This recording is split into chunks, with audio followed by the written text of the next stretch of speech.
spoiled. Daddy's got it all solved. I was never your choice, but I hope you're happy. I hope you are happy.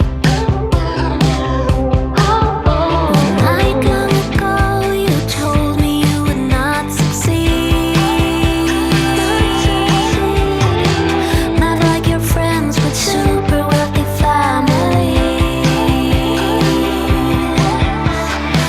Tears in your eyes, you set the bar kinda high. Would do anything to forget your father's goodbye. Guess I didn't fit in that frame of your life, but I hope that you find all that love in your kids and your wife. Now you're playing with the big boys, finally got some big toys. You know your girl's spoiled. Daddy's got it all solved. I was never your choice, but I hope you're happy. I hope you are happy. Now you're playing with the big boys, finally got some big toys. You know your girl's spoiled. Daddy's got it all solved. I was never your choice, but I hope you're happy. I hope you are happy.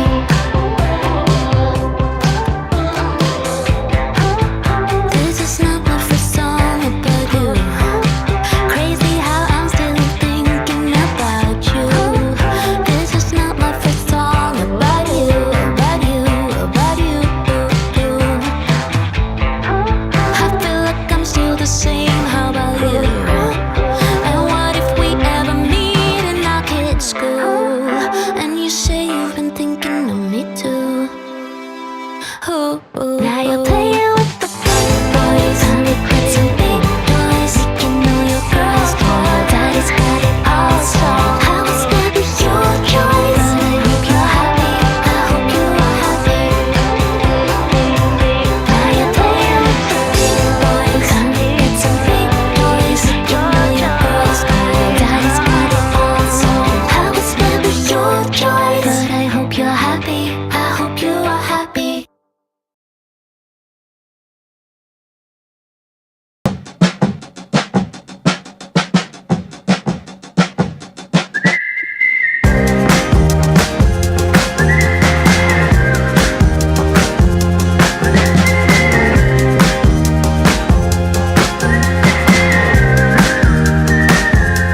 I was getting lost in the quicksand. Pink clouds didn't do into my head. On and on until I bled. Superstitious, kind of vicious. Knock knock on wood. I was getting lost, and before I understood, I was deep, deep down on the bottom of a well. Seagrass was all I found. An alternative hell. No more cookies in this jar. Did I take it too far? Now I dwell in the sand like a fish on land.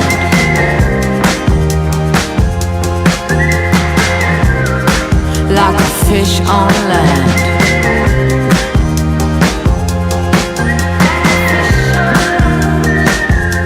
I started to get lost at the station where you left. Everything was falling off. Who am I without this man? Oh, fingers crossed at any cost. Knock knock on wood. I hope I'm better off. I would kick your ass if I could, but I'm deep, deep down on the bottom of a well. I don't belong, can't you tell? This place must be hell. No more cookies in this jar. Did I take it too far? Now I dwell in the sand like a fish on land. Like a fish on land. Like a fish on land. Like a fish on land. I was getting lost in the quicksand. Pink clouds eating their way into my head. On and on until I bled. Superstition.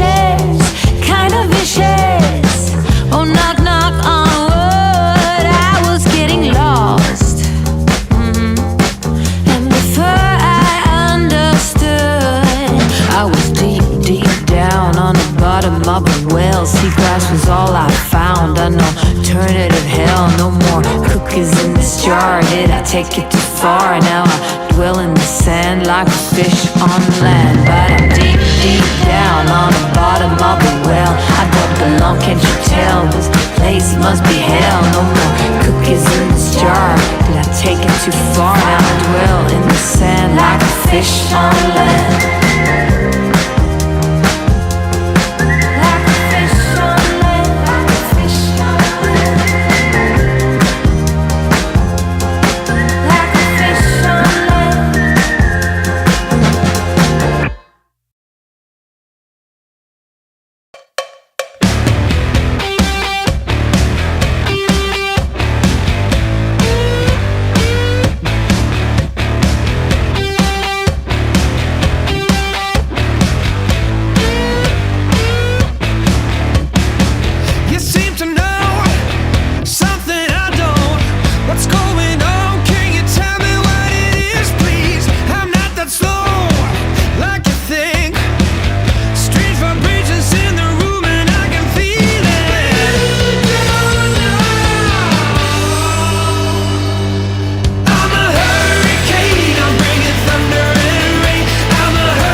Today is the beginning of the end and the start of a new beginning. Time has come to refine yourself and let go of the demons in your head that have held you in captivity for so long. It's time to flip the page and prove them wrong. It's time for rebirth. Yeah, time's up to say goodbye to all the haters, doubters, and non-believers trying to bring you down. In the blink of an eye, you'll realize that there's so much more to the book than the page you were stuck on.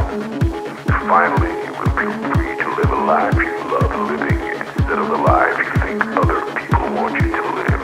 Remember, you're the highest authority when it comes to knowing what you want and what you love. So stop trading yourself for the approval from others.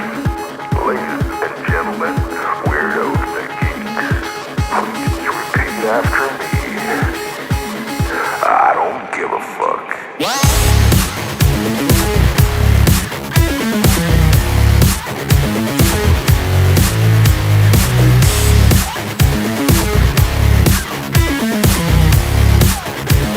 I don't give a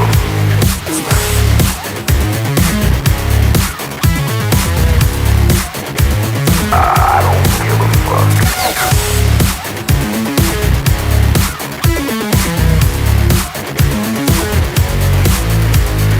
I don't give a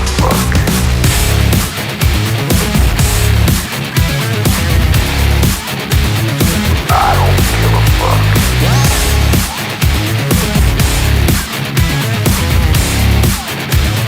I don't give a fuck.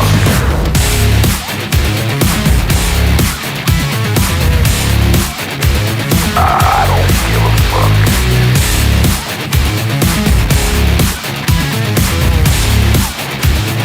I don't give a fuck. It's time to start doing the right thing. So trust your instincts, stop listening to others, and own your decisions. People will always tell you what to do, opinion how to live. So let's create space for what matters most to you. You'll be glad you did. Now start claiming your time and your mental well-being by saying no more. No more. Say it loudly and proudly. In other words, fuck you.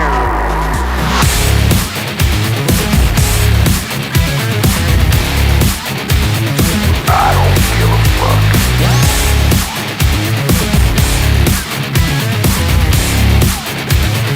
I don't give a fuck.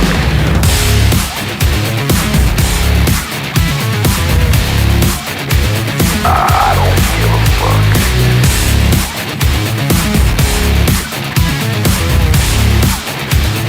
I don't give a fuck.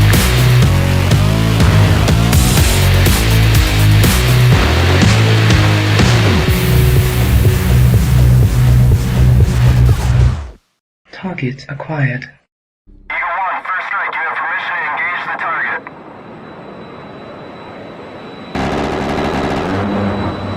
Warning: the following video contains explicit language which may be offensive to some viewers or inappropriate for children. The content within this video is intended for mature audiences only.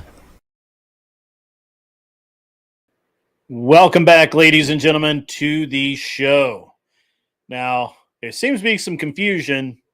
So the first thing I'm going to start out with is the first part of the show is the normal show until about 8:30, or pardon me, 9:30, somewhere along in there. Somewhere between 9 and 9:30, we're going to switch over to the debate show. And that is because, well, I already had a show planned, and that's what we're doing. All right. So anyway, I'm working on getting my crap together for the debate panel as well. Also, I've been getting a bunch of I'm having a bunch of conversations lately, kind of around debating in general, almost like a team debate sort of thing.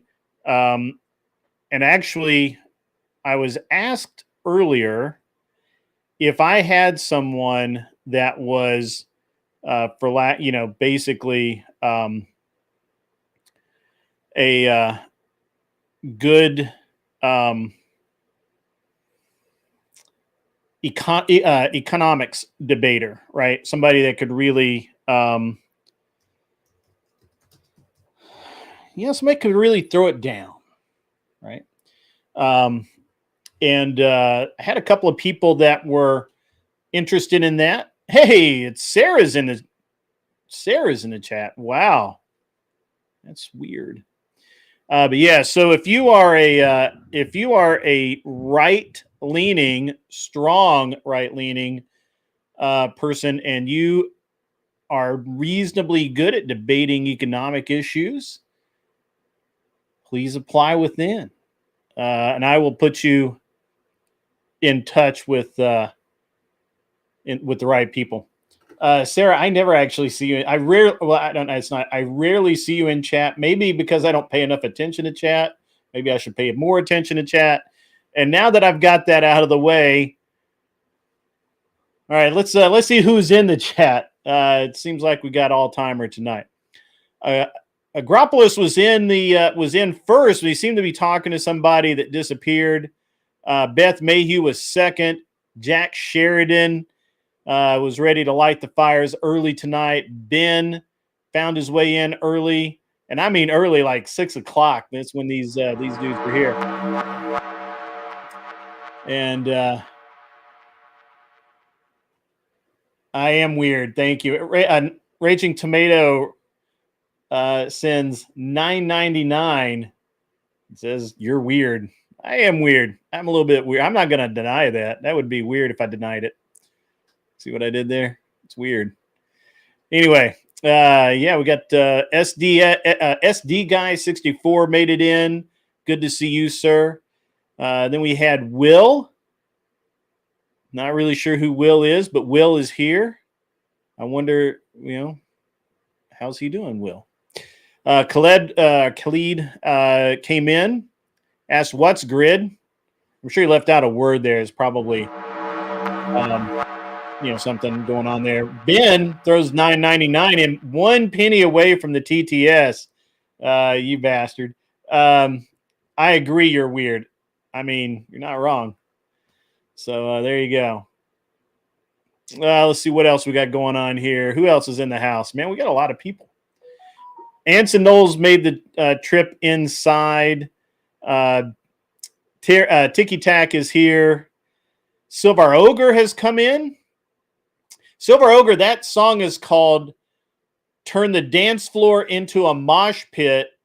And what it's saying is raise your fist in the air, not razor fist in the air. I understand how you got that confused. Stacy is in the house. Good to see you. Good to see you. Yes, please remember to hit the like. Kevin L is up in the house tonight. Jack M. Sheridan came. He came early as well. He's up in the house. And of course, I already said Tiki Tack. Got a bunch of people. Eric R. Oak is in the house. Yes, 9:30 Central Standard Time. And the Tomato, Raging Tomato, is in the chat tonight. Tomato, if you'd like to come up, you're certainly welcome to. Just tell one of them, go over to the Discord, tell one of the mods that you want up, and they will make that happen. Angel Berber is in the house. Good to see you, sir. Good to see you. Yeah. What's up, Khalid? I see you out there. That's what's up. Yeah, a lot of trouble to be caused tonight. So you guys looking for troubles probably found it. And Michelle Nayakis has come in, and 13 is also present. So good to see everybody that's in the house. We're going to have some good times tonight. So I've got I wanted to start out the show. I want to thank everybody who took the time out to make debate topic suggestions. Some of them are really good. Some of them I'm not really sure. Not really sure about. I always forget to Gropolis. I always forget to grift. I'm sorry. Yes, ladies and gentlemen, this show is supported by my wallet. And while technically I don't need the money, it is a standard that I do work, I get paid. It's just the way things work around here. And as if I'm going to be here providing good entertainment, some unfortunately got to have the grift flow, or fortunately, depending on your point of view. At any rate, please, if you can, and you like the show and you want to show your support, memberships are great. Give memberships. The TTS is at $10, and it goes and it will go as high as you want to spend. And the TTS is awesome. This month it is a pleasant female British voice. It's charming. It's wonderful, and so it's really cool. If you cannot send any money, please don't. If you're making the choice between sending in $10 or putting gas in the car, do not send money. You need it more than I do, I promise you. So anyway, I apologize. I got sidetracked. It happens. Adam87, good to see you. Good to see you. I know that not all of them are, but this one is. Yeah. So there's a what level of weird grit I am. That would be cool. Does it? Well, we'll just have to see when next time it triggers. Which debate topic did you put in, Ben? I didn't see. Welcome to the show, Joseph. Good to see you. I want to thank everybody that submitted any debate topics at all. That channel will stay open. So if you have an idea for a debate, if you have or if you see something go down somewhere and you're like, hey, that'd make a great argument, then by all means, throw it over there in the debate section of the shed, my Discord, and I read all of that stuff. I don't always respond, but generically I read everything. I even read Imperius's Spurgings.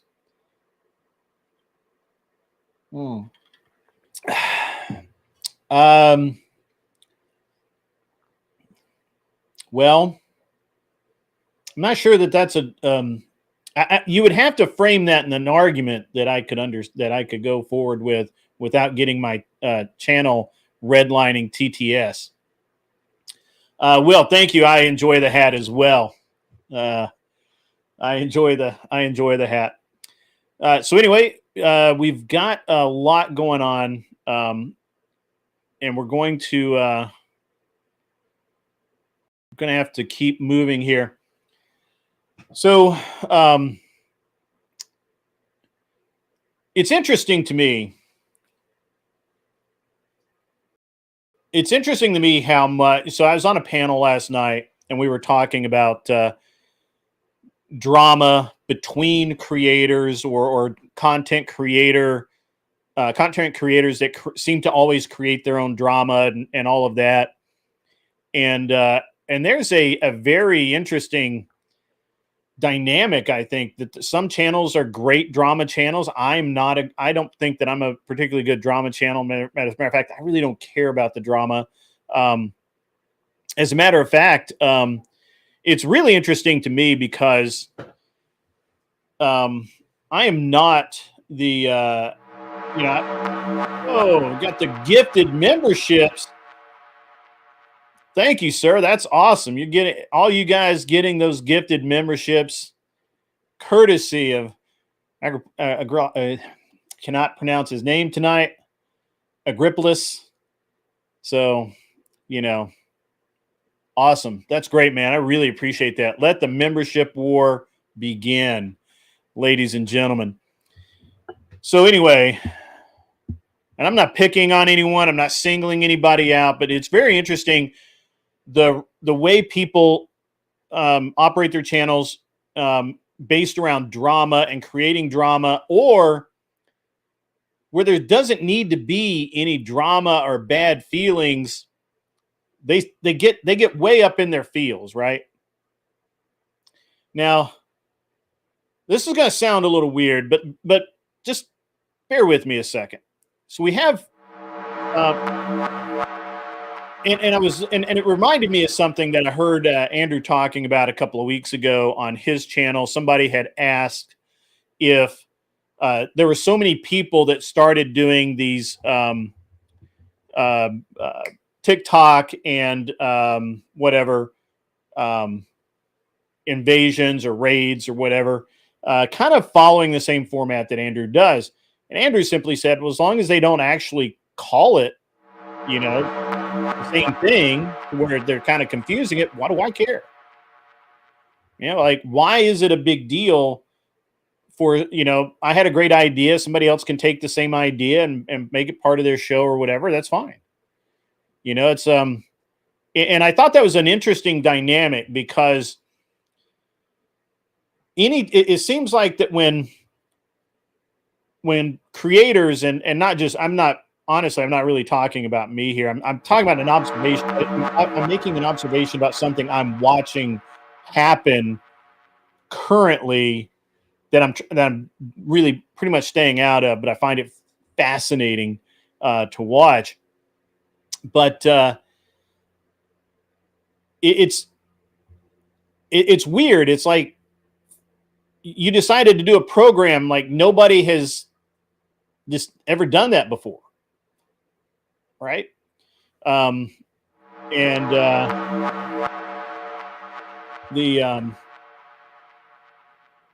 It's just really interesting. It's really weird to me. I'm probably the only one that thinks that, and that's okay. But there's no. It was just odd to me, and it's odd watching this drama kind of unfold from the sidelines and kind of looking over shoulders and things like that. And I'm sure that there will be some drama about, my new endeavor this evening, because it mirrors to some degree other programs, and that's okay. I'm certainly not going to copy their themes. How do I feel about Fritos?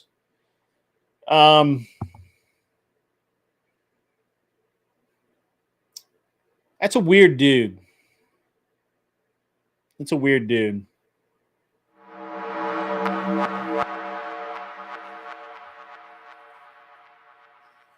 I don't really have anything to say other than that he's a weird dude.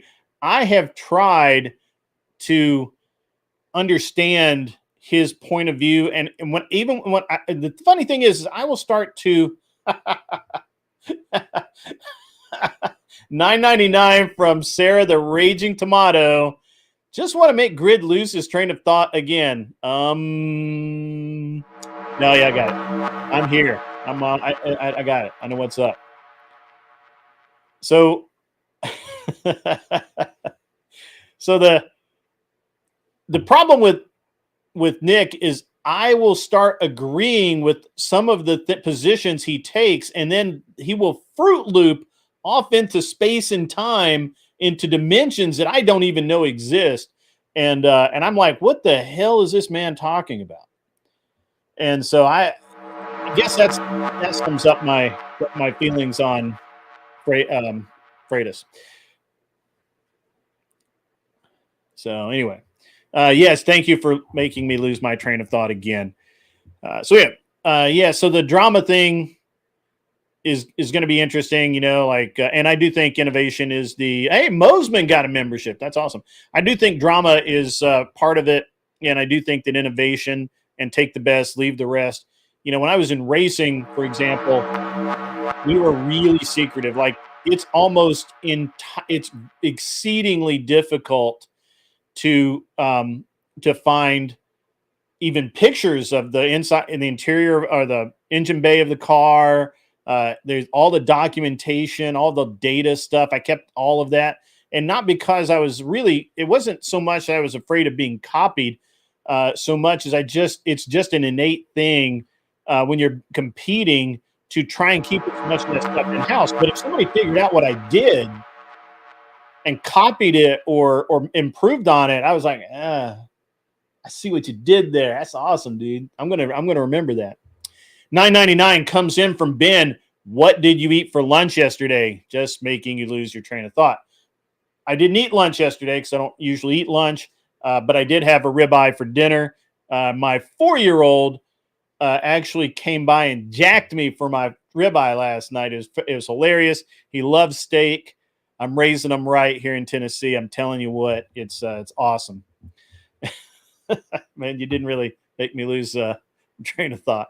But yeah, it was funny. He just came over and he started. He saw I had steak and he got his happy face on and started pointing at my plate and he jacked me for steak.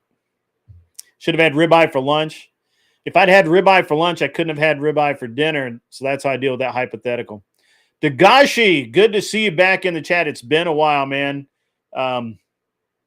It's been a while since I've seen you on, and I hope everything's going really well for you. Now, here's the TTS.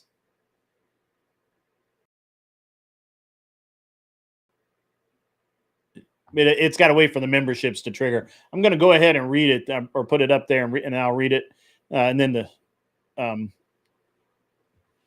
TTS will go. $10 comes in from Silver Ogre. She wants you to lose your train of thought. I think, but you missed the H there. There it is. Silver Ogre donated $10 super chat. She wants you to lose your train of thought, but is ironically funding your real train with a grift train. Choo choo.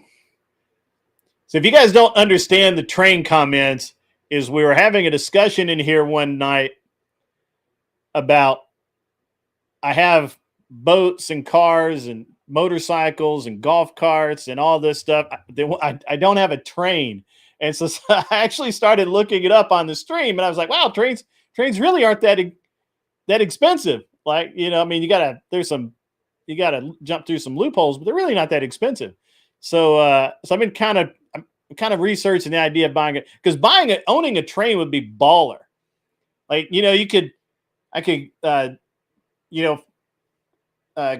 what's it? I can't remember the line that runs out of Nashville, but I could go from Nashville to Denver, and then Denver over to on the West Coast somewhere where I don't like to go, but that'd be freaking cool. So that's the whole thing with the trains, and the whole joke of it. They thought I was joking about it, but now I'm like, seriously. The only problem is I'm not really sure how I sell this one to the wife. Like the rest of the stuff is kind of like normal. But a train, that's a whole other thing. If RFK cures autism, say goodbye to trains. Okay, for that $1.99. Agrolepolis donated $10 super chat. Train fund. The train fund has to go. I just don't know how to sell it to my wife. Tell her I found it. I got a good deal. I traded it.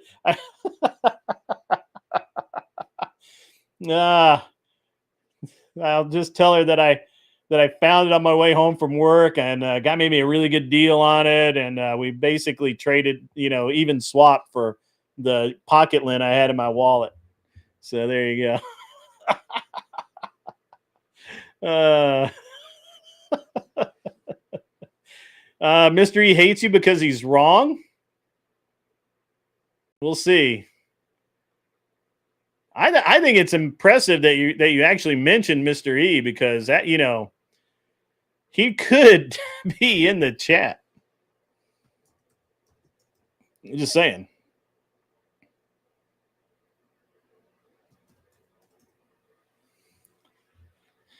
Just saying.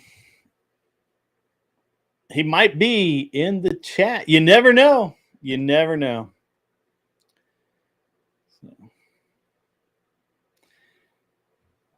He is kind of mysterious. Mr. E is, he's here, he's there, he's everywhere.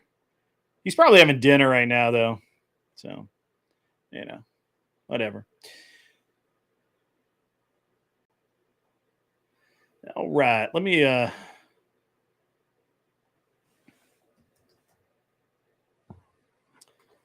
Why is Ben insulting his is Ben, are you Canadian?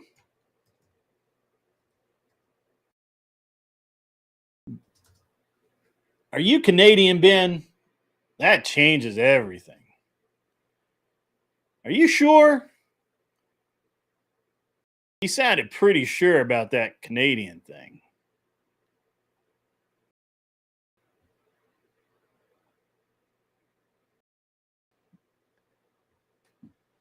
Yeah, that's not a nice thing to say. All right. Indeed. Sarah, would you like to come up?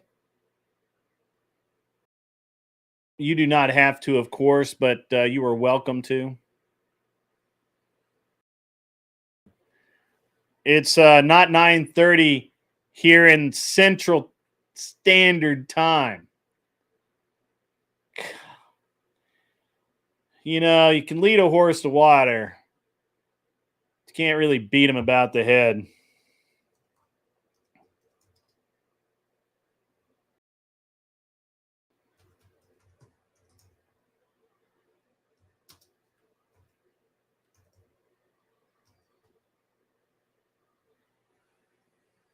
It's basically 9:30.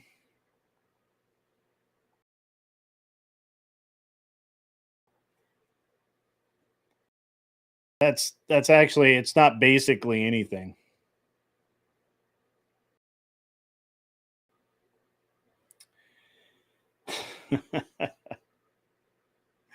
This is kind of fun.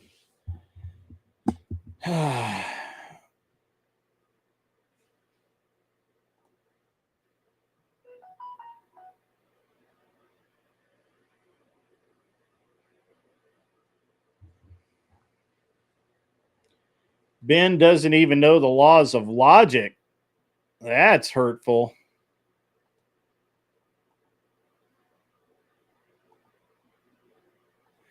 That is hurtful. All right, so what else do we have going on tonight? Let's see. I am looking for a strong debater who has a background in economics that can argue economics. To be honest, I always thought that Fabian Liberty was really good at arguing economics. However, he's not particularly far right or right-ish. Do I think you're dumb, Ben? No, I don't think you're dumb. If I thought you were dumb, I wouldn't let you come up and talk on my channel. Yes, but you are not a strong right leaner. I know that you can, though.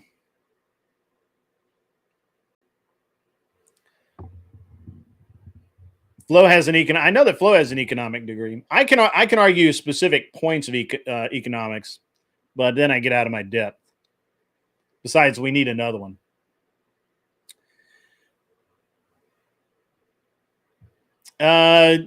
Stuff like actually, that's a great question. My assumption is, knowing who is asking for this, it's probably. I got to send you the link. I thought one of the mods would have done that already. Stand by. I apologize. You know what? That they can't, because I have been busy and I forgot about putting it in my mod chat. So let me do that.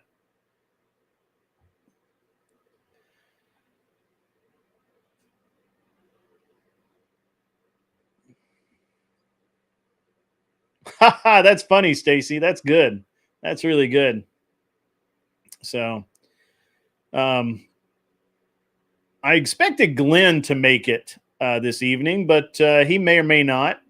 Obviously he has issues going on with with Thor, the Raging Viking, and now we have the Raging Tomato. I'm the Raging Tomato. How are you, Sarah? Not very ragey, though. I'm not as ragey as my name implies. That is true. That is true. Yeah, but but I have my moments. People, push my limitations of patience. Hmm. Yeah, Mhm. absolutely. How have you been, Grid? I've been really busy. It's annoyingly busy, actually. Oh, yeah, I feel that state. I had a huge, like, very, very busy work week this past week, and there's a bunch of like transitions all over the last couple weeks, which just threw everything off beat. And I'm pretty tired now. Mhm. That does sound like it would be really tiring. Yeah, Um, especially when it's all so like last minute. everyone giving me their resumes as someone that can debate economics from the right, far right Hmm. position. Hmm. I don't want your resume in the chat. Go to Discord, shoot me a PM or DM, whatever, and let me know who you are and give me a synopsis, and I will forward that on to the people who are actually looking for this because I'm not. I'm just a go-between right now.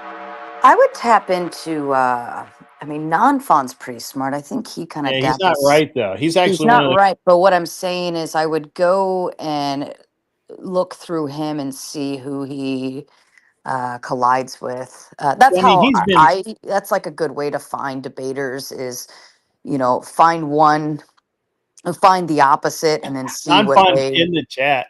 He Hi, heard you say non-fun.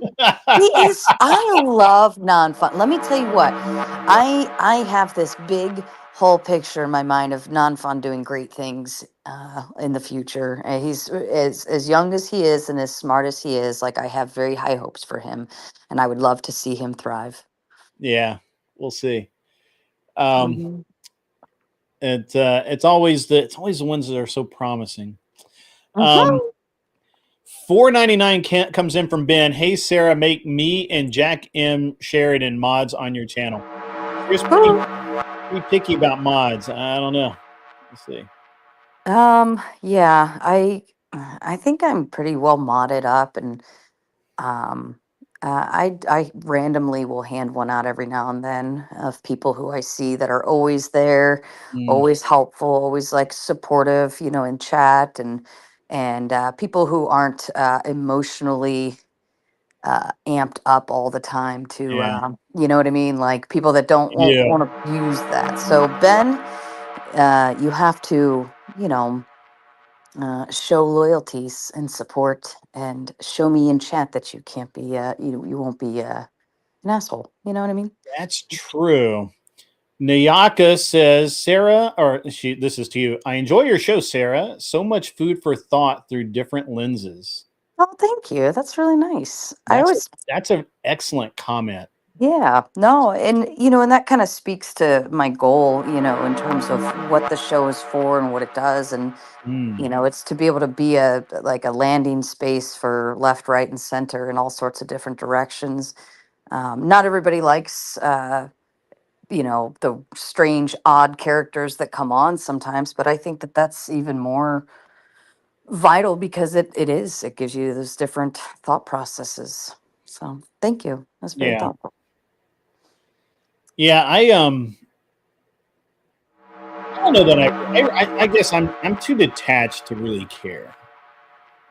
Right? Like the only time I get aggravated. Well, so the only time I have like I've even banned anyone is when they start bringing like personal attacks, Mm-hmm. especially personal attacks that involve someone's kids. Family. Yep. Oh For yeah. example. I have a That one hard no is rule on that like one. I can pretty much like I really just don't care about most things because I'm better than them. Mm-hmm. But to bring to talk about somebody's kids or like, and this is a problem. Like Imperius has been really cool in my channel for a long time. He's been really even, and I've seen some of the spurging and I've heard about more of it. Oh God. And then he went just like completely unhinged the other day when I was on CT with Rolo and Michael Mm-hmm. Sartain, Mm-hmm. and he absolutely came just unbelievably unhinged. And so I was like, that's not cool. And then he came over here and he was being unhinged and he was really the bottom line is that, and I had heard that he had said this, but I had not seen it happen. He apparently, he said some really nasty things about Andrew and Rachel and their kids, and I've called him out on it, and Puri said I was cool and a good guy. I mean, yeah, I am cool. I am a good guy. That doesn't change facts. Mm-hmm. But I can't. I really can't look at that. I can't overlook it, I should say. Mm-hmm. And so Imperious, while he's welcome to be in the chat, but he's on that trigger with all the moderators. Moderators would love nothing better than to give him 24 hours. Oh yeah, I like to remind my mods every once in a while that to happy hunting when Imperius comes in the chat, because quite frankly, he's not useful to the conversation. You know what I mean? He just Right. spurs out, and it doesn't make it a fun place for anybody else in the chat, right? So I have to be mindful that I want my chat to be able to enjoy being there. So if he's out there spurging out on everyone and going, you know what I mean? It's like you're not you're not you're not adding anything. No, I mean, I know everybody likes to have their fun and chat and play around, whatever, but when you're just making it miserable to be there, it's like, I mean, I won't go be in people's chats if he's there, because it's like it's pointless. Like all he's gonna do is like talk of And I've talk about me heard in this a weird lot, ways. and that's Mhm. actually, I don't go to specific channels because I know that they're too easily triggered and they'll just get all pissy, and I just don't. I don't need that. Right. Cleaner 409. I am not personally looking for anybody. I'm a member, if you will, of a group of people that debate, right leaning people that debate, and uh, the person who is orchestrating all of this, I'm not even going to say leading it. I'm not sure we have a leader, but the guy who orchestrates all of this, it just reached out to me and said, "Hey, who do I have in my pocket that is a right-leaning, strong debater?" And I said, "Well, I got several. What do you need?" And he said, "Well, we really need." I will read the exact. I'll read the exact comment. See comment. I'm like, looking for economic topics specifically. I said, "What's the deal?" He says, "I'm just plotting something. I feel like our conservative panelist ranks are missing a super strong econ guy." And I said, "Cool, do what I can." So there you go. That's what's up. There you go. Yeah. So don't post your resume in the chat. Go to my Discord. Go ahead and just send me a DM or something, and I'll look at it and I'll forward it on to the people. My people will talk to their people, and they'll get back to your people. So, So tell me, what's your debate thing you have going on later? so it's a round robin single elimination debate panel. So it's kind of, but it's not a. It's along the lines of VK, but it's different than VK. I think it'll turn out to be different than VK. Man, we've got these guys giving out these memberships tonight is crucial, and I'm talent scouting for Iron Chef Economics. Sure, okay, we'll go with that. But but it's a little more serious, or not serious, but it's a little more structured, I guess. A little less circus act, game showy, kind of more me, Yeah. And it's so, and there, like some of the things that I just don't like about VK, like I don't like that people can just assassinate you by paying some money. I don't like that. I find that to be, look, I am all for the grift, but I happen to notice that the people who were leading a lot of times, or who were strong, would get assassinated, and then they would buy back in, and that just seemed, I'm sure it wasn't intentional, but it's kind of BS, right? Because somebody's invested a lot of time into their evening to debate, and then they just get off for nothing. So I don't like that. Yeah, I Um, mean, I could see if they were set up, like if they were set up to come and join the panel and spend their evening. But I think if it's because the way Speakeasy runs it, I think it's, it's like, it's enter at your own risk. There's potential to get booted. And I think that that's what makes it. every channel has their thing, right? And Yeah. BK works because it is that kind of circusy act, kind of, you Yeah. know, um, that kind of thing. It's just not. I've been thinking about this for a while. Are you getting your panelists in advance, or is it Well, just so what's going going to into? happen is here in about an hour, just under an hour. It's like 45 minutes. What'll happen is I'll have everybody. I'll post a link, which I never do, but I'll post a link, and we'll start having people line up in the back, and then we'll put 10 people up on panel, just the first 10. Not, Mhm. and then we'll start doing a kind of a quick um, string of debates to get to the final 10, and we'll probably that'll probably take maybe an hour, I think, and then maybe longer, and then we'll have the final 10. Well, there'll be a point where you can't get back in, like we're eliminating people, and we're gonna finish this. Do you already So have people lined up for it? no, it'll just be whoever shows up. Okay. No, So it's yeah. I I, think I work that's without makes a net a sense. lot. I don't, it could crash and burn. It could be 4 people. It could be an absolute um, horrendous thing. But yeah, Yeah. No, it sounds fun. Are you what's the topic? there's a bunch of topics, and they're random. I don't really care. And one of the things I'm going to do, and I've been trying to think out how I'm going to make this work, and I think I've got it figured out. We'll see tonight. We're going to test it. But if let's say that Wally and I, somebody pays for a 1v1 between Wally and I. Hmm. We see eye to eye on like literally almost everything. Like Hmm. I don't even know what we would truly debate about. Um, so in that case, one of us, probably me, because I'd be like, yeah, fuck this. This is not going to be fun. Um, I will pay to have somebody else take my place in that debate, debate by proxy, Hmm. whether they want to or not. So another panelist. So like Um, Cleaner 409 would take my place, doing Wally, and that's actually because one of the things I really hate is when two people that really have the same viewpoint and just sit there and agree for 5 minutes. right. Well, I wonder if anybody would necessarily pay if they already can tell you guys are agreeable. You know what I mean? Because usually, It happens like a lot. It when happens. people want a speed date or like what I call a speed date, right? I love how we have that.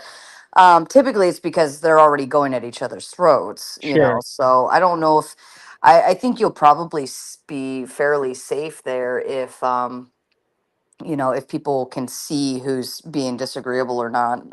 You know what I mean? I doubt if it'll, or like just sit back and enjoy the agreeableness. Yeah. Mm. Um, Kat's already falling asleep. It is almost past her bedtime. It's like 9:30. She goes to bed at 10. So Cat, drink some coffee, be all right. So I wonder if, do you have, you said it's different topics, but I wonder if maybe you kind of hone it in on a specific category, for the night. Like mm, if for instance, maybe if you did like one category would be, relationships, like red pill talking sure. points, or maybe another night you do feminism because we know that was a hot button topic, or Sure. another night you do, politic based. Because the only reason I say that is because somebody may join because there's one topic that they're like, yeah, I know a lot about that. But then the next topic, they're like, oh, I have nothing to That say. could I be have no, something.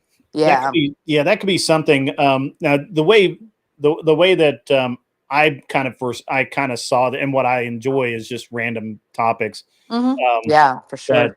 that's just me. Not everybody is me. Hmm. I did actually post the topics in my Discord, or some of the topics that people sent Mhm. in my Discord, and this is a list that I could choose from. Um, Yeah. so so Wally, I'm not just picking on Wally because he keeps I keep seeing his name come up. Um, Mhm. so like Anson Knowles suggested a topic of how can communities reduce gun violence while respecting individual rights. I'm not sure that's a good debate topic, but it's interesting. Right. Yeah, definitely. I'm sure some interesting conversations will come out of that. And I only say this because I ran into this issue before where I would post. This is why I structured Moderator Mondays the way I did, Mhm. because I couldn't guarantee that I would fill the panel or even have people interested in hopping Sure. on. So that's why I say I would. Maybe just a way of structuring it differently. Just a thought process. I'm sure you're going to go through like Well, a growing there's pains. a little bit at play here. Hmm.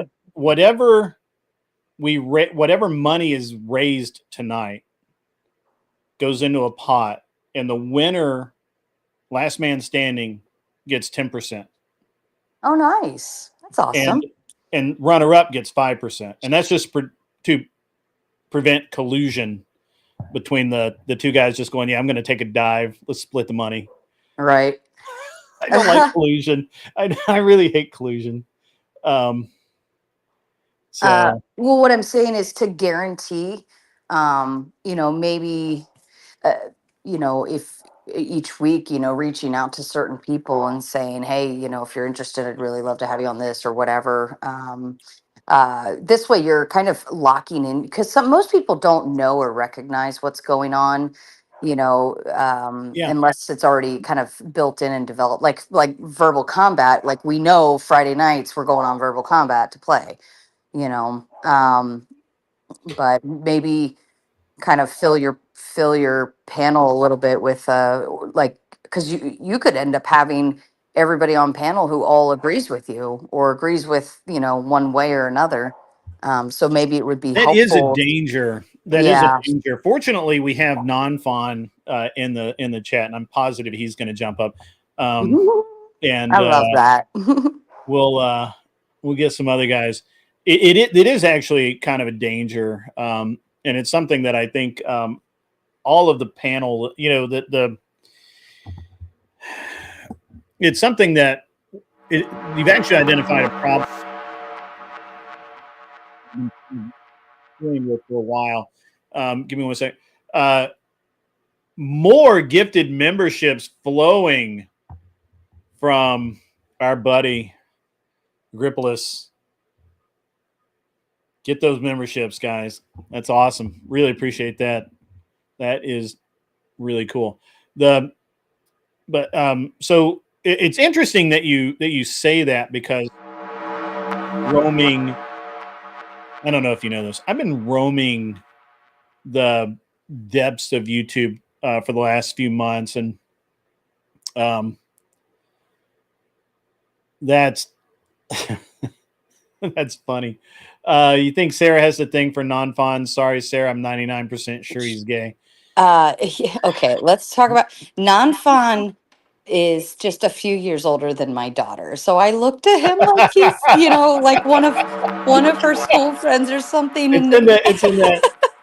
I got you. I got you. Yeah.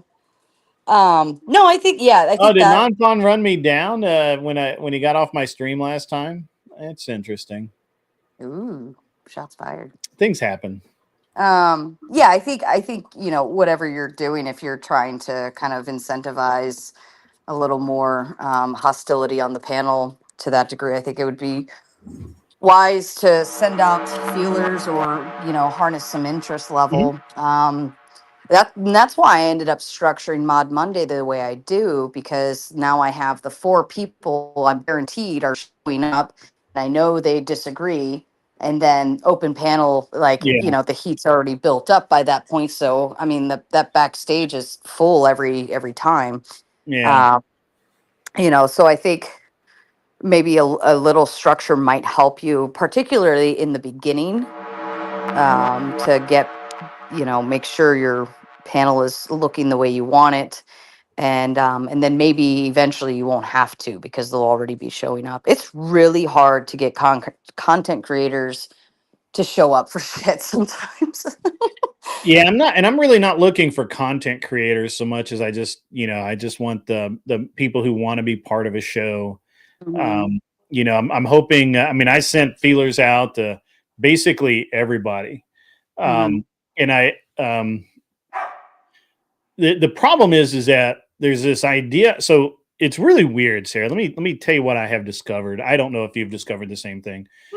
I've discovered that the um, leftist debate channels literally complain that they can't get any people from the right to come on, and then the people from the right debate panels will say that that they invite these leftists to come on, but they don't want to come on, or they're nervous about it or whatever. Put all of these demands in place, that kind of thing. Mhm. And so it's a very interesting dynamic that I've been observing lately. And I don't really care right, left, or center. Um, you know, I mean, obviously, I think leftists are, there's something that they need to fix in their brain, but Mhm. beyond that, they're good people. It's I don't know. Yeah, It's I an think interesting that's dynamic though, because when I started going over to Prime Kai, he literally told me that they just couldn't find right wing debaters that would come on their stream.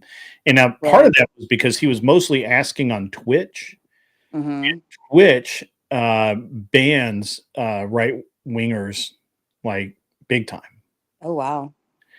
And yeah, you can get your whole channel just gone. Like, a matter of fact, Fabian Liberty won't even go back to Twitch at all. And he had a Wow. massive following on Twitch, and it got nuked. And he's like, "No, I'm not doing that again."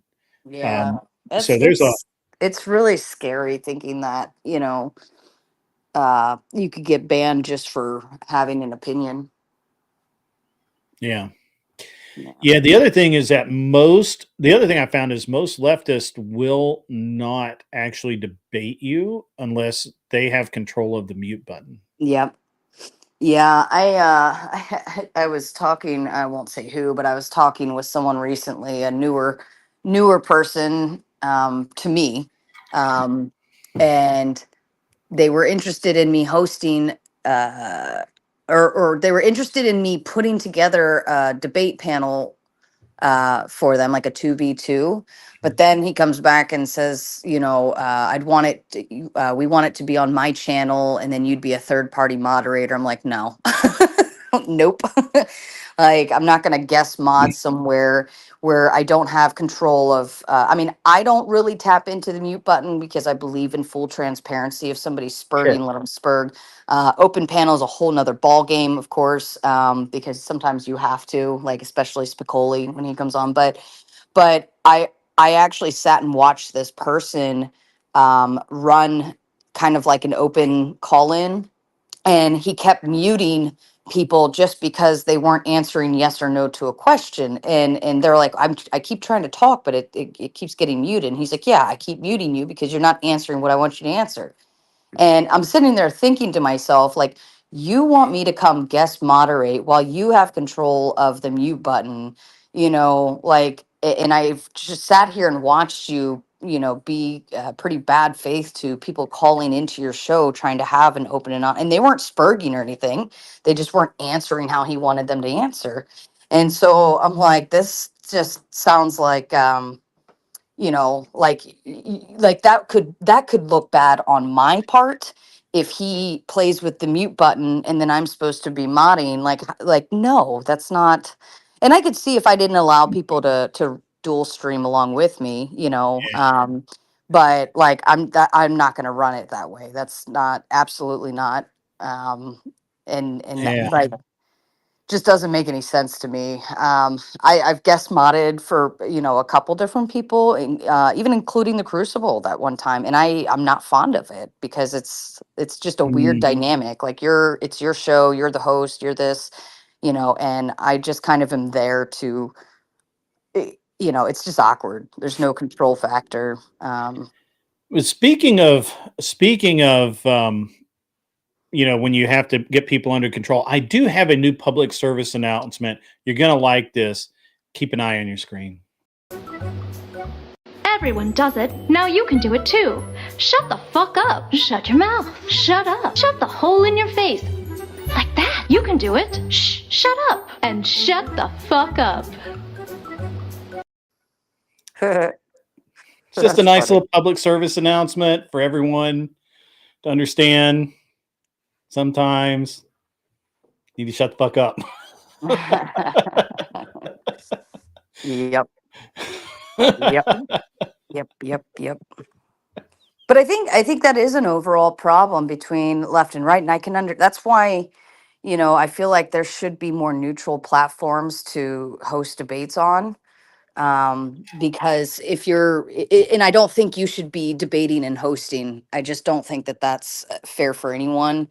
You know, I think that they should be utilizing a moderator channel as the platform, you know, because of that very fear. Like, how do you know they're not going to mute you? How do you know they're not going to, you know, remove the video and not give you access to it later, and you know, stuff like that. Had Just that doesn't make happen. sense. I've had that happen. Really? I've been on a panel debating, and I got muted, and I didn't actually know I was muted at first. And I'm sitting there talking. I think we're having a conversation, and I'm on mute the whole time. And I was like, "What the fuck?" So, you know, and Wick is bad about that. I don't know if you are familiar with Wick. Wick's bad about that, and you know, and the other thing that I see in panels in one specific segment is the moderator becomes part of the debate, and not in the way that they should. You know, like a moderator, depending on what kind of debate it is, moderators should, you know, if somebody is, you know, just ripping ad hom or just, you know, yelling the same question over and over and over and over again, you know, at some point you have to say, look, you got to get back on subject here, guys. This is, you know, we can't take 5 minutes for you to just yell at each other. Right. That's just not good TV. So, and Yeah. Okay. so at some point, you know, and Andrew actually moderated a debate between me and Average Debate Enjoyer just a couple of weeks ago. And he would say, guys, stop. You're getting way off in the weeds. Make your points and let's move on. This will take all night. And so that I really have to, you know, I mean, me personally, I'm super appreciative of him doing that. And he and actually I learned a little bit about something I kind of knew about moderating, but it was the way Andrew did it was very interesting. Agrippalus, once again, 10 memberships gifted. Thank you, brother. Appreciate that. That's awesome, man. So many, the entire chat would be green. Except for Jack Sheridan. For some reason, Jack Sheridan cannot get a membership. He's dodged membership. Oh, he might. Does he have like his gift ability turned on? He's literally asking that now. How do I allow gifts? Jack, if you go down, if you, I don't know if you're on the phone or not. If you're on your phone, go down in the right-hand corner. There's the gifting button next to like the money button or whatever. And then it should have, if you click on that, there should be like allow gift memberships or whatever. You have to actually enable it. But yeah, I think it's, you know, moderating is definitely not easy. And I think I just kind of stepped into it accidentally. You're getting a lot better. And it really works for your channel. Like, yeah. I've seen some really horrible examples of moderating lately. Oh yeah. And one where Jake from VO Pod that dude just got slaughtered because of the way that the moderation and the decision making was done. It was absolutely stupid. And I got to be honest, I would never go back. I would never debate with those people ever. I won't ever, Yeah. actually, because it's just they're No, that it's too sucks. bad. It's not just bad faith. It's just not the right way to do it. So Yeah. Yeah, I think if it gets too gimmicky, uh, that's why, again, that's why I don't believe in the mute button, especially during debates. The only time I really access the mute button is when people are like really just spurging hard on open panels, and I'm like, nah, you got to stop. Like, now you're just completely non-compliant. But and then even during a debate, like I'll just throw myself in solo layout as kind of like I'm letting you know that I need to talk and you probably should shut up, but I still don't access the mute button because I don't ever want that to be an issue or like a way of, I think it's more transparent to let them talk it out. And if they can't, they usually typically will settle down, but it's definitely not easy because you're kind of caught, like, where the lines of logic are, and like one person's definitely right. Running the line of logic, or the information or whatnot, and it's hard because it's agreeable and it makes sense, and you still have to let the other person like have speaking time. And I think that's my biggest thing would be speaking time. Like the interrupting, I don't care if they're completely absolutely retarded wrong, but we still have to let them talk it out. And if you interrupt them, and then because these are like, I give them all the rules backstage. And that's the one thing I stress, like, these are my two rules. Interruptions are absolute no go, do not do it. If you do it, like, it's not going to be pretty. And then keeping the ad hom to a minimum. Like, I don't mind if they call each other assholes, just don't make the whole show about that, you we know. had a really great discussion about what is and is not ad hom the other night, and Hmm. it was hilarious how people think. It was hilarious to the person was like, "Well, that's ad hom." Like, no, that's literally not ad hom. Ad Well, hom is utilizing it as like as part of the argument, right? Like, well, you're wrong because you're an asshole, right? Or you're wrong because like, respond, and it's because you're stupid. Like, that argument's wrong because you're stupid. And so it's basically utilizing like a personal attack as your argument, and that is ad hom. I mean, calling someone an asshole is not ad hom, right? right, yeah, But just calling somebody utilizing a that, name is not an ad hom. right? It's it's it's a pretty clear line, but just calling people, just saying, "Hey, you're stupid," that's not really an ad hom. Or, "Hey, Right. you're too stupid to understand this, but I'm going to lay it out for you this way." Hmm. Um, that's getting close to ad hom, not really ad hom.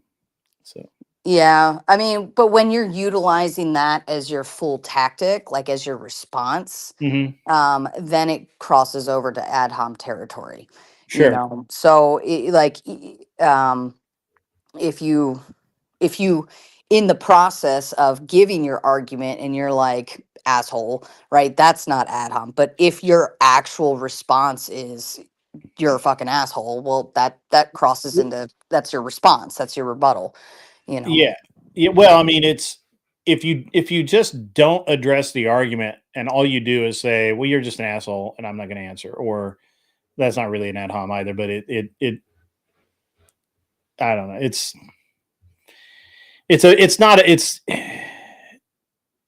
just ad hom is overused as a defense a lot of time, or people say, "Let's ad hom," but it's really not. They're commenting on you personally. It's not part of their argument or counter argument. hmm So I don't know. right. It's very interesting.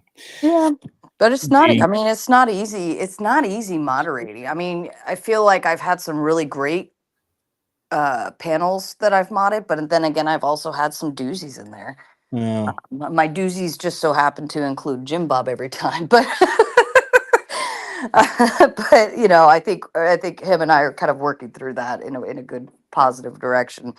But I think it's not easy to like Yeah. having to, and then you're balancing between like, because me, I include interruptions as like that's a negative point for you kind of concept. Like if you spend the whole time interrupting the other person, I'm not going to grant you any space later.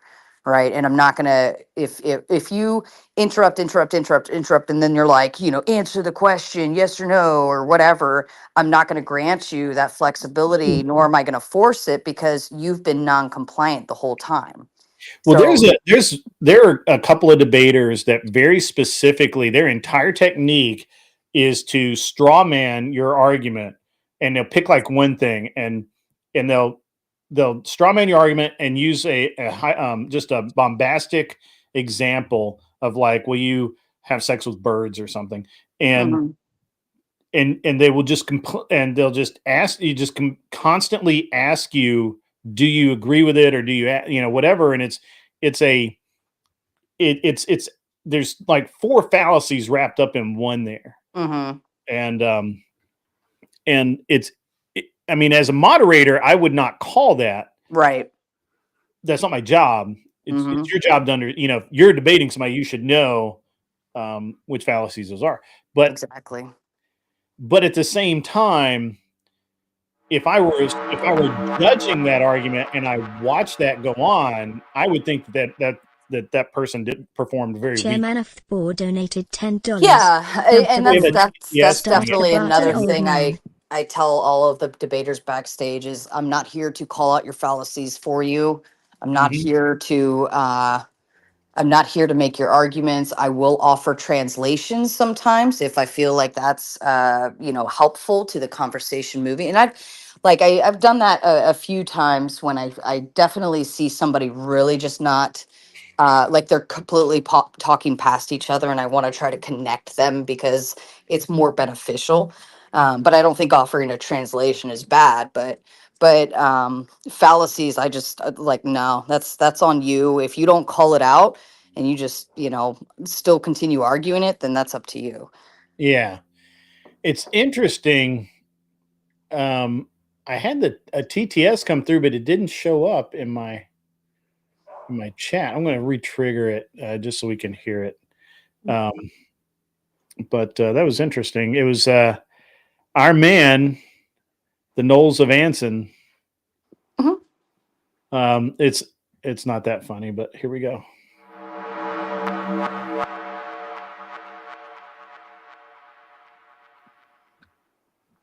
Chairman of the board donated $10. Dump the broad. Start the button, old man. I don't think he meant start debating, not whatever. Anyway, Mhm. yeah, dude, guys, we're almost there. Just calm down. We got it. Mhm. Settle your asses down. We can Anson's build it. Anson's hilarious. I can't wait. I can't decide what's going on with Anson. Let's see what I got to do here. How did this get reset? Yeah, I think it's all. I always think it's interesting. As when I've moderated, I've tried to, if people start going far afield, or they start talking about um, nonsense as a sort of um, uh, Talking point. rambling, just a rambling um, uh, effort to you know not answer the question or avoid the question or filibuster. I've really tried Well, to pull them back yeah. because it's a waste. But I mean, I'll let it go for a few minutes and I'll wait for the other opponent to say, "Hey, that's great," but some people just don't know, and they're like, well, "Just get to the point," And I'm like, "Well, there's no point." So we'll go there. Um, Yeah, I think filibusters are a little um being overly used way more now. well, I think they're overly scrutinized. because we have to recognize the way people process information and how they speak. Sometimes they will have it's their brain processing the information out, and it might take 60 seconds to actually get to the answer. But Mm, most of the time, if they're kind of going through that, the other party likes to interrupt and like, "Look, that has nothing to do with it, blah blah blah." It's like, well, you just let them spit it out. They'll get there and then call it. Like wait for them to land the plane. And so that makes it even harder, only because the way people talk and how they make their arguments, not everybody's precise and to the point the way they need to be. And so you kind of have to just true. work with what you got. But I truly can see that that's like just a way that people are processing information.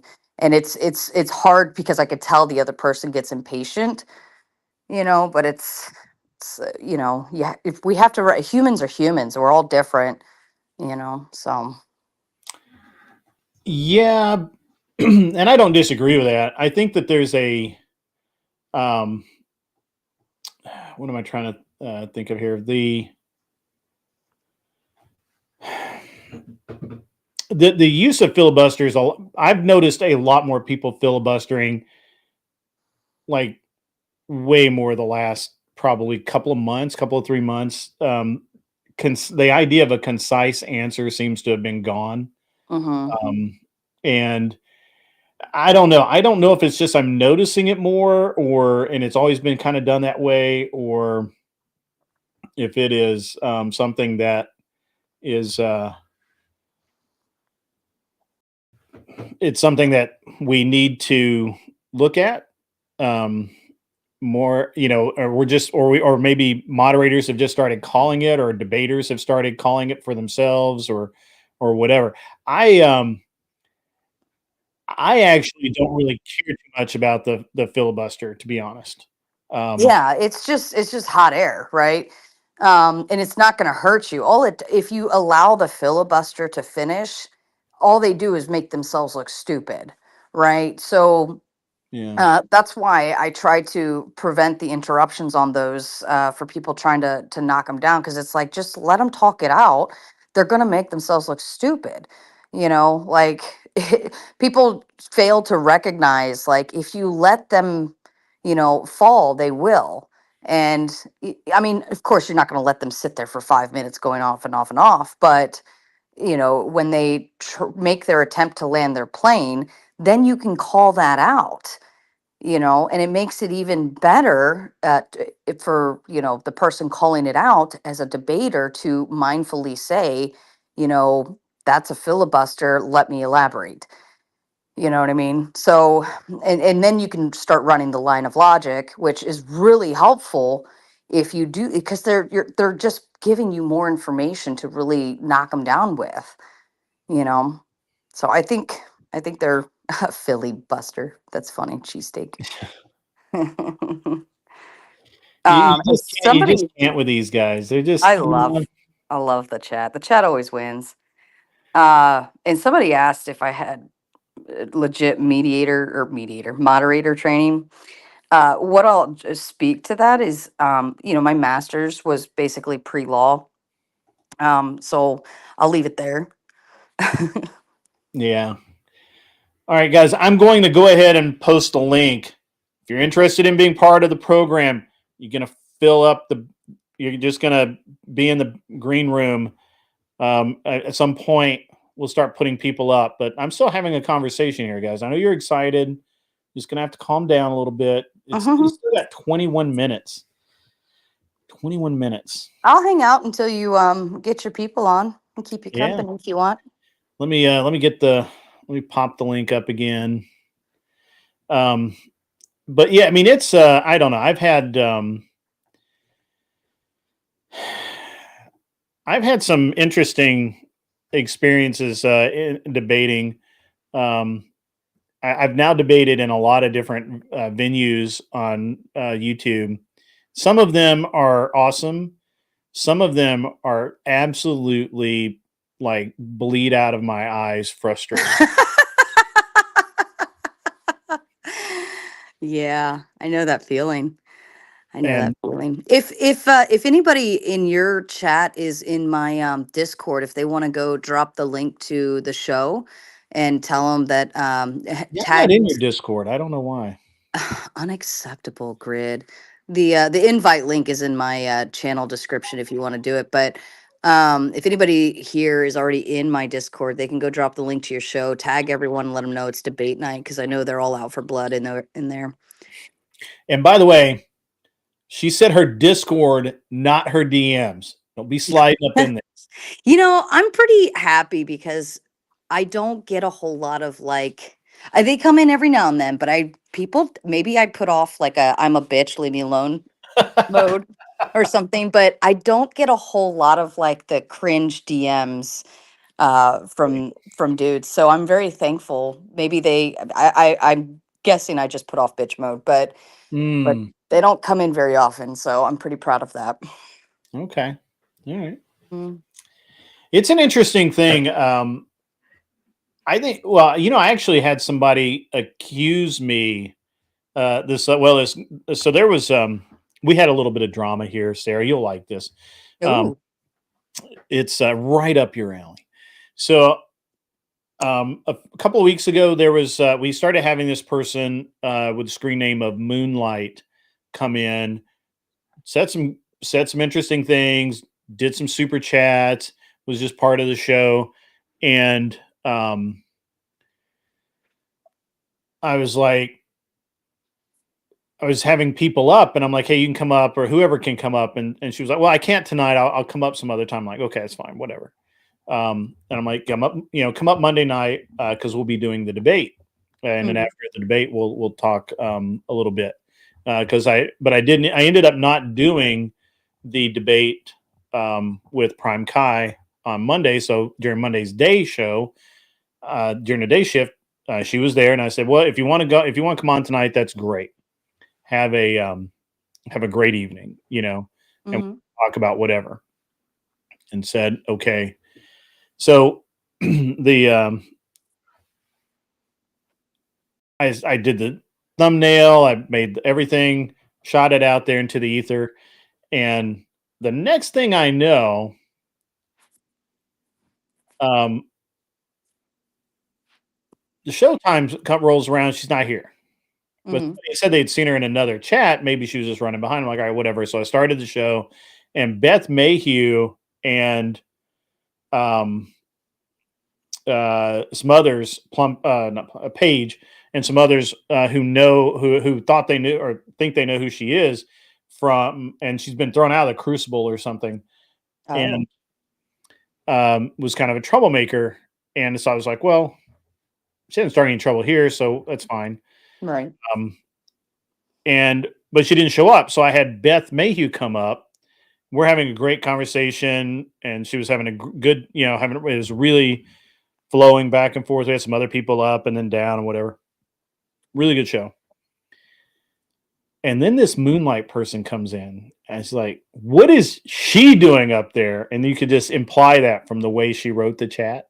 Mhm. And I was like, well, you weren't here. You were late. The world doesn't stop. My Show world keeps never moving. stops. So uh, this Moonlight person like spurred out. Apparently got banned again from the Crucible, and did a bunch of it was right. It was the same kind of stuff that happens over where in your world, right? Mhm. And so it was just very interesting to do, and so a couple of days later, I hear that she has said in the Crucible, or she was saying in the Crucible, and that may have been why she got banned, that I slid into her DMs and we were having a conversation or some garbage. And Ew. I'm like, no, no, that never happens. Cause literally I talk so little in DMs. It's crazy. Mhm. As you well know. Yeah, I um, mean, even I keep mine pretty limited with like business only. You know what I mean? yeah. Yeah. I mean, I have too many other things to do. And oftentimes, so I guess what people don't really realize is that even though I'm in the studio, I'm by myself. But when I'm setting up the show and I'm doing all that, I'm in my office and my wife is in and out. She sees all the stuff, so it's all good. Hmm. Yeah. Um, Miss uh, Miss D, yes, that's all real. I can't touch them because YouTube will kick me in my balls. But did our again with the gifted membership. Gripolis is killing it tonight. You guys are getting those memberships. The chat will be all green by the time we're done, apparently. So yeah, Ms. B, Mrs. D, they are all real, and I'm actually the one on top there. It will be gone tomorrow because I will be shooting it. Um, so yes, Imperious. The bottom one is a Keltec RDB. Can look that up. It only looks so short right now because the suppressor is not on it. Grid lost his train of thought again. Yeah, I did. We all. So, guys, I've been posting the link. You click the link, you go in, you make sure your mic and everything is set up, and then you jump into the green room, and eventually I bring you up. And that's how it is. So, there you go. Yeah, you little bitches, get in there. Yeah.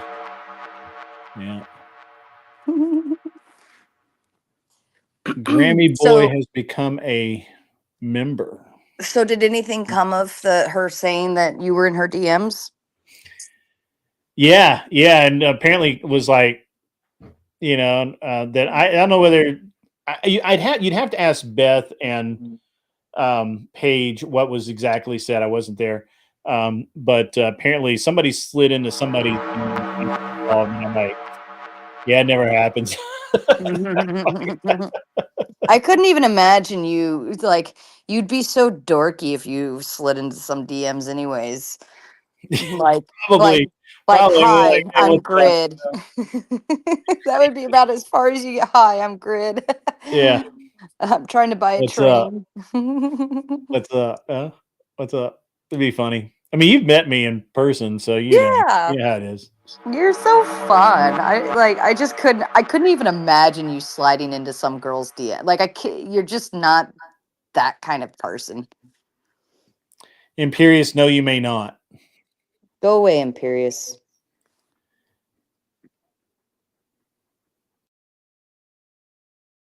You may not do that, Imperious.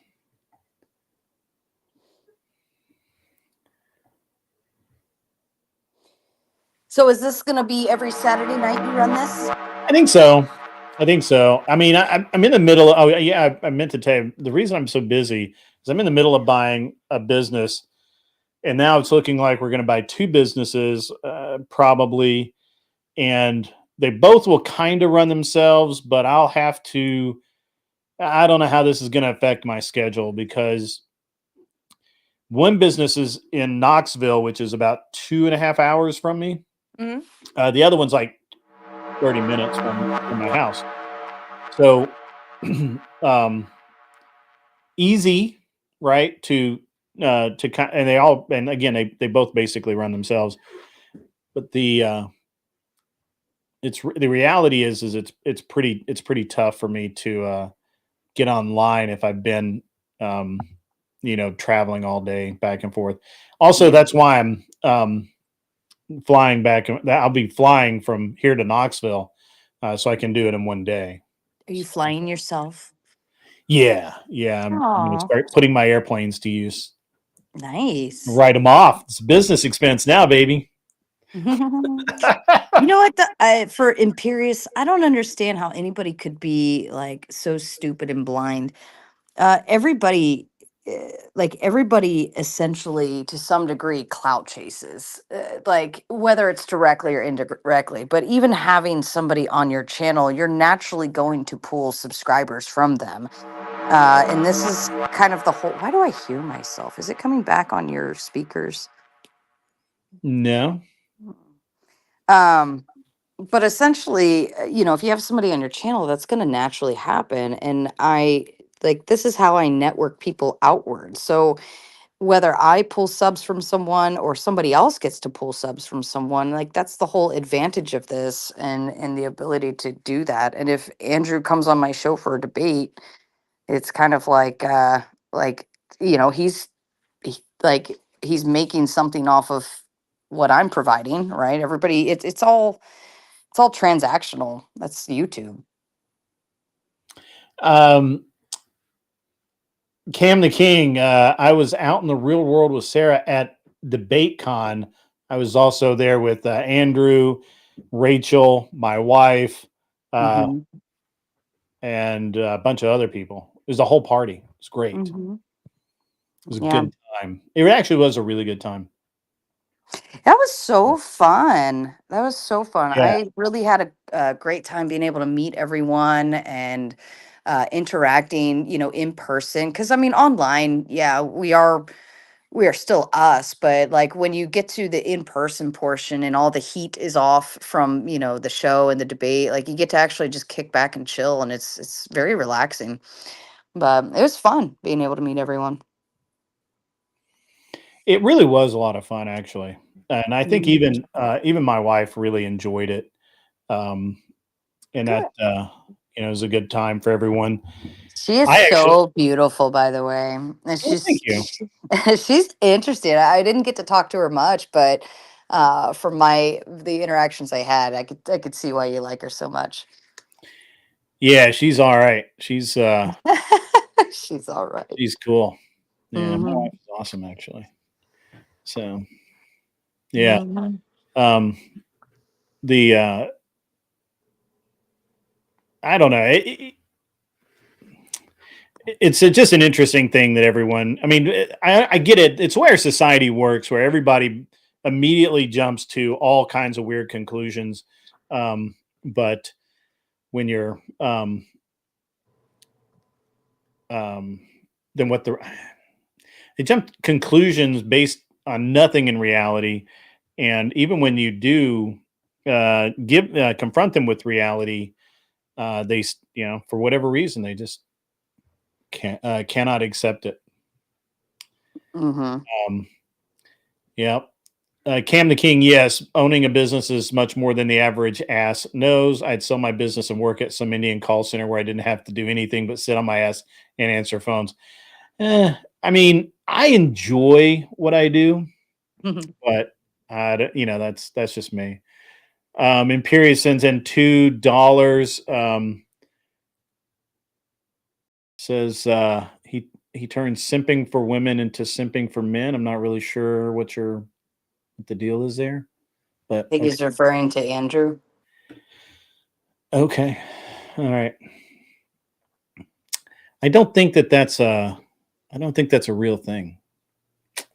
Anyway, ladies and gentlemen, if you want to be on the panel to argue and debate, we are going to fire up here in a few minutes. We actually have several people in the back. There's room for more. Wicked Wally, I'm actually shocked that you are not lined up ready to go. So, go for it. And yeah, I'm going to start bringing people up, Sarah. Don't take offense. I'm going to start bringing people up, Sarah. Somebody has their speakers on. Never mind. I'm going to start bringing people up, Sarah.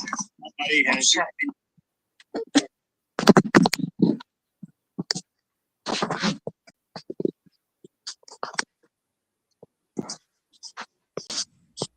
There we go. Now we got Anson, Beth, and Emmett.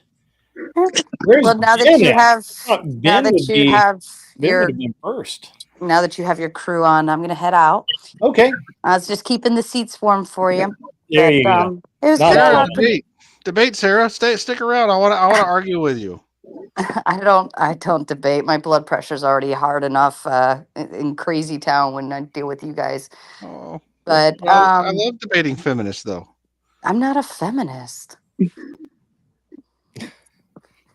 Everybody always says that. Somebody's got to play the other direction sometimes to keep the conversation moving. But I'm very right leaning on a lot of stuff. Either very way, right leaning. Yeah, I sit way further into conservative territory than most people think. I just like to play both sides when I need to. But in any event, Grid, it's been fun hanging out with It you. has. It's been And good. yeah, if you ever need a seat warmer, let me know. Sure. Yeah. No, I keep pretty much the same schedule the entire time. So, you're always welcome to drop by. Well, you have fun tonight, and I'd be interested to see how this goes this evening. Yeah. Yeah. Hopefully it'll be a lot of fun. We'll find out real soon. All right, See you, bye Sarah. everybody. Have fun. Bye. See you, Sarah. Bye. Have a good one. Bye. All right. Should I let the Furby up? There we go. The Furby is up. The Furby is doesn't have an avatar for this one. Yeah, I'm at work, but later I can bring it up. Mrs. D says no, but it's too late, Mrs. D. I'm sorry. Sorry, but it'll be okay. It's gonna be fine. Oh, is Mrs. C the Mrs.? No. Oh, sorry. My wife thinks this is all really silly. So my wife. Good for her. Good. So anyway, mods, if you can spam routine, relatively often spam the link, I will let people up as they come up, and we'll keep this going. All right. Good morning. Welcome. So, how is everybody so far? We still have room, guys. We got more. Got room for more people. Memberships just Yeah. What does this thing handle? Like 12 or something? Sorry. Yeah, I think it's 12. Streamlab. Streamlab holds like 2 more than StreamYard, whatever it is.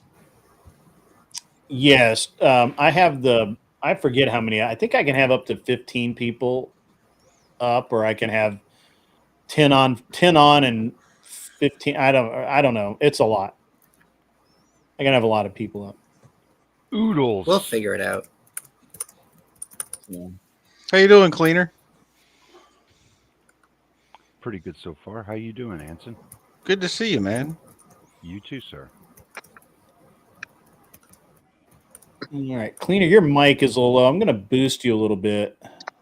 Oh, wait, you already boosted. Why is that? Why are you not? Why are you not louder? Can you hear me now? I can hear you, but you're just a little on the low side compared to everybody else. Looks like it's already boosted up. While he's doing that, welcome everyone. So this is the first time we're doing this. The rules are relatively simple. 1v1. I'm not doing any 2v2s. No gangster stuff like that. The chat, you guys pick the 1v1s.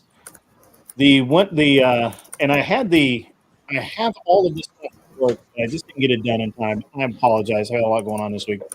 But basically, let me see if I can get this up on the screen. Well, I can't actually. So I'll read this off, and then I'll eventually have the bot doing all this.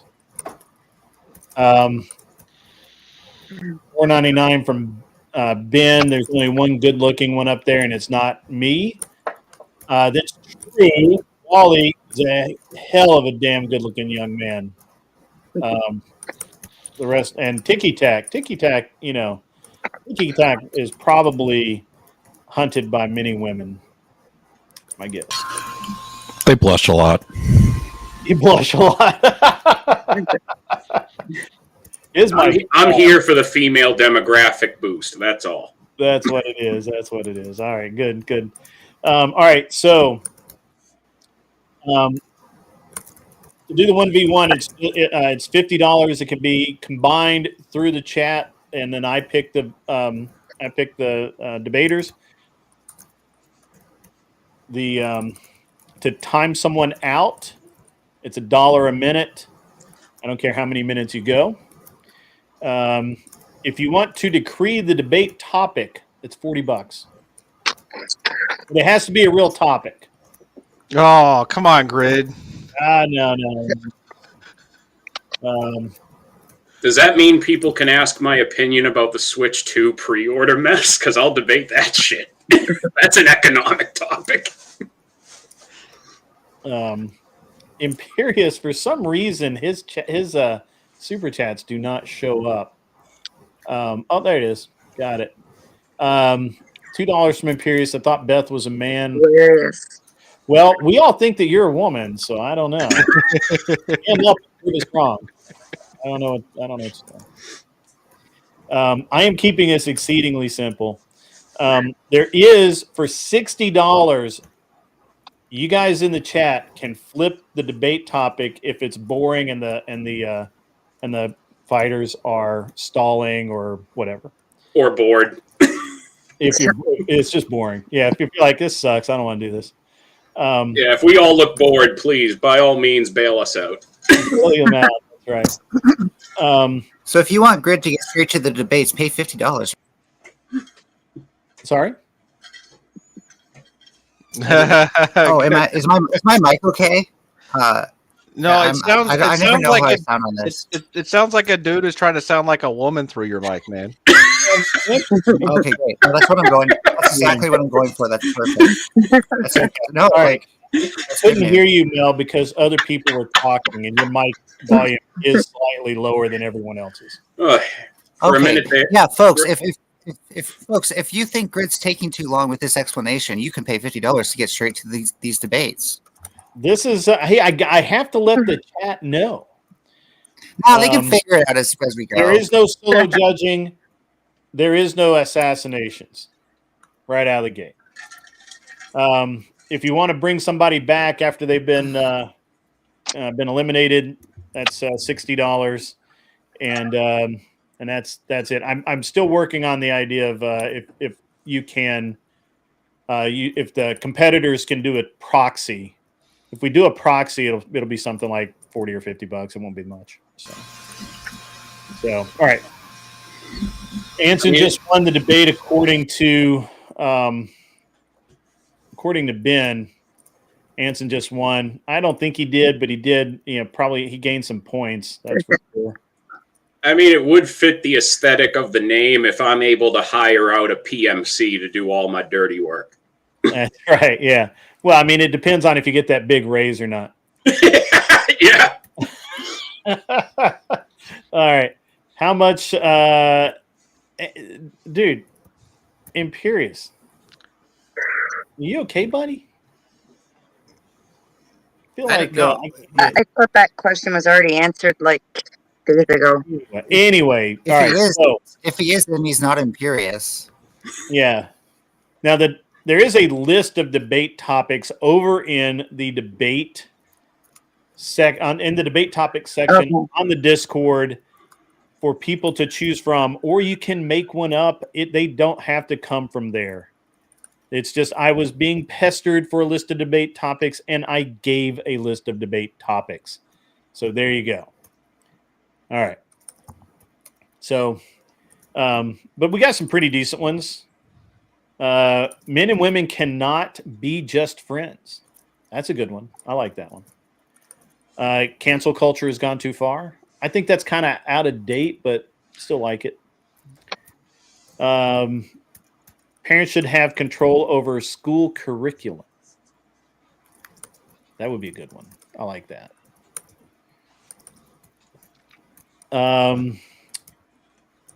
Is there a connection between policy and inflation? Or is it just the Fed making shit up as they go along? Men should be the primary providers in a relationship. Those are all cool. Let's see. Anson came up with like cerebral shit. These are from these next ones are from Anson. How can communities reduce gun violence while respecting individual rights? How should society address historical inequalities without creating new forms of division?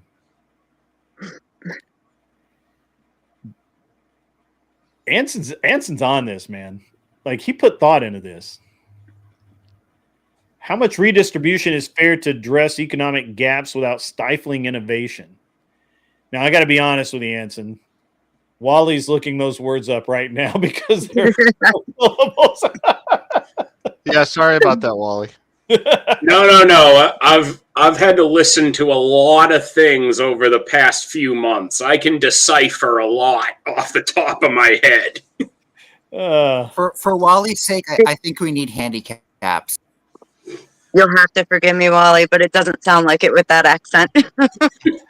I mean, if we're going to be fair, Wally's I'm a just lot now smarter Googling than- cancel culture, so I understand it. Yeah, Wally's a lot smarter than most of you look. So, I believe it.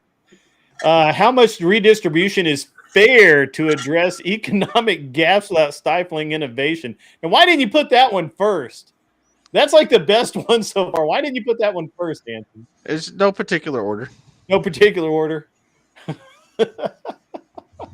That's funny. It's what was there an incel question? Yeah, Hold on, there's an incel I didn't question. read all these. I just separated them so they could be read by normal humans. By the way, Anson, do you know shift and enter? You can it makes you skip a line and Yeah, sorry, I read by the paragraph. it is on one long run-on paragraph. It's hilarious. Well, la-dee-da, Mr. 5th grade reading level flexing with everybody else. Is my audio a little better? That is way better. I don't know what you did, but wow, what a difference. I just increased the microphone boost. There you go. That was easy. Awesome. I'll say this for Ben in the chat. He's asking for no lame jokes from me tonight. I'll make sure they're fully walking upright. All these jokes can't walk upright. They're too drunk. What are you talking about? But they won't be lame if they're walking upright, will they? They'll think they're walking upright in their own minds. They'll still be upright in their own minds. All right. Yeah, like a drunk when you think you're upright, but it turns out you're walking 90 degrees. 45 is more like it. All right. Oh no, I can walk 90. I walk on walls and stuff. How much to kick Wally? I do I want 180s. to see it. I want to see it. I don't know. I haven't really thought about kicking anyway. Wally's the cool one, Ben. Like, Ben, you how should be much crown are we talking about drinking before we do this 45-degree walk? I mean, I could give an extra incentive to people. If you give Grid an extra $50, I'll go put on the debate dad robe. Oh yeah, that was awesome. Somebody donate $50. That's some funny shit. That was funny. That was funny. I'll even get the pipe. So what do we need to get this started? I want to debate. Somebody need to donate money or Yeah, we need to get a and I don't care. It doesn't all have to come from one person, but we need it's $50 to do 1v1. God forbid anybody settle down for a minute. They can't quit laughing long enough to hit the right button.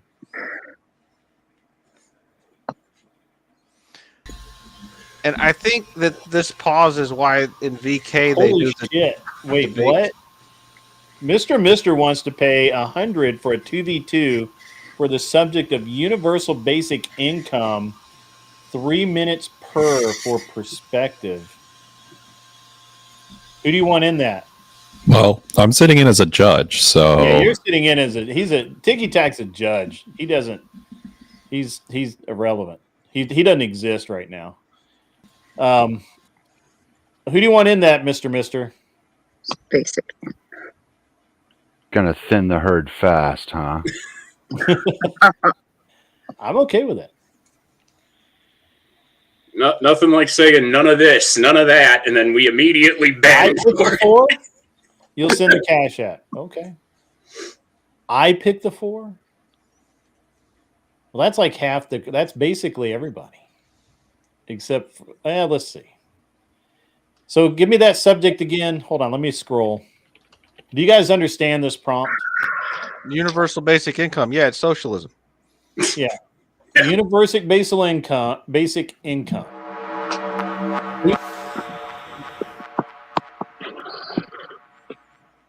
I'm pretty sure Wally is against. Pretty sure Beth is against. I'm pretty sure Emmett is against. I don't know. Where do you stand on that, Anson? Well, I'm anti-socialist, so you're anti-socialist, so you would be on the. That's no an against. But I'm guessing, Mel, you are for.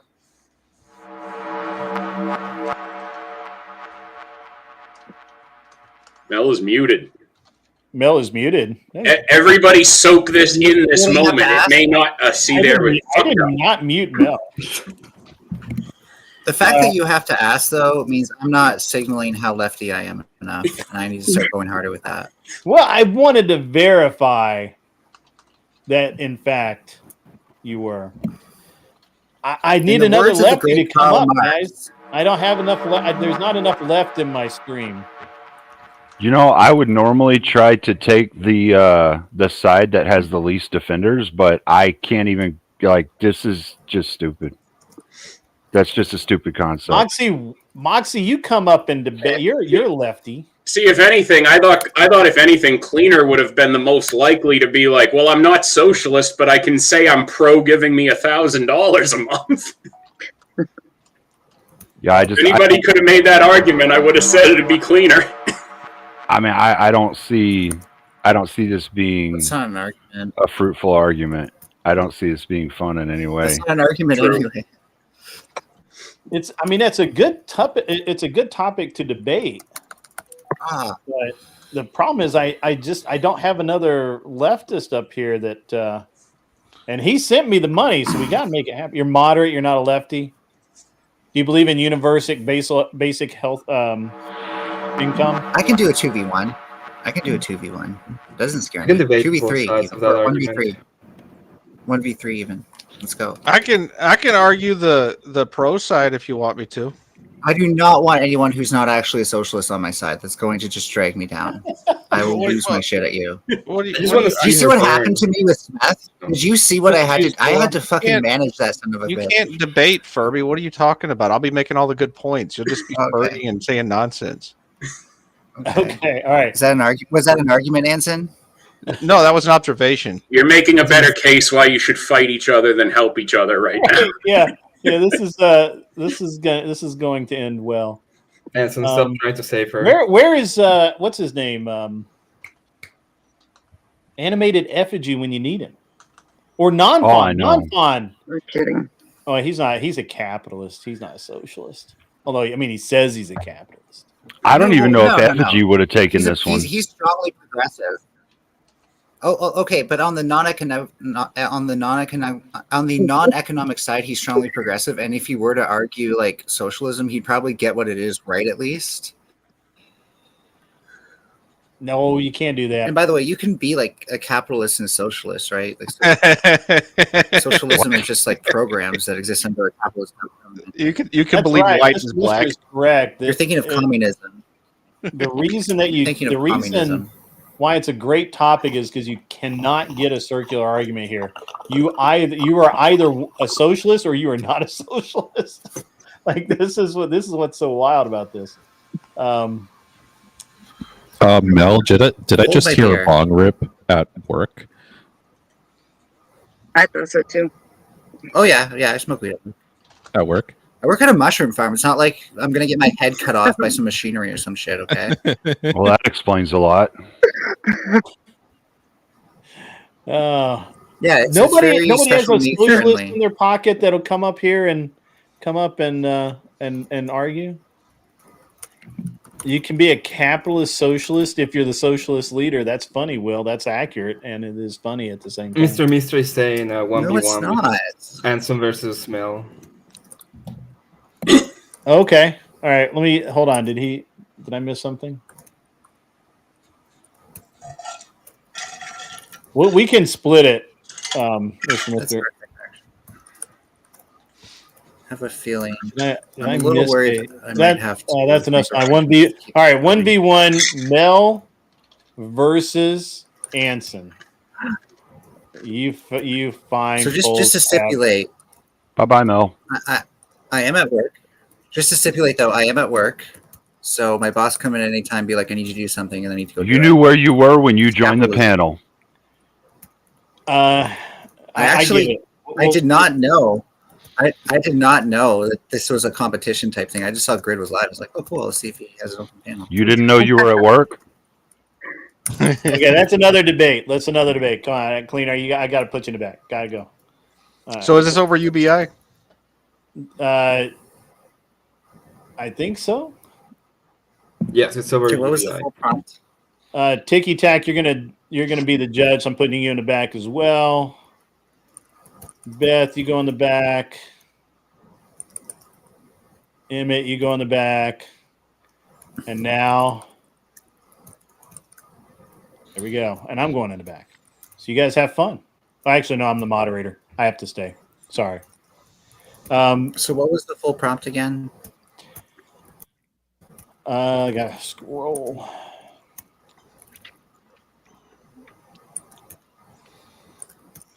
It was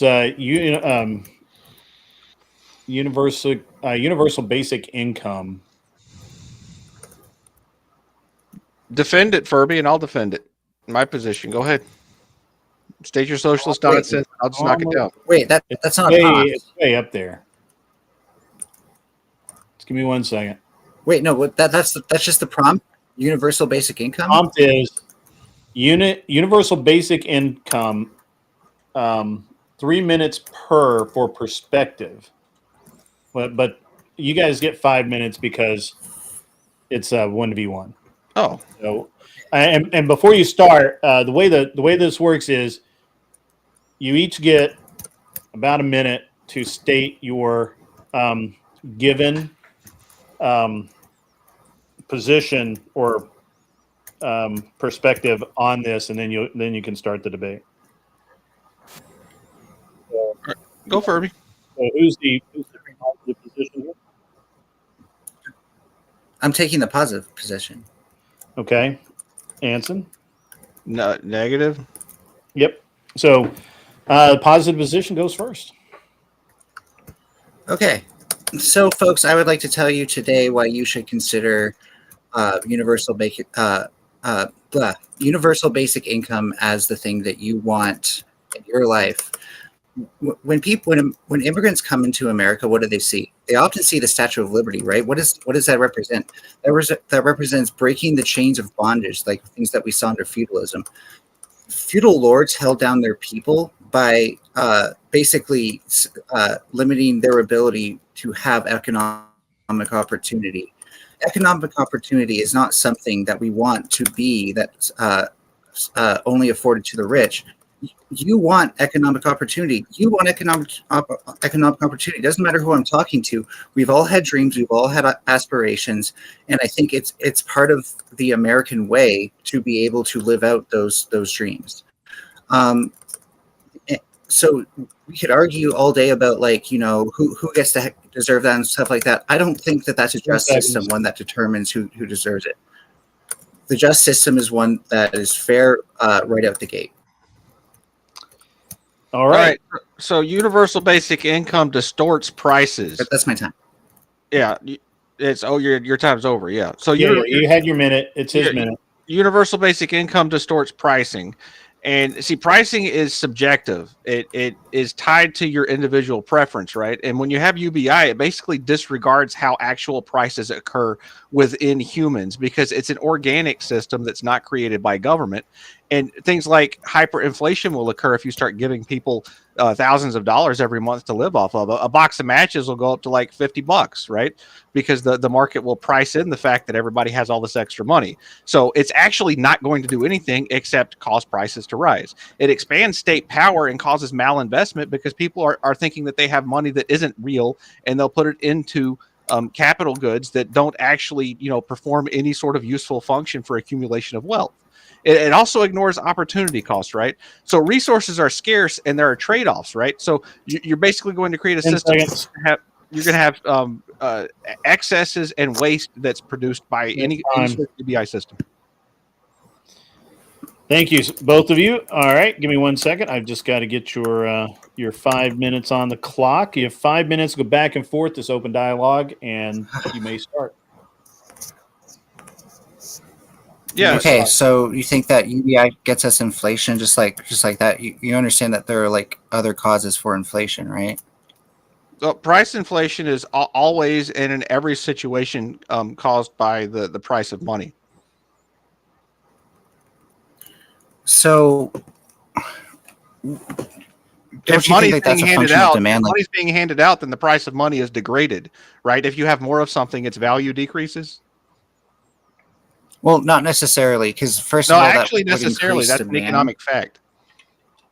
So your concern would be that would increase demand, but we can manage demand, right? So like economic planning and things like investing in infrastructure could help a lot. Yeah, economic. So yeah, if you want to manage demand by forcing scarce supplies, right? So you just create bread lines, right? That's the Soviet model. It worked out really well for them.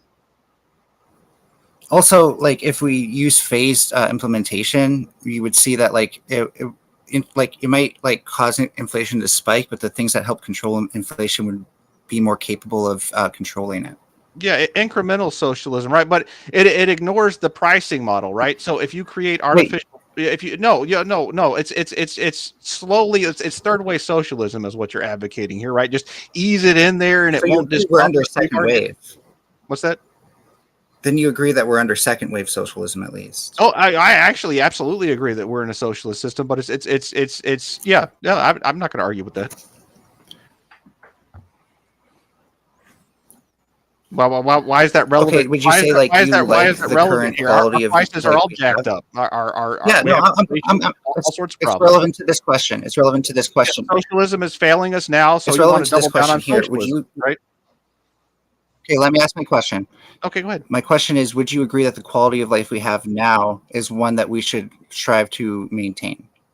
I would privilege. I would agree that our quality of life in the United States has increased, yes. And that I would agree that human flourishing is a value to. But that's unrelated to UBI because UBI would actually degrade our value. I don't think it is. I think we can partially attribute that to second wave socialism. Things like better education, better community. We don't have better education. Our educational outcomes have degraded over the last 50 years because the federal government centralized it more and more and more, and the socialist tendencies of centralization have caused it to degrade. When you make something free and compulsory, it loses its value because of the unseen costs of making it free. It's just like healthcare. When you socialize healthcare, same thing will happen with UBI. When you make money free, it'll just lose its value. So over the past 50 years, we've seen the amount of people who go into secondary education leave with a diploma increase. Yeah, part of that is definite. But part of that is definitely having better education. So you're conflating two different things. You're saying that just because more people are getting pieces of paper that say they have a degree, that more people are more educated, right? And more people are actually, receiving an education that's adding some sort of value to their life. Because we're running out of time, I'll agree that's a conflation. And I'll respond to it by saying this. If socialism has been right so far, I think it's worth taking a chance on. Well, we have better education. In what way has anything that you've said been remotely related to socialism being right so far? Well, as I demonstrated, you want to maintain our current random assertion without backing it up. Want to maintain our current. I can make random. As I pointed out, socialism is the reason why children in Africa are starving right now. See, I just made a random assertion. You can make yours too. Go ahead. That's not a random. As you've said, you currently want to maintain our current quality of life. Yep. I think that our quality of life has increased, and that I think human flourishing is important. So quality of life should continue to increase because I'm a Greek virtue ethicist. Absolutely. And as I've pointed out, that's partly to do with socialism. No, and all I'm saying is that maybe you've not explained that correlation, and that's where I'm drawing the line where you're just making stuff up. I've pointed to education for one thing. And I knocked it down by drawing the difference between. You're saying that pieces of paper cause people to be more educated. I'm saying that even though there's an increase of number of people with pieces of paper that they say they have a degree, it doesn't really mean anything because it's of less value. Do you think being well fed helps you perform better in school? Oh yeah, absolutely. Yeah, your diet is directly related to IQ. Yeah, we need UBI to pay for school, for food, and that'll help people perform better in school. Yeah, so UBI is the only way that people will eat. I wonder how people ate before UBI, like right now. Well, right now there are plenty of starving women and children in America who could actually really benefit from that. Would probably do better in school if they had those meals supplied. That is time, ladies and gentlemen. Very interesting. Very great. I can't. Do you need Streamline? Go. Can't what? Sorry, my kid just got home. Oh, I got you. All right, so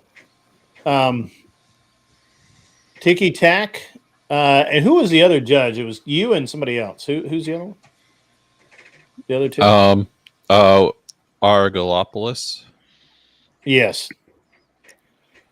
He is in the chat. He is in the chat, but he is not. He did not come up. Well, I could give like some quick critiques, and then kind of smooth it. And into Mikey Ball. Mikey Balls didn't make it in tonight, ladies and gentlemen, but Glenn Lawrence did. Both are paid to be in the chat. However, I gotta get the judge's decision first, guys. Yes. Yeah.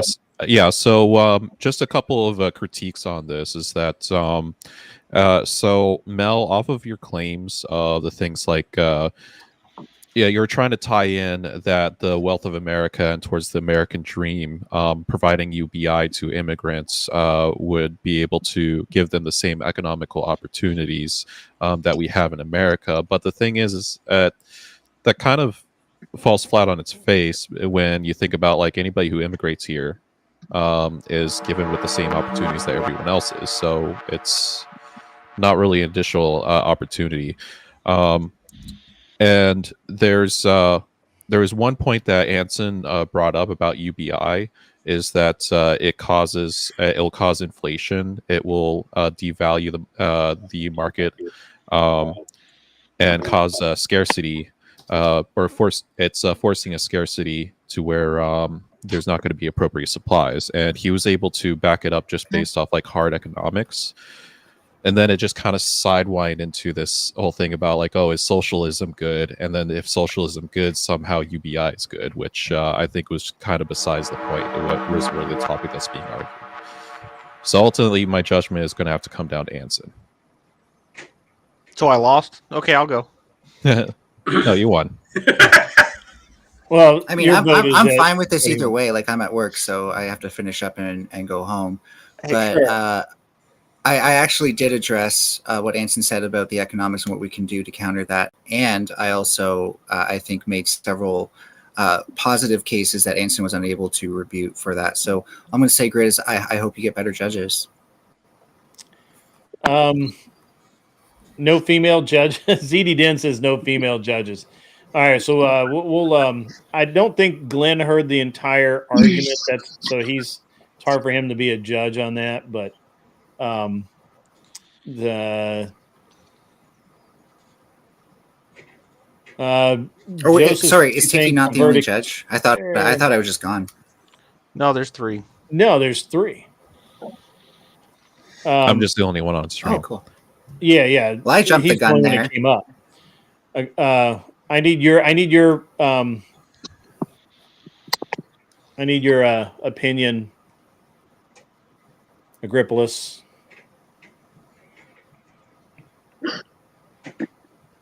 Oh, Tiki Tack said what he was going to say. Okay, thank you for that. All right, and then the chat. It would have been nice if I was being told if.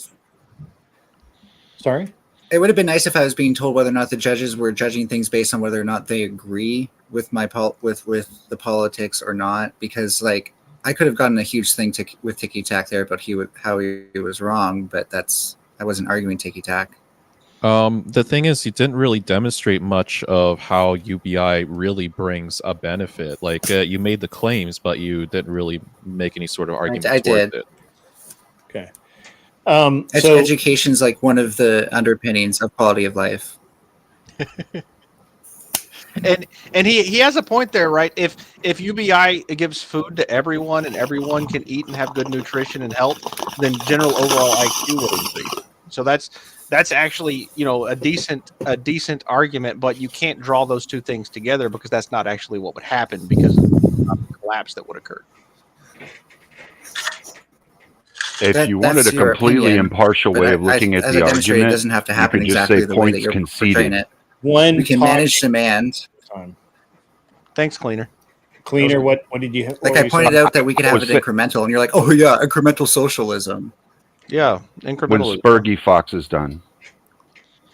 Okay. If you wanted to make it a completely fair and neutral way of judging it, just count the number of points conceded.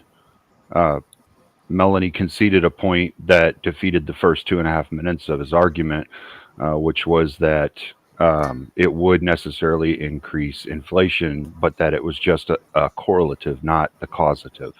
So arguing any further points, saying I didn't fully concede. No, you did. You said what are as I pointed other? out, you can manage what are demand. other As I things pointed that out, you can manage increase demand. inflation? That was your question. That's a concede. Okay. Well, I as much as No, I it's enjoy not. the back As and I forth, pointed and out, you really can manage do, demand.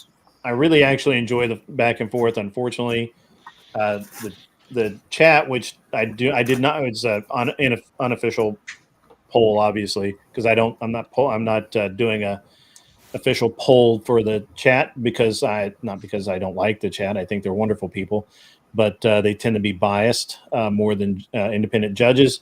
But all three judges and the chat have said that Anson won the debate. Mel, I'm sorry.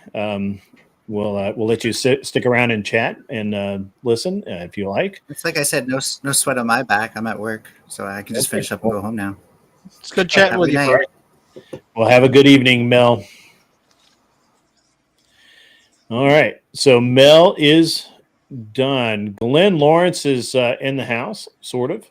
I came here to get rid of the Judges up imposter, on- but the imposter left. We're almost out. So, guys, we need some more contestants. If you feel like you've got the cojones, come on up. Mr. Mister, you still have a debate in your pocket. If you would like to use that, let's make that happen. Who would you like to see debate?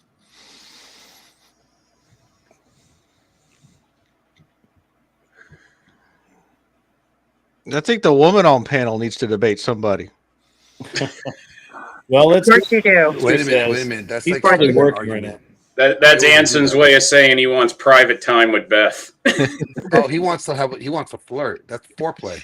Got it. Anson's a big intellectual flirter. Mr. Mister says 1 second he'll come up with something. And I don't know if he has a topic in mind or if he's going to just let us pick one. But that was good, actually. Anson, good job. Your actual points were well made, honestly. And for some reason, you really kept the Furby from spurging. So good on you, sir. Good on you. Yeah, I've been working on him for a while. Every time I see him somewhere, I give him hell. I should just built it up, right? Like each other. Yeah. Like think about it. Anson likes armpit hair. Yeah. Furby could like, Anson hair. Yeah. That's gross, Glenn. That's the worst thing you've ever said to me. I'm just saying it could be a thing. I don't know. I don't know what the Canadians do up in Canada. This is his points ripped off right-wing media in this circle jerk. I would actually really like more leftist Mel. If you want to reach out to some, that'd be great.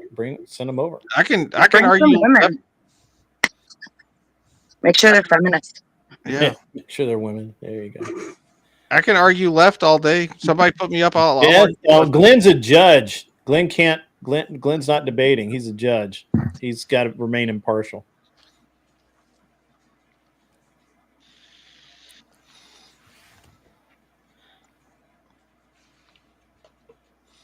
Everyone likes how Anson sets up his camera and background. Well, I just turn off the lights and then change How my about settings. Beth versus Emmett? Well, that'd be good. But now I That'd need be the nice. topic.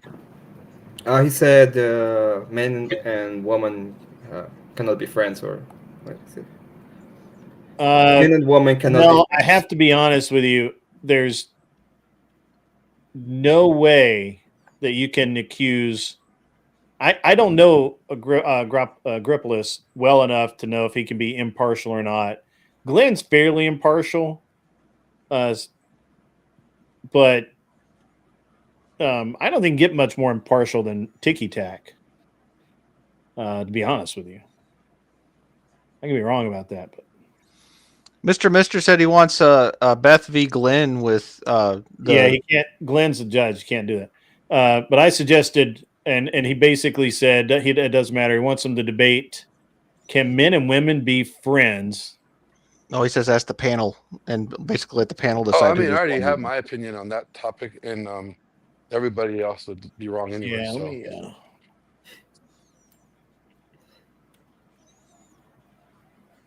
all right, so I got the two judges down here in the bottom, and then the rest of you folk ready to go.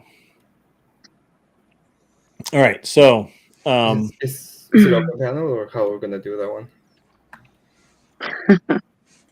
I'm sorry. Who's gonna debate that topic? Who's going to debate the topics? I'm Beth, going for. Beth. I think Beth and Emmett should debate. Emmett Smith. Emmett, right there. Yeah. Hello. Oh, he's not black. What's up? Hi, Emmett. Okay. Nice to meet you. So who's taking which side? You think men and women can be friends? I can argue either side, I think. Is Mr. asking to get each of our viewpoints so he can decide who the other person should be? I can't. Yeah, I think that's what. Yeah, I that what it would be a looked good like. idea. Let me see what he wants. Let me see.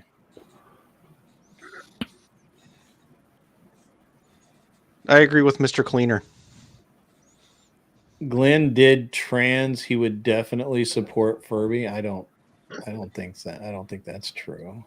He said he likes Beth versus Emmett. All right. Yeah. All right. So, Beth, can men and women be just friends?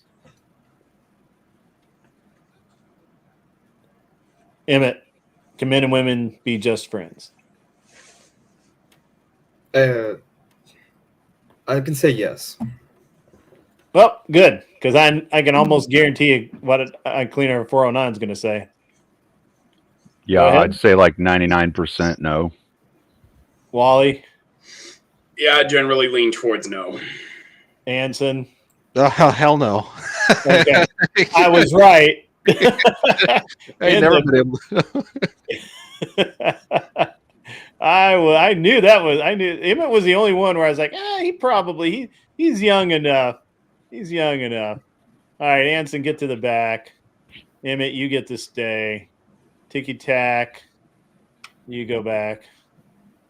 Cleaner, Wicked, and Glenn Lawrence. Why is there? Glenn's hiding down there. All right, here we go. So be going first because I'm the affirmative, right? You're saying they can be friends, and she's saying they cannot be friends. Okay. Give me 1 sec. I got to reset my timer. You get 1 minute each to state your positions and why you believe them. And Emmett, you start. And now. I would say that whenever this topic comes along, we usually go ahead and put the sexes into their most biological needs only. So we're thinking about the reproduction. But I think that doing relationship stances, men and women can be friends without going over the board. And we can see that specifically in good societies. We see that in even in churches or in places where they can have amicable relationships and they can have proper boundaries set so that they don't go beyond what would be considered a good friendship or a good proper friendship. I would say that in most cases, when those barriers and those specific societal inputs are not met correctly, you can have noise that would create problems in the relationships. But generally speaking, we have proper. All right, that's the minute. Sorry, I wasn't watching, so I didn't give you the 20-second or 10-second reminder. Beth, are you ready?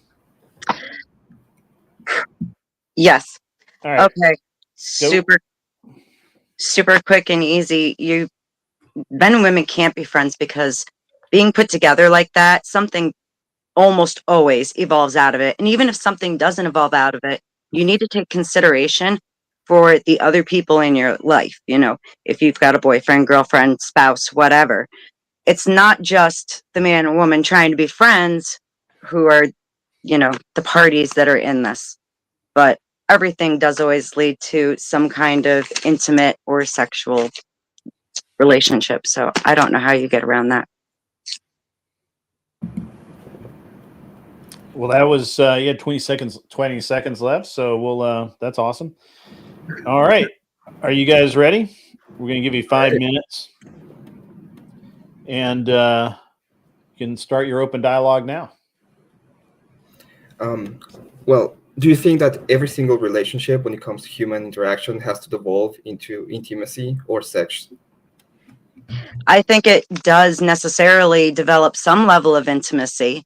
And, you know, even if you don't necessarily see it as being the kind of intimacy that leads to sex, that doesn't mean going to. Well, yeah, I mean, there's always a possibility of things going wrong, but that the point of Possibility, it happens all the time. It's like, yeah. I'm this is not why saying men that don't let their women go out to bars by themselves. Well, a bar is different than having that not necessarily having a one-on-one friendship. You can have friendships that involves different people, and that includes men and women, and you can have friends in those relationships. That doesn't actually mean that you're not going to have your partner involved in those friendships. So if your woman is talking to a male colleague on the phone outside of work, you're not going to want to ask questions, and you're not going to feel insecure about what kind of a relationship the two of them might have. It depends on it depends on it depends on the kind of boundaries we have set. Like if I go ahead and I know that we're gonna have a meeting because we're just gonna go ahead and watch a movie together, and they're like setting up what kind of beverages we're gonna have, I don't have any problem with that. But you're thinking about that as a one-on-one. That's what people always think. It's like, oh, man and woman can only be friends if they're in a setting when they have to be alone together, and that's what usually this topic devolves into. Even in group settings, you know, I've seen plenty of women and men, and actually, I mean, it happens all the time where they don't give a crap about boundaries. They're not going to necessarily respect whatever boundaries a couple might have. You know, if he's interested in your woman who he works with, he does not give a crap about what rules the two of you have set. Instead, he's going to listen to what she says and find your weaknesses, and or vice versa. I've seen women do it too, and they start nailing in on those to get what they want. So no, even in a group setting, I think you're putting way too much trust into boundaries. And looking at the divorce rates in this country, I don't know why you are. But I think the problem with the divorce rates and the problem with having this kind of interactions have to do with the lack of proper boundaries. It always starts. Look, you set the boundaries when you make the relationship, and that's how the relationship falls apart. Is because someone has disrespected those boundaries, and typically it's someone that one person. Typically, it's because of somebody that they're interacting with on even a semi-regular basis, and it can be in a group setting. It happens all the time. Yeah. This is what I'm coming with. I think that there's that the way that humans can interact, especially in group settings, where both people are involved, and when you have like a good dynamic, doesn't necessarily means that the people involved there will have or will want to have sexual interactions with each other. And I think that we No, can no, no, no, no. You're banking on the idea that relationships are always sunshine and rainbows. They're not. No, Okay. Every relationship has good times and bad times, and all somebody has to do is catch it on the way down, even. Or even potentially they're trying to repair the relationship and it's a good opening. And that person might be insecure about, I don't know if this relationship is actually going to work out. I know, I'm into it, but we're having this bad time, or we're just coming off of this bad time. And, in those cases, boundaries mean nothing. I'm banking on the idea that you can have healthy relationships, and that includes people that are close to you. And that doesn't mean that those relationships need to go into the drain or you need to destroy those kind of relationships and just focus on one single relationship because you think the other person is unable to have any kind of possible relationships with the opposite sex. It's like, well, I have a friend, and I have a friend, and his wife. It's me and my wife, and we can have and be together and have a my teenage son's best friend got a girlfriend and cut everybody off because that was that's his focus now, is his girlfriend. So no, I mean, even when it comes and that is an unhealthy relationship. That's one of the things that we know that causes unhealthy relationships. That's how you build it. That's how you build it to last. Sorry, man, they can't be friends. They can. Good one, Beth. That was actually really good. That was really good. Yeah, good job. Yeah, that was good. Actually, good job on both of your parts. Emmett, yeah. you need a little more practice. I'm going to say this before the judging so that they don't think that I'm biased or anything. Need a little more practice. You made decent points, but your delivery needs a little bit of work, man. Yeah, I mean, it's the first time I do it, so yeah. Beth, it's Thank you, obvious that you've been in the crucible a little bit, so that's very obvious. That doesn't help the nerves. Go ahead, Beth. Sorry. I was just saying that still doesn't help the nerves. Yeah, that happens. All right, so let's hear from the judges. We'll start with Glenn Lawrence this time. So both arguments are all very contextual. Like they require a setup. One mentioned what if they're just trying to recover from going through a rough patch, and are you not going to be insecure? Well, you're implying that he should be insecure, and then the other one, it's just more assuming that people do not have nefarious intentions, or that proximity doesn't play a role. The more you expose yourself to this individual or these type of people, the more likely you're going to get comfortable and be more willing to cross the line.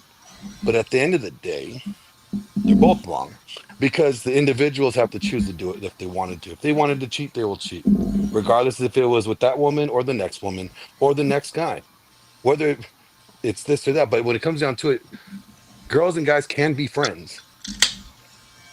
They just can't be friends doing things alone. Okay, you can't be a married woman can't be going to a single guy's house to hang out and Netflix and play. I don't know what gay games do people play. I don't play video games. But something gay. Who won, Glenn? Who's got your boy? Who's got your boy? Neither of them. They both lost. You got it. No. You got to pick one. Okay, you know what? Who was Emmett? Emmett won. Got to vote for Emmett. All right. Ticky Tack, where you at? And that was because I'm a misogynist. So I was teetering on the line all the way up until the final words. Emmett comes out to a side of it.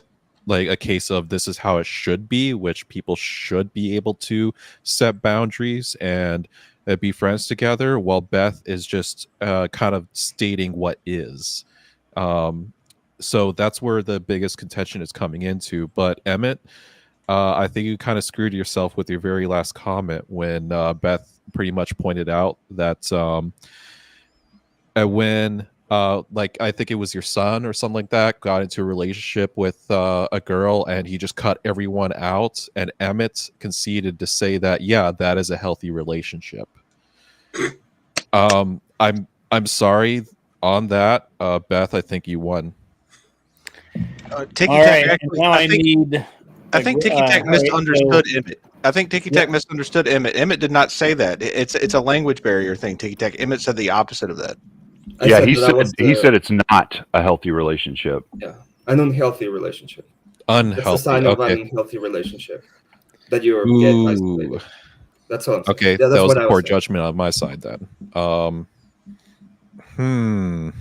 Agrippalus gives it says, yeah, I think they both kind of gave kind of circumstantial arguments. Beth definitely has some good ground for why they can't be. Beth came with more real world facts. So are you giving it to you giving the point to Beth?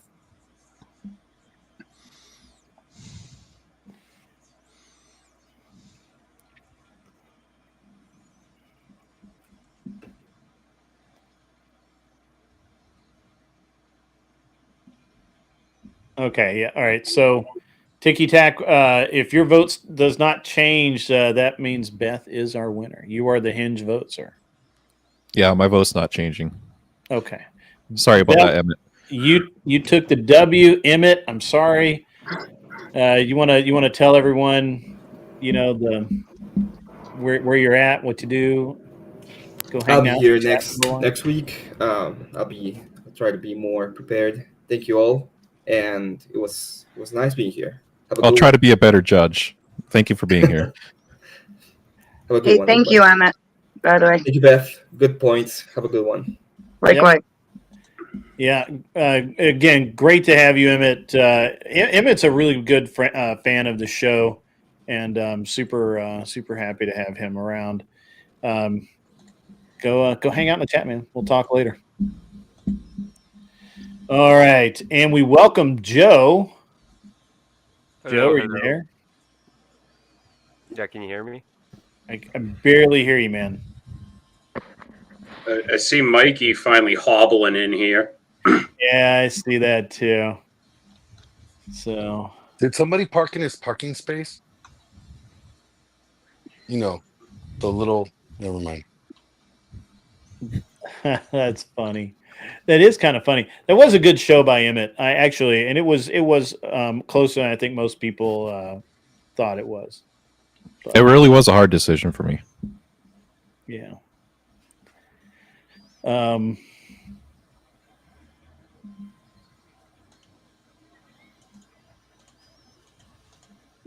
That's interesting. All right.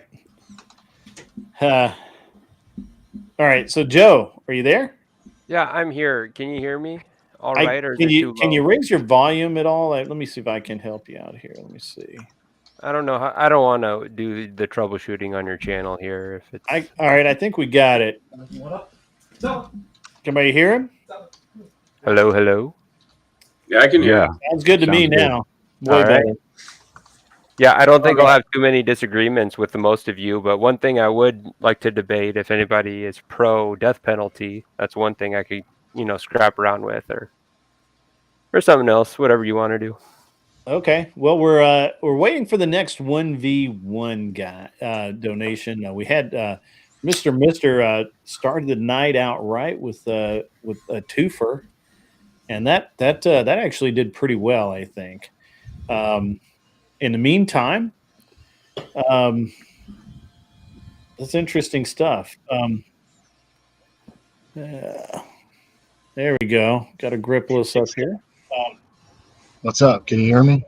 Well, I can hear you. How are you? Sweet. Yeah, I just got my PC fired up. I'm new to all this shit. Well, getting back into it. Mr. Mister says to send those supers in.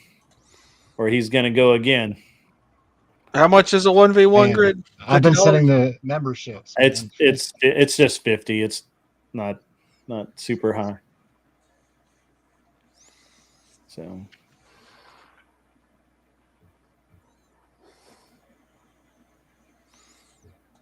it's interesting that the chat is going crazy. Mostly, I Have think Mikey it's Balls related come to take my Mel. spot so I could like troll a little bit. Good. I No, need to you get in a can't. trolling mood. I know. Mikey Well, Balls, come up here, take my spot. Mikey Some Balls, people you're are welcome to come up on the stage here and assume your rightful role as a judge for tonight's festivities. as a just a step beneath us type of judge. Just one step down. Ooh, kissy cat.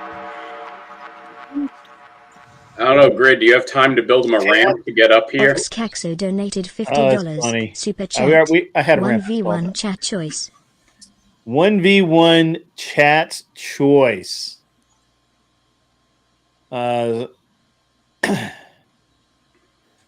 right. Who shall it be? Cat v Ben. No, you're not flirting tonight. Grid, I thought of something that might help the stream go a little smoother. Yeah, what you got? Maybe if in the beginning we go through the different topics and each of us take our stances. So, I mean, like say whether we're for or against it, then the chat would know where we're at on them all. You know? Yeah, Wally v Cleaner sounds good. That's in the chat. Wally v Cleaner. I think I've seen that fight before. But I'm. The Booker is not amused. Huh? The Booker is not amused. The Booker is not amused. The Vicar. That's a matchmaker in wrestling parlance. Chairman just wants to get rid of me or Wally, so there's less competition for him. Ooh, I like this one. Anson versus Wally. Let's get some. Wally, you're obviously going to be next. I mean, everybody said so. But so if Wally get ones for Anson, 2 for Cleaner. I'll go. I'm good with it. In the chat.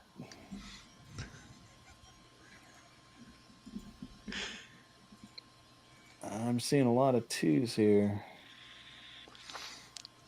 More memberships donated. Thank you, Gripples.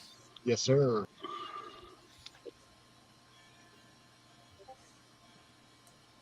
All right, now I'm seeing an even number of 1s.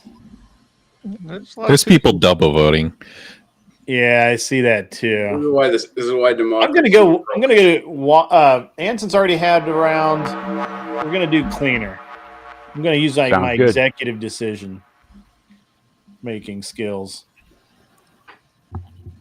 So I'm done. I'm just making the executive decision. So, what subjects do you guys think that you might disagree on? I know you've debated before. Oh shit! Just don't pick UBI, and I'll just argue whatever Wally says yes to. That's funny. Let me. Oh yeah. Society should be less reliant on technology. I don't know if you can make that one. I can argue either way. Where are you at on that, Wally? I don't agree with that. I totally agree with it 100%. Let's go. Hold on. I might have one better. Should third-party candidates automatically qualify for debate stages? Now Anson's like, fuck, I wanted this one. Yeah, I know a ton about this. Debate stages as in like in the public political forum or like what we're doing right now? So that they're automatically included in the debate or the vice. Yeah, I guess it would just be the presidential race. Pick a side, Wally. I'll take the opposite. Should third-party candidates be included? Yeah. Oh, I said automatically. Yeah, automatically be included. Automatically be included? That's an important determining factor.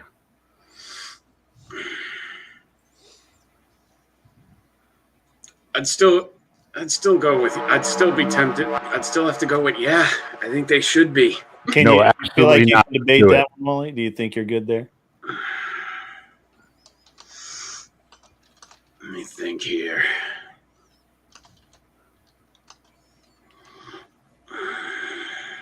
I mean, I got a whole wall of them. I had so many people give. Yeah, is give there up- something more particularly more interesting than that? I think that's pretty interesting. All right.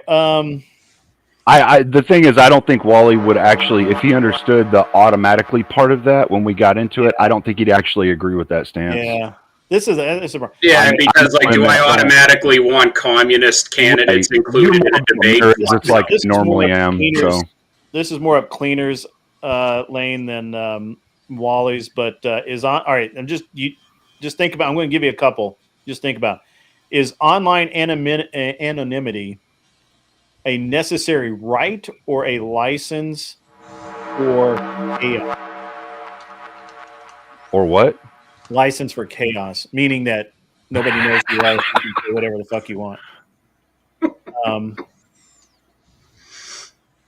Hell, I don't know about that. I'm not real sure. Yeah. All right. How much redistribution is fair to address economic gaps without stifling innovation? How much? Say it again one time. That's one of Ann's. Oh, is that in the Discord? Yeah, What this was is in the Discord. What was the first? What was that first one again? Is online anonymity a necessary right or a license for chaos? Basically, should you be allowed your online anonymity, or should you, or is that a right, or is it something that is more used for chaos? People hide behind the screen of anonymity, and like it's kind of that Silk Road kind of. That's a good one. I could go either way, Wally. That's a good one, man. You pick which side you want. I could go on either side of that if you want to do that one. I knew Cleaner'd like that one. Yeah, I do. He's all about the hunting people down that hide. Yeah. Grid's been paying attention. Yeah, it's weird. All right. While you're thinking about that, Wally, here's another one. Are social media companies responsible for their users' mental health?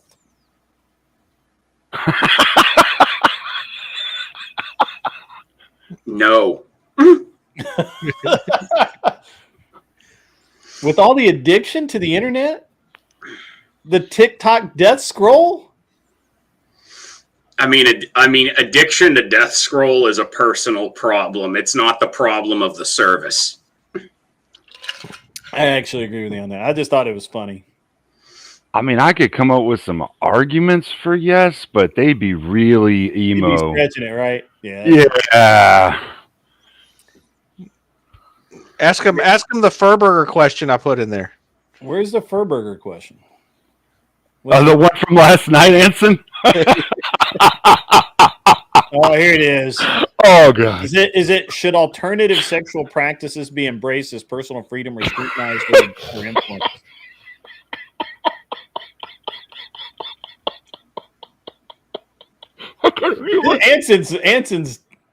Anson's got it going on. Who dropped? Did somebody drop? Did Joe drop? No, Joe's here. No, Joe's It was Glenn. I had to mute. Glenn's out in at Thor's, so and I'm sure he's on his phone, so he has spotty service.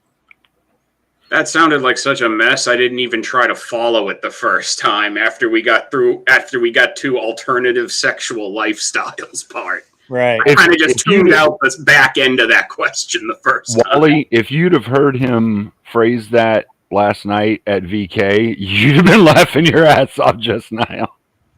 It was horrible. All right, let's pick one of these and let's get to fighting.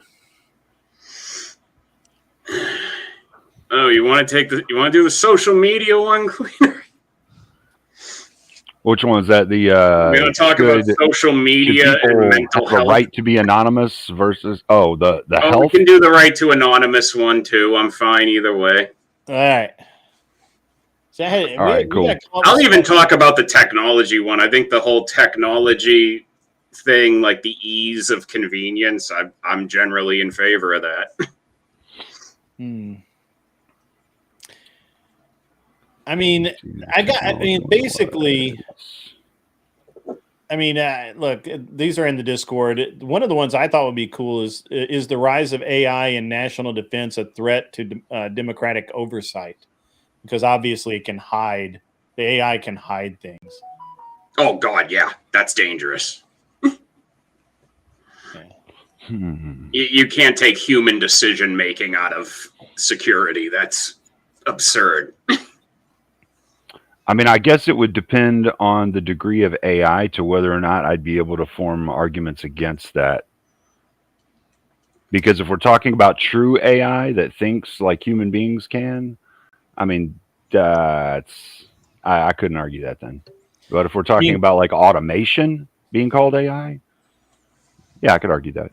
I mean, we're talking about right now, like the drones that fly themselves, designate their own targets, and decide who is friend or foe.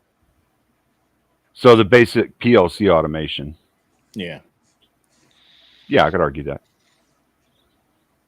Could you argue against it, though, Wally? Am I against like AI having that kind of level of independent decision making? Yeah. Well, and I think that's really what the threshold would have to come down to is whether or not we're talking about true AI or automation type stuff. Oh, okay. I got some more standard ones here. Are you still a real man if you don't want kids? Ooh. Do all men owe women protection and provision? Pick from those two. We'll stay away from technology. All right. That first one's a little spicy. Yeah, you're not a real man if you don't want kids. I don't know why y'all hesitate. Yeah, there is no hesitation on that. I was stuck thinking on the second one. I was thinking on the protection one. I would have to say, yeah, I believe that from a religious point of view, yeah, men should defend women and protect them. All women? I don't know. All is an absolutist claim. I mean, Ellen DeGeneres. Yeah, absolutely, yeah. From other like physical threats or things like that, yeah. But just from arguing with people, no, I don't give a shit about arguing with people. Like they can argue with people, but physical threats, yeah, absolutely. What about a feminist? Yeah, absolutely. Still, I don't like them, but that doesn't mean that they don't have like I mean, you shouldn't be like axing them. You guys are too closely. So. Well, when we're talking about provision, are we just talking about just broadly as a society we should protect all women, or are we talking about like just in a single relationship? Because that's where my position would kind of lean towards. Well, if the woman is not holding up her end, by what really authority do you have to tell the guy still hold up your end anyway? You guys are hard here. So it's more of a all men. I'll argue with them on all women. Let's do it. Protection and provision. Yes. No. Okay, good. Let's fucking go. There you go. Now we finally. We'll make something happen with this. I'll find a way to go with it. Wally, you get to stay. Woo! Anson, you do not. Bye, Anson. All right. So as before, 1 minute on the clock. If I can make there we go. And who's taking the affirmative again? I believe Cleaner is. Yeah. All right, Cleaner, you have 1 Yes. minute. All right. Yes, I believe that it is the duty of the strong to protect and defend the weak from physical threats. Period. Your turn. Now, you can say that, maybe you can say that as a broad societal prescription, but when we're actually getting into the precise function of a society, which would be within family relationships, any kind of interpersonal relationships between men and women, it's very difficult when we have a general situation today where a lot of women feel no accountability to the man they're in a relationship with. They do their own thing. They want to do whatever the fuck they want.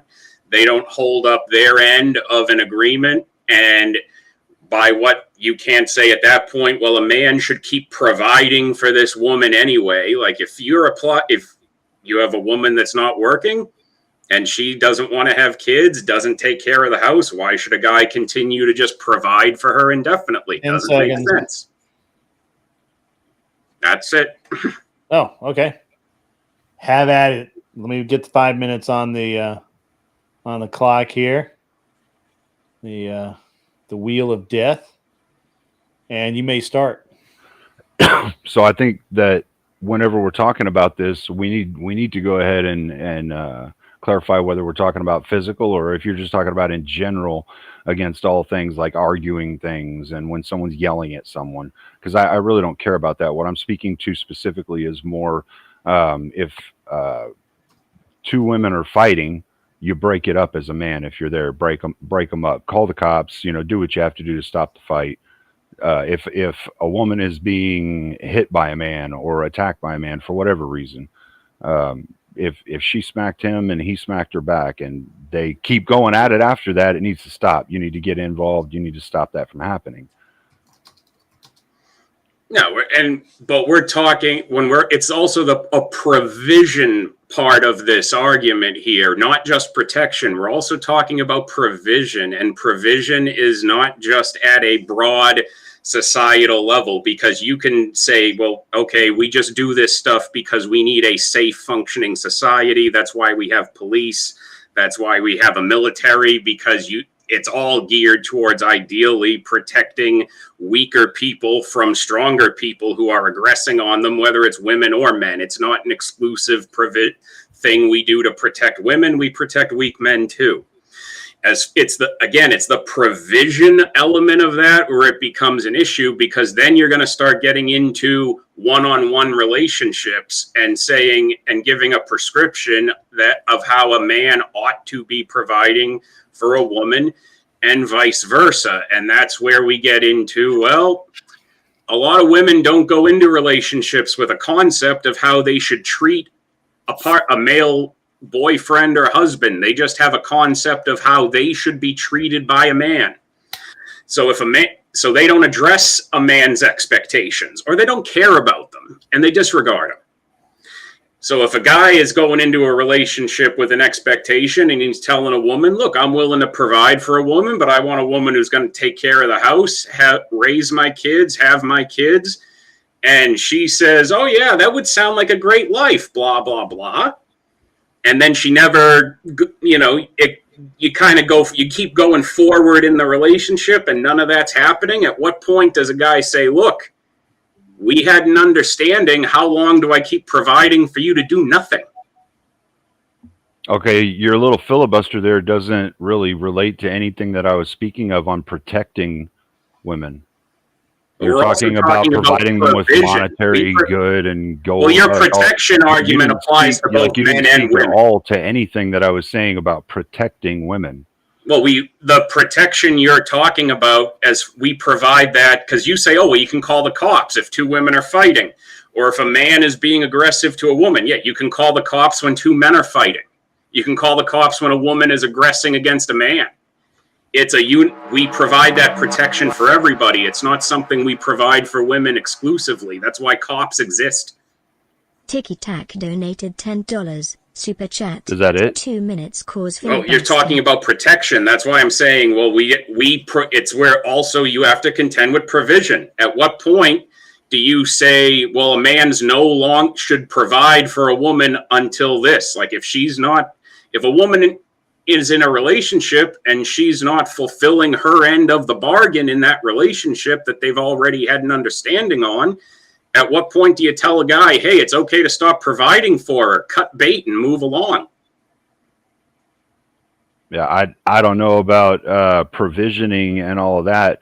We're just talking about protecting women. No, we're talking about provide. It says I was protect talking about and right here provision. is, are you going to protect them as a virtuous man? If I see a woman getting her butt beat, I'm going to step in and stop a guy. I'm going to hold him back so he can't keep doing that.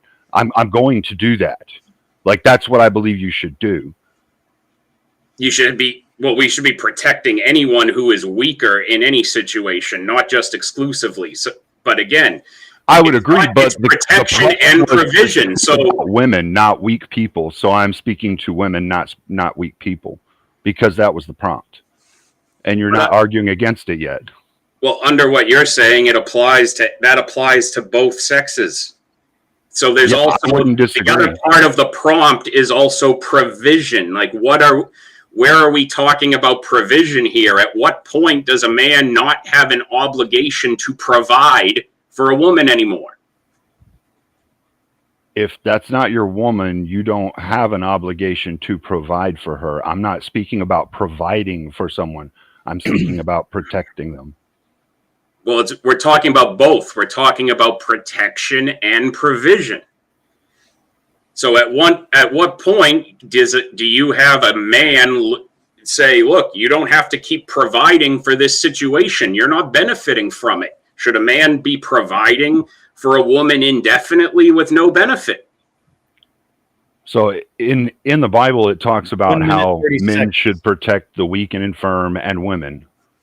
And in this argument, we're talking about women specifically. And so that's what I'm speaking to right now, is about women specifically.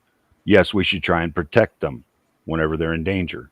Yes, I believe we should try and protect the weak as well, but we should be trying to protect women.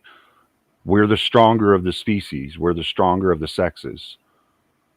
So we should be trying to protect them. Also, if we ever want to reproduce, to show other women that are out there that we are virtuous men and that we are attractive in some way, we should show them that we will protect weak women, weak men, things like that. Show ourselves to be virtuous through our actions. Now, but again, you're not addressing provision. At what point do you say a man should provide indefinitely? I already addressed provision, and I even gave the threshold of, if that's not your woman, you don't have to provide for her. That part of the argument's done. So let's get. But if it is your woman and she's not holding up her end of your relationship, where's the threshold there? At what point does a guy put his hands up and say, look, either start holding up your end or I'm done and I'm in the right at this point to cut you off? He would go to his church and talk to his priest about that. Okay, if I'm not religious, what do I do? What do we do? Well, from a non-religious point of view, you'd probably divorce her. I don't know what you'd do. That would be a subjective metric if you're talking about a non-religious point of view, because everything in the non-religious purview is subjective. So even if I'm a non-religious person and I'm getting into a relationship and I'm telling a woman, look, I want X, Y, and Z, regardless of what my faith is or anything else, she doesn't hold up her end if I'm supposed to provide for her. But then at that point, well, what do I do? So, I mean, because if men should provide, should give provision. Like, I've already answered a couple of your questions and given you some refutations, but you haven't given me any refutations for why we shouldn't protect women. Physical violence and things like that. So can you contend with that at all? Well, there are weak people in both sexes, so they should both be given protection. There is no argument for it to exclusively protect women over men. We protect everybody. That's something we already affirm as a society, or public law enforcement wouldn't exist. Right. The prompt was about protecting women, though. And that's why I've been speaking to that.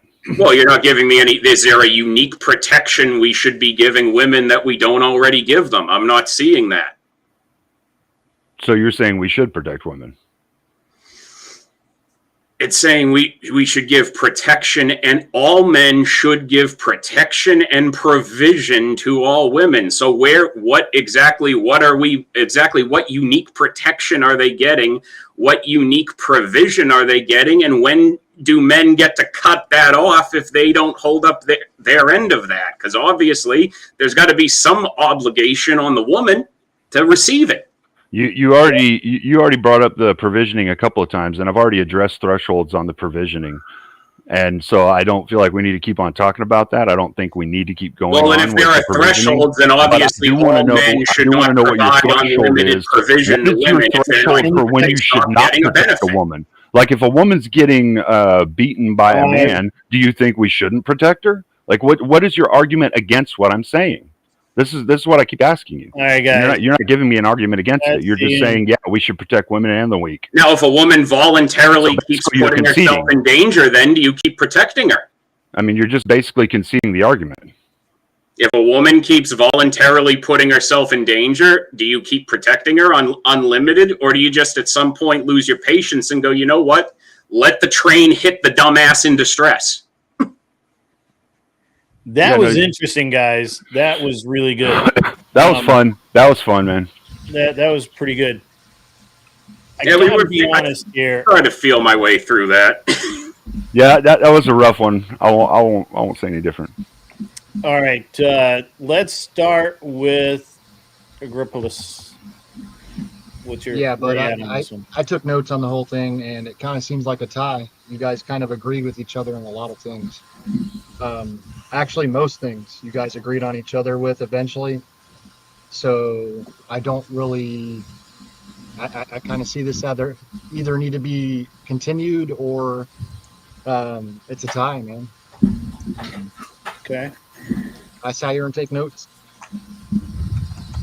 Yep. All right. Tinky Tack. Yeah, it's again, this is another difficult decision. But ultimately, I think Cleaner 409 had a better argument when it came to holding to a stance of we should protect all women. And Wicked Wally, I couldn't get a clear answer. You kind of said, yeah, we should, but I don't know. It's a difficult one. I wish it went on longer. I guess one question to you, Grid. Did the prompt include provisions? Yes. The entire prompt was, do all men owe all women protection and provision? And that's what I was going off of, was all. And specifically all women, I don't care who they are, I don't care where they are, where they're born, I don't care whether they think they're based or not. Yeah. All women believe in their core little hearts that men are there to protect them and provide for them.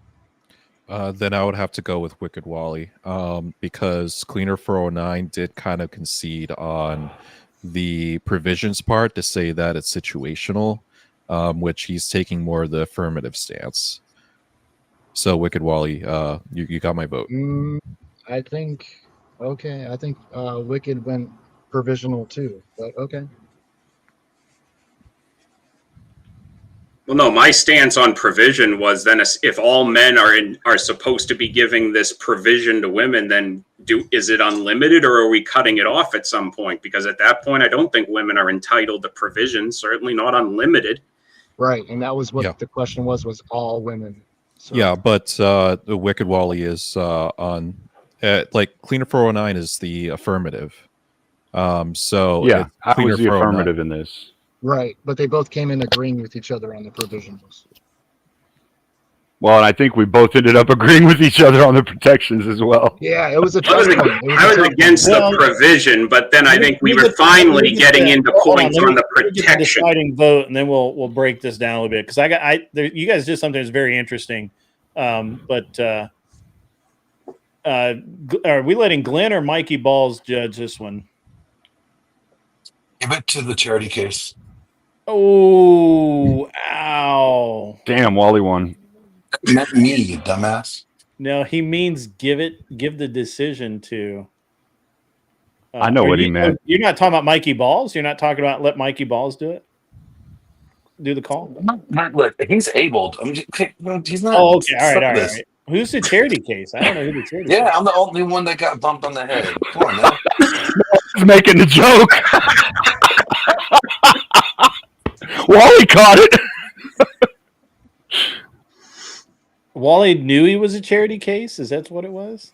I had a feeling we were going in a self-deprecating route with that, since the alternative was Mikey. Yeah. Glenn was calling himself out, and I was joking about Wally. So everybody's a charity case. Charity is because well, some people support universal welfare, so why not, Cleaner? Everyone's a charity case. Holy crap! Well, this is the tough question for two men. What this topic about this debate is, it's interesting because men do pay women for protection and provision, regardless if you want to or not, just through your taxes. Okay, since majority of women are on welfare, or the majority of welfare recipients are women, I should say, not majority of women are on welfare. Majority of welfare recipients are women, and so they get the aid for their provision, right? And then when it comes to the protection, our taxes pay for law enforcement, right? That is also now their protection. So, and the majority of taxpayers are men. So there you go. Men are always paying for women's provision and protection, whether we want to or not. So, but I'm going to go with Wally on this, because there has to be a demarcation, even though I think he didn't lean on it, because he still kind of said, yeah, we still owe them that. I don't think we owe them anything. You owe your wife something. You don't owe all women anything, because now let's say you jump in and defend this woman that knows nobody to you, and you lose your life, but the promises and vows that you made to your wife, you are not going to fulfill, because now you're dead. Because you owe all women? I don't think so. So there has to be a line of, a barrier that we don't cross there. You got a point.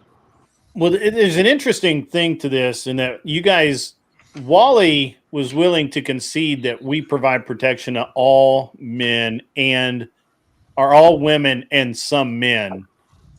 So you guys were both on the same page there. But the interesting point was on the backside of it with the provisioning, and Wally just kept wanting to come back and talk about the provisioning and let's figure this out. And do we don't owe this provisioning aspect of it, right?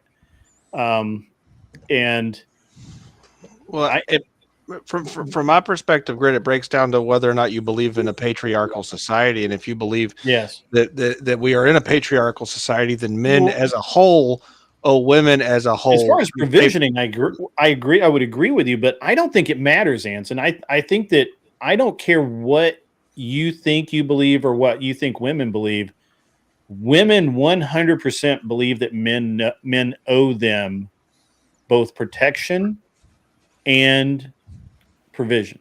Yeah, well, and here's the kicker: we know many women believe they're entitled to provision, even if you leave them, or alimony wouldn't be a thing. Yeah. Well, no, I mean, and I don't know if the females that are watching and or on this panel would agree, but I would go as far as to say that I don't care how boss babe a woman is. She 100% believes that men owe her. I agree with you. They all think that men owe them, but here's the problem is you get these guys who, like it was talked about, see some woman getting beat on the street, they step in. Well, it turns out that's her boyfriend, and now you just assaulted her boyfriend, and now you're the one going to jail. So really, men are taking on a huge risk. Yeah. Yeah, I think everybody's kind of strawmanning what it was that I was saying my arguments were whenever y'all are bringing up my arguments. My arguments were simply he brought up the provisioning, which to be Mhm. fair, I completely skipped over the provisioning whenever I was listening to what Grid was saying about the prompt. I thought it was just protections. So I didn't even know the provisioning was part of the argument at first. But I did concede that, yeah, there should be limits to the provisioning because, yes, if that's not your family member, you shouldn't be providing for them, right? And I said there should be limits to the protections as well. So, like, if you are seeing a man and a woman in an argument, maybe you call the cops if they start getting physical with it, or, you know, whatever the situation demands. So, there is some level and degree of situational awareness involved in whether or not you're going to physically get involved in it. Obviously, if a guy is just sitting there smashing on some girl, you're probably going to grab him and just try to hold him back, get somebody else to call the cops so that the violence stops. Not necessarily like you're going to do something violent towards him other than that, but just stop what's happening. Mm-hmm.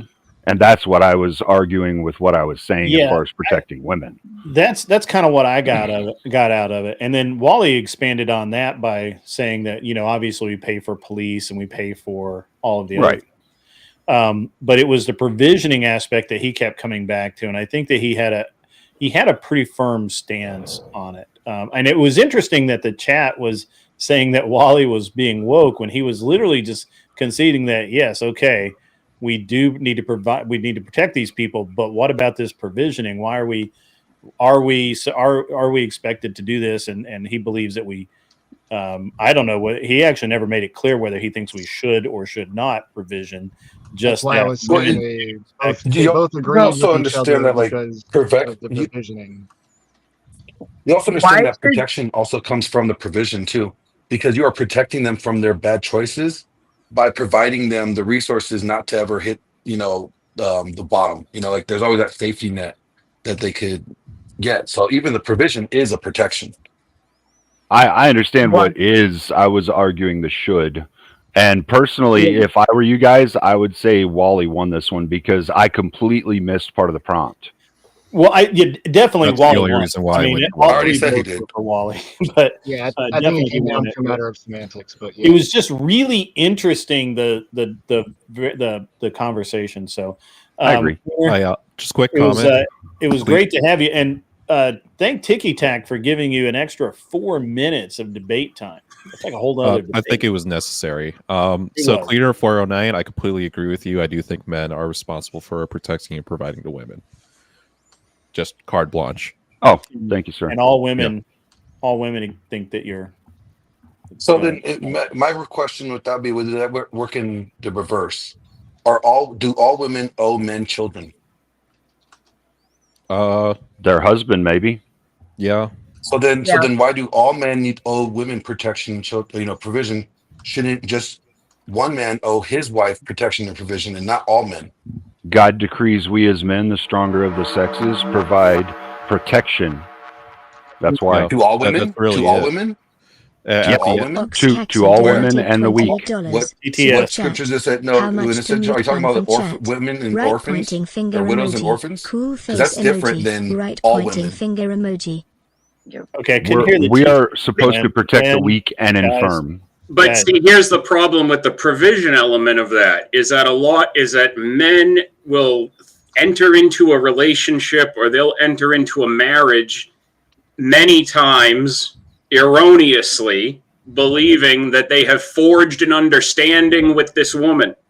I don't disagree. And then women will take the Darth Vader approach of, I'm altering the bargain, pray I don't alter it any further. Yeah, it's a great topic. Unfortunately, Cleaner's time has come. Please tell everybody where they can find you, and I'm gonna have to ask you to jump off. Absolutely, you'll find me wherever people are arguing interesting conversations and debates. Awesome. And thank you guys for having me. Good luck to everybody. Absolutely, enjoy the chat. The chat is spirited tonight. I'm gonna re-trigger this TTS because it was funny and you fuckers were talking over it. It may have to wait until the latest round of memberships goes through. Yeah. All right. So you're welcome. While we're no man, that's awesome. It's great. We'll get the We'll get the TTS to come through in a I minute. had to shake the ring rust. I haven't debated in a couple months. Yeah. Well, you've been. It was actually. That was actually pretty decent back and forth. That was a tough question. Ladies and gentlemen, to get the next, we have 1, 2. Do we 3? We have 3 opponents left. Did Joe leave? I don't see Joe. I don't see Joe. I keep seeing a blank corner where someone should be. No, well, that was cleaner for a while. His. Oh no, I mean up top next to you. It's like I don't know if that. I'm used to like I don't know if that's just the spot didn't fill automatically or if someone's there. Yeah, Glenn's on here twice. I'm a ghost. Okay, fair so enough. This one's the one that doesn't matter. I know at one point when Beth had to jump back up, she was in mirror mode for a minute too. So it's Streamlabs does some funky things with connections. At $9.99, Wally versus Anson. We need 40 more. Let's make it happen. I didn't even know what was happening when I disappeared. Like, my phone just went stupid. All I know is all of a sudden there were 2 of you, but you were in opposite corners, so it was at least symmetrical. Yeah. $10 for Wally v. Anson.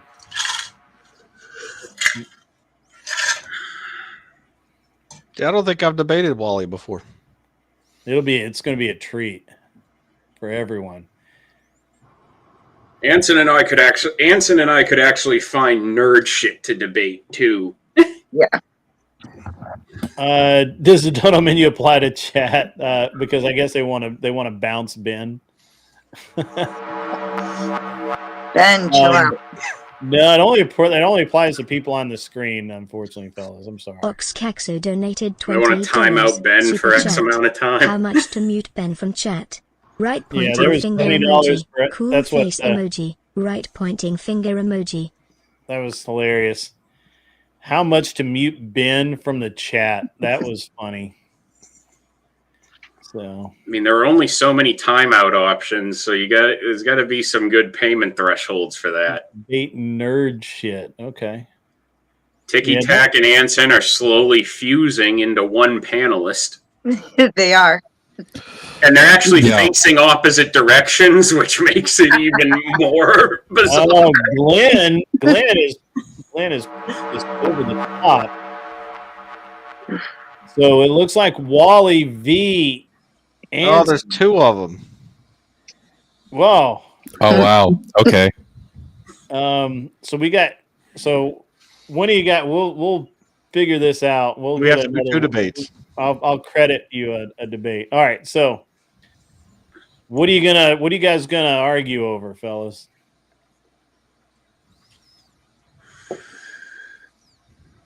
Anson? Well, is Australia real or imaginary? No, come on. You know what? I have an argument for us in support of the existence of Australia. I'm prepared to make that doesn't involve a woman. Yeah. You guys, what you should debate about is why both of you. We got the PTS that are coming in now.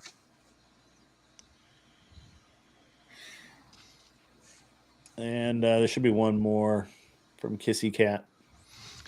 How about my Furburger prompt? I was thinking why do you both like the same Australian thought, and why is that thought a deep thought? How about big butts, small tits, or big tits, small butts? Give him one of the nerdy ones.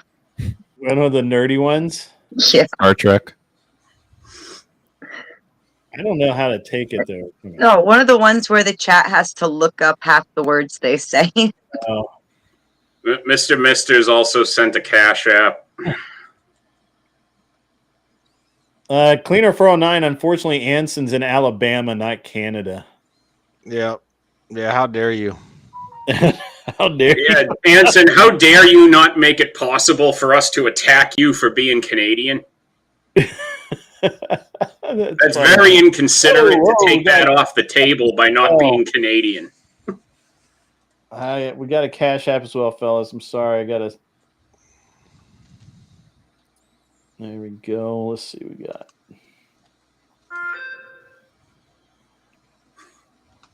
And we've got three people that want you guys to debate.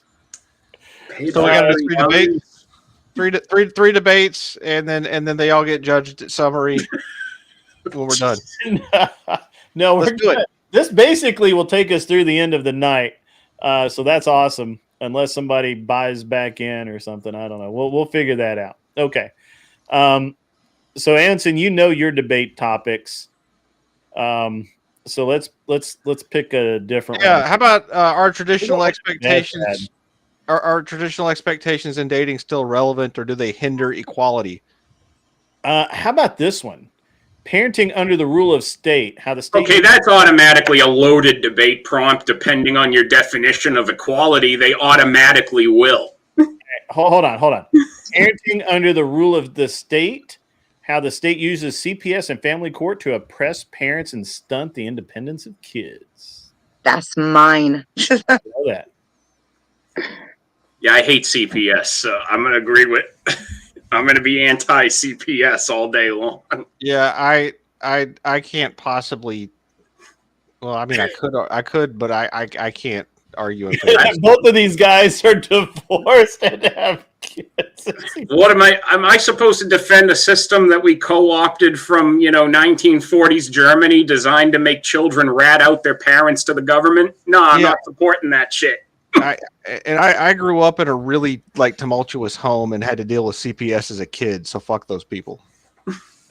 This topic turned into a screaming match in one of the Crucible VCs earlier in the week. So that's why I sent it over. It's too bad that Furby left. The last stand of feminist, hiding behind trans. No.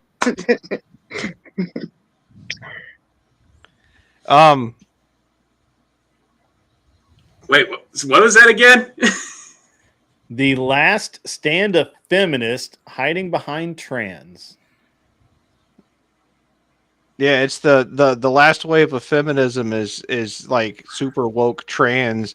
So what is it about? The last wave of feminism is promoting men to be women. I mean, if the prompt is this the last hill that feminism logically has left to die on? Yes, it is. I agree that it is. I'm not sure that. I agree they've boxed themselves into that corner. They don't have a choice. They either got to defend it or give up. Yeah, but is it? No. Isn't it the case that there's a functional reason for that? Like, why would the feminists want men to become women? Well, because if they believe in equality, they have to die on every equality. Sounds like we got a prompt. All right. Okay, that's awesome. You guys have to get in the back now. All right. Not you.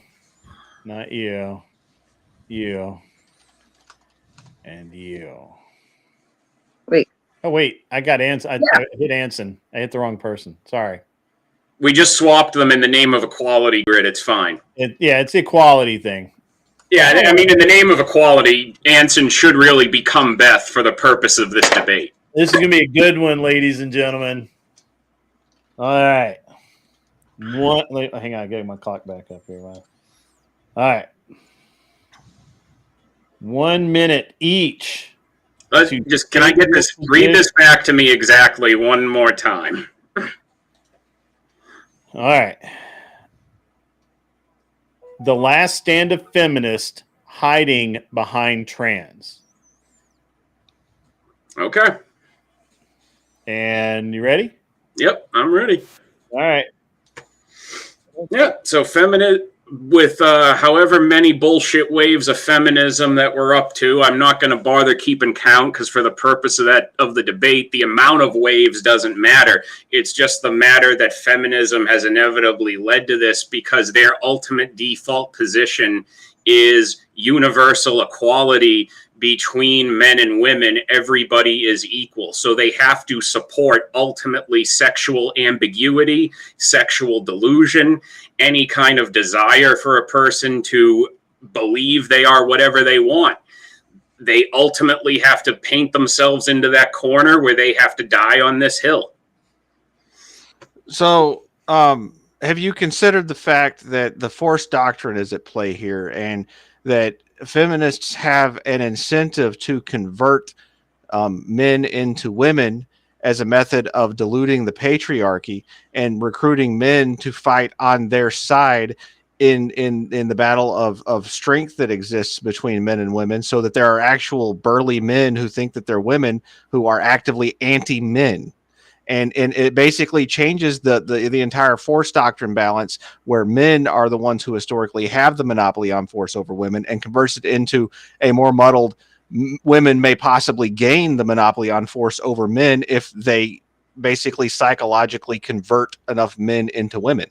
And so there's actually a functional reason for this. And it's not just feminists losing control of their brand. It's the logical extension of their brand where you know, they're not about like, you know, coercion. It's about force, right? It's not about, you know, equal rights or anything like that. It's about domination. And so you need men to dominate, and they're basically actively doing that. They're recruiting them and converting them. I'm not hearing any disagreement that it's still not a logical conclusion that multiple waves of feminism has ultimately led to them having to embrace it as just an extension of where the logic train runs. So we don't disagree on this. Clearly you don't.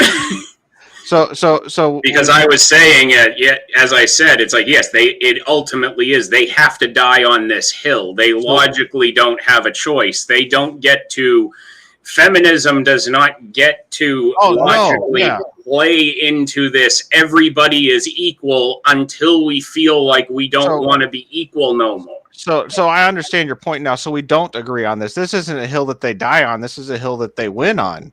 By converting all of these men into women, they become the force in the sexual power dynamic, right? The men become the women, and then the women use the men who are psychologically damaged in order to eventually defeat the men, right? It's not the logical conclusion, it's their pathway to victory. Who knows what the next step is? I have no idea what the next deranged step is in the feminist train, right? But that's really irrelevant because I'm not a feminist and I can't possibly think that far in the future to see how deranged or disturbed they will become. But this is a method to gain power to move to their next step in domination, and it's an effective one. It's not just that it's a logical conclusion, it's a good strategy for them because they need men on their side, and how better to get it than to convert men into women. Well, number one, that implies that enough women have gotten together and demonstrated the capability to logically even think that many steps farther ahead. And I don't think you can get enough feminists to agree on that, let alone do much thinking. So maybe you're giving them more credit than they deserve for engineering transgenderism as now they're going to try to win men over into a conspiracy. Because I don't think you could ever get a high enough adoption rate of trans ideology among men to the point that that you would have a saturation level of men transitioning to the point that they provide militant force for the female population. There's no way you can demonstrate that you get that far. Look, this generation of simps that we have is the next breeding ground for the feminists to raise the next generation of trans. All these soy boy guys. So it's already started, right? It's a logical progression of how the species is going. Men are becoming weaker, and the women will take advantage of that and then convert them into pawns for them. And as for you know, the indoctrination of the next generation and so forth, right? It's more so that it's it's boiling down to the force, right? It's nothing other than that. Like in terms of power dynamics with the postmodernist. Well, force is different from when we're talking about the prompt. That's different from you're distinguishing. We're just talking about, well, this is a logical extension where the ideology leads to. It doesn't necessarily mean that they get. You said they would die on it, though. You said they would die on it, and that's the point that I'm disagreeing on. It's not a losing battle. It's a winning battle. It's a winning strategy to convert men into women for them. Well, you can be winning on a hill that this is where your movement stands. It has to stand its ground because you either can't concede on it. You either have to keep winning there or you have to lose. So they have to defend it no matter how much it's in the wrong. Otherwise, they're not for the equality that they profess to be in favor of. Right, and that's and every wave of feminism has been like that. They've had to win, right? It's just like any other ideology, except that none of the other prior waves have had to relent, even though they've been despised, right? Every generation of men have just tolerated, and this generation of men is no different. There's no shortage of simps that are out there, looking at all these 304s and feminists, who are in their boss babe era, and they'll just suck it up and take whatever the women tell them, and women will follow. They'll just listen. There doesn't need to be a majority of women who agree. Well, they don't need to be converting men into trans. They have enough stupid pro-feminist men who are willing to just smile and nod and agree with them and yes them to death and swallow any nonsense of demands that they put out. They don't need to be converting people with cosmetic surgeries at that point to have any more of an ideological foothold in society than they already do. So is the debate over? Yeah. You guys went about a minute longer than you were supposed to. That's okay, because you had your word. You kind of had your rant, Anson. I wanted to give Wally the rebuttal there. So. Somewhere in there, God love us, a debate happened. It was weird because I thought it was going to stall out, and I was going to have to do a switcheroo topic on you guys. But no, you guys found the uncommon ground and just took off. All right, so judges, let's hear it. So it's a close one. Even though I would agree more onto Wally's side, I don't think he substantiated it the best way possible, because we need I think the simple metric of like, okay, how many people are actually becoming trans? How many men becoming women, and it's so small and minute, but you never brought up that point. So it's like I can't really sway more towards your direction. Trans to support feel. Anson, just off of his rhetorical nature of how he's advertising this idea that this is like the last wave feminism, is very compelling. So I'm gonna have to give the vote to Anson. Okay. Agripolis? Yeah, I got to give it to Anson as well. When it boils down to force, he brought up a good point, and that's what it boils down to.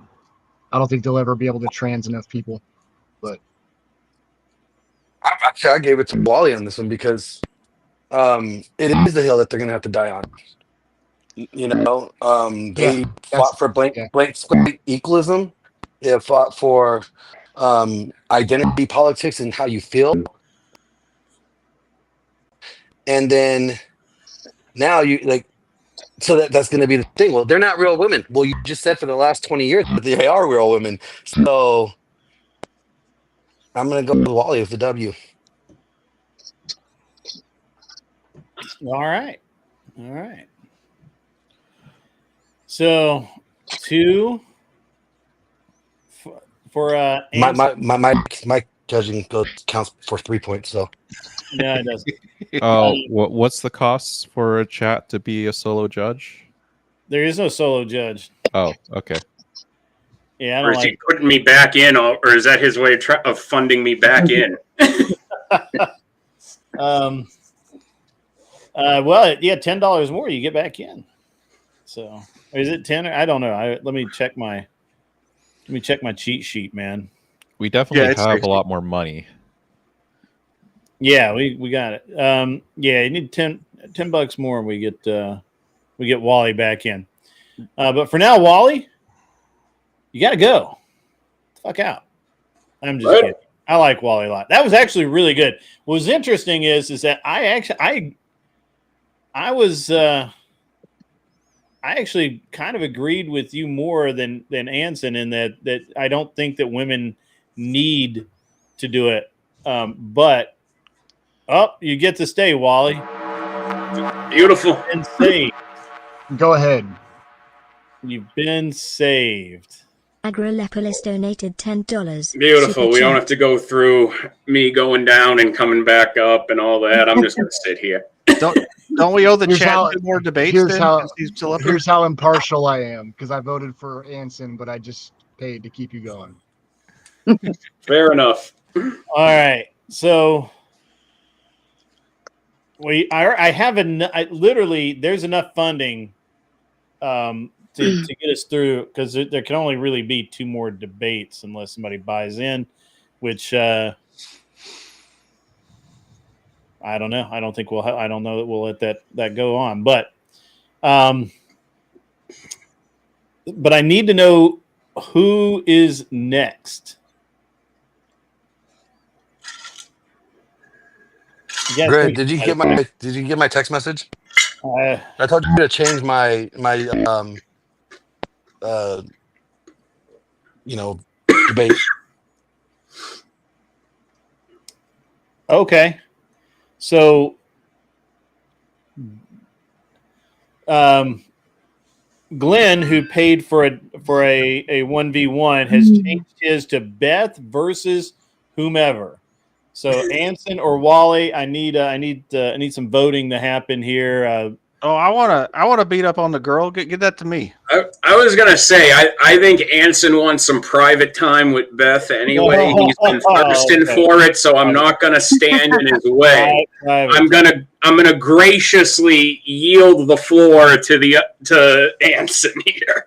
What a gentleman. By the way, John Burt, thank you for saying so. It is for the first show, for the first time I've done this. This is going amazingly well. I blame it on my guest. My guests have made it easy tonight, and certainly the chat is full of win tonight. There's absolutely nothing but win in the chat except for Ben. And actually, I have $20 here from Kissy Cat. Ben versus anyone. If we can stick another few bucks with that, Ben, you're going to have to come up and debate somebody over something, because that's just the way it is. I'm just going to say. I guess this is what happens when you've been driving chat crazy. Yeah, right. I'll throw myself out for that one. I'm sorry. I'm not sorry, but I'll throw That myself joke out. has been gay for a long time. All right, so I'm gonna start kicking people backstage. Glenn, can you is there a reason that I have another one of you back here? I don't know. Are you? There's a lot of people that want. No. Agrolepolis donated $10. I'm on my phone. There's a lot of Super people chat. want to impersonate me, Greg. I'm sorry, I can't help it. I don't know, man. It won't let me kick you, so that's funny. I got the power. He's got the power. Here's the rest for Ben. All right, so Ben, you got to come up and debate somebody because you, sir, have apparently angered all of the gods. Not just some of them, all of them. Now, if Ben doesn't come up from chat, does that? I got Wally mid sentence. All right, what was that, Wally? I'm sorry. I was going to say, now since Ben's coming up from chat, if he doesn't come up for the challenge, does that mean chat takes an L? If he doesn't come up, that means he takes an L. That's for sure. Oxcaxo donated $50. Super chat. So what exactly are we even Ben v. debating? anyone. What's the topic? We'll get to that. Give me Okay, my bad. My That's bad.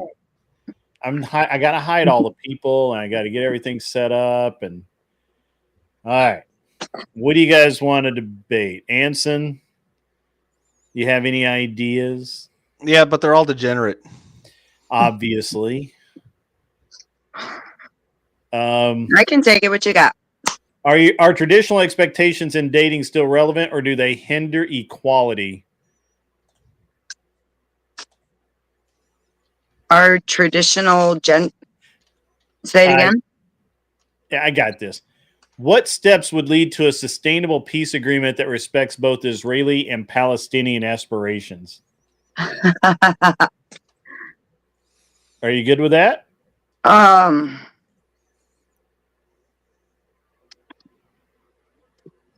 No, it's okay if you're not. I mean, we can. I know Anson is. Anson's like chomping at the bit on all these. These are his.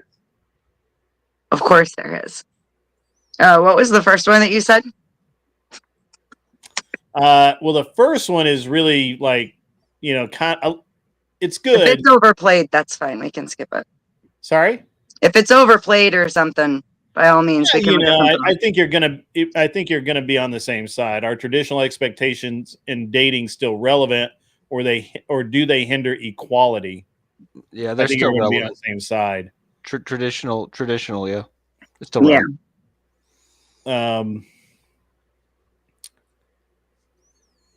What about the involuntary celibacy? Okay. How much influence should religious values have in shaping public policy? Public policy, not in your home.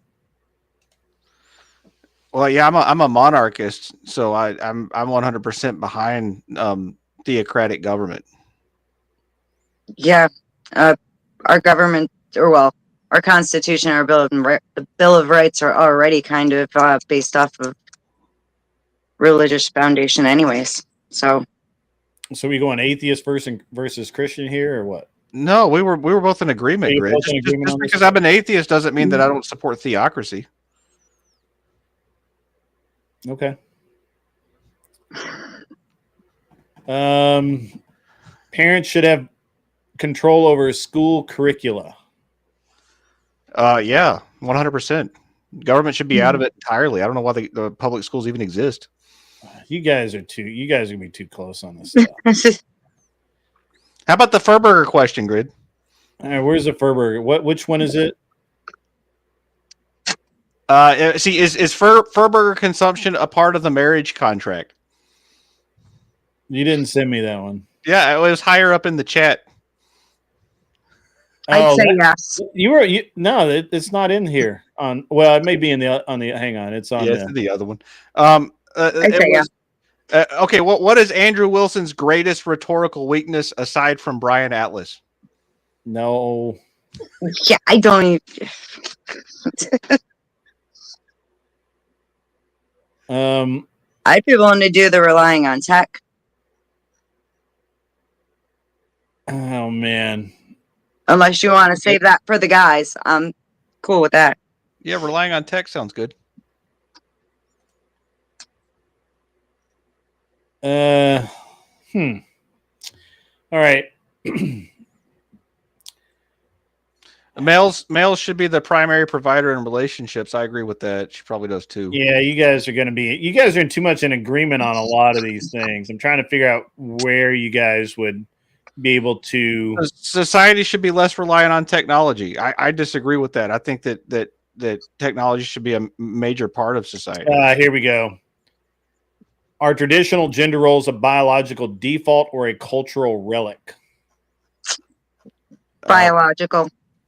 Yeah, they're biological. Yeah, you guys are killing me. I'm sorry. Okay. Anson's going to get this one right out of the gate. Should modern dating expectations prioritize mutual utility or emotional fulfillment? Mutual utility. I can argue emotional fulfillment. Win! I'm probably going to lose, but I can argue this one. Okay, Anson will just stamp harder and let you win. No, he won't. No, he won't. All right. Get your arguments ready. Do you know where you're going to go with this? I hope so, because we're gonna go back. I got to reset my timer. I didn't reset it after that last one, so I apologize. It's highly unprofessional of me. But all right, who's your utility, Anson? I'm gonna let you go first. Yeah. So relationships aren't built on feelings, right? That's lust. That's bodily pleasure. That's low level virtue, right? Relationships are built on things like financial stability and parenting, and more sustainable long term focuses, right? If you're going to go in for your feelies, then you're going to go in and get wrecked because you're going to end up, basically in ruin.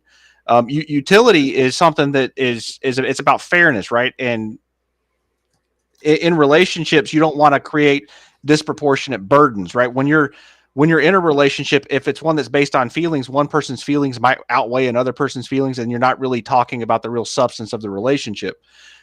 Historically, when you're in a marriage, there's a priority on practical partnership and a patriarchal structure where one person leads, who's the man, and the woman, submits and follows, and that is not in any way related to emotional fulfillment, right? It's more of a structure to create a cohesive society and culture. Anson, that was your minute.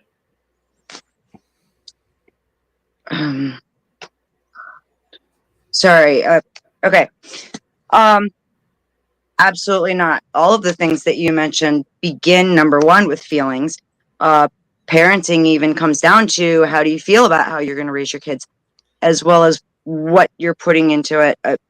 I'm getting sorry. Fairness itself is based on feelings, and in the marriage, for the man to lead and the woman to be submissive, that's still also built on feelings. Everything starts there. And if the feelings aren't there, that's where everything's going to start breaking down. The utility really doesn't matter, because the job you have today, you might not have tomorrow. And if you don't have the feelings to fall back on, what do you have? Right. All right. Good deal. We'll set it for 5 minutes and let you guys dive right in. It looks like the Furby and Ben are coming up. So let's get some applause or whatever in the chat. Make that happen. Yeah. All right, 5 minutes, guys. Beth, go. Oh, I thought since you went first. Okay. No, it's free for all. I'm gonna knock you down every time you say something. Go ahead. GT Den donated $10 super chat. Okay, Revival start of about how it Naomi starts on Cosmic feelings. Yeah, it starts on That's feelings, and that's called lust. That's not called an expectation. Lust has to continue throughout the marriage. It absolutely does. has to. And the only way for that to happen is if there's a foundation and a structure that isn't built on emotions, right? And that's what we're talking about, right? The lust only happens if there's safety and security and a structure, and the structure is actually what needs to be prioritized and not the feelings. You're neglecting the fact that women don't respond. They react out of emotions. So Right. if you want your woman to follow you, you have to keep her emotions engaged. It's super important.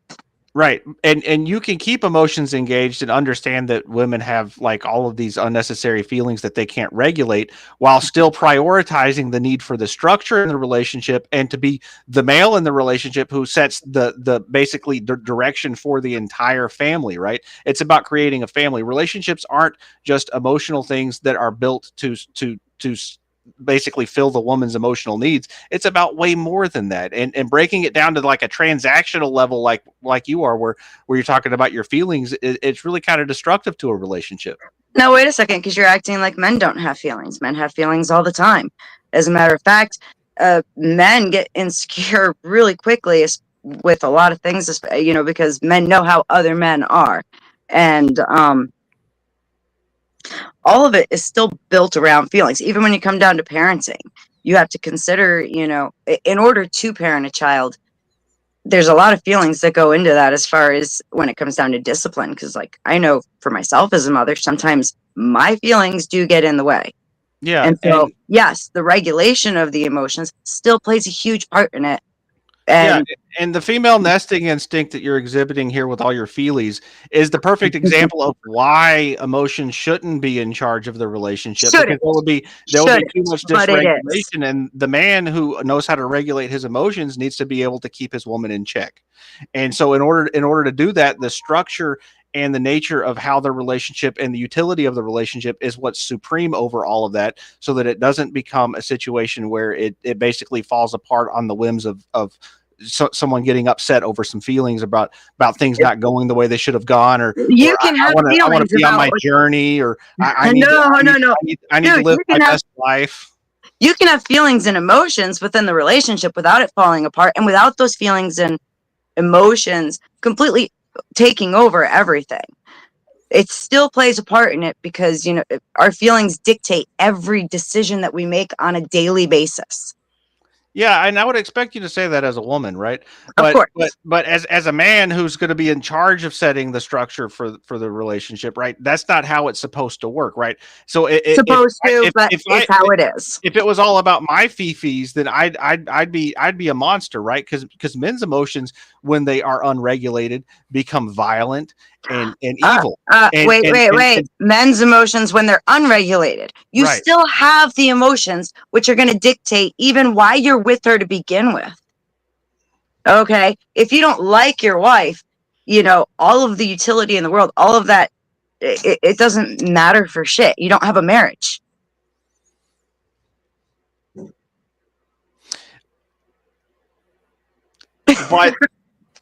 But I okay.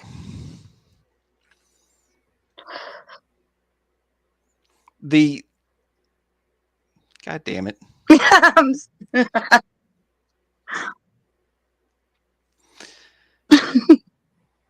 I'm not going to concede anything. It's okay. You don't have to. Again, it's should. You keep saying should. Should is right, but the problem is it is all dictated by emotions. Okay, I'll agree that men do have emotions, but not that they are the supreme in the relationship. It's important to understand your emotions as a man and keep them regulated, but in terms of structuring the relationship, it's not beneficial, because if you base it on feelings, then people will just basically use the current no-fault divorce system like we have and tear everything apart, right? And people do it all the time based on feelings. Right. And we shouldn't have a system that's set up like that, because I agree. It's completely like it degrades society. It's degenerate. All right, ladies and gentlemen, or lady and gentlemen, that is it. That was wild. That was cool. That was fun. Thank you. That was really cool.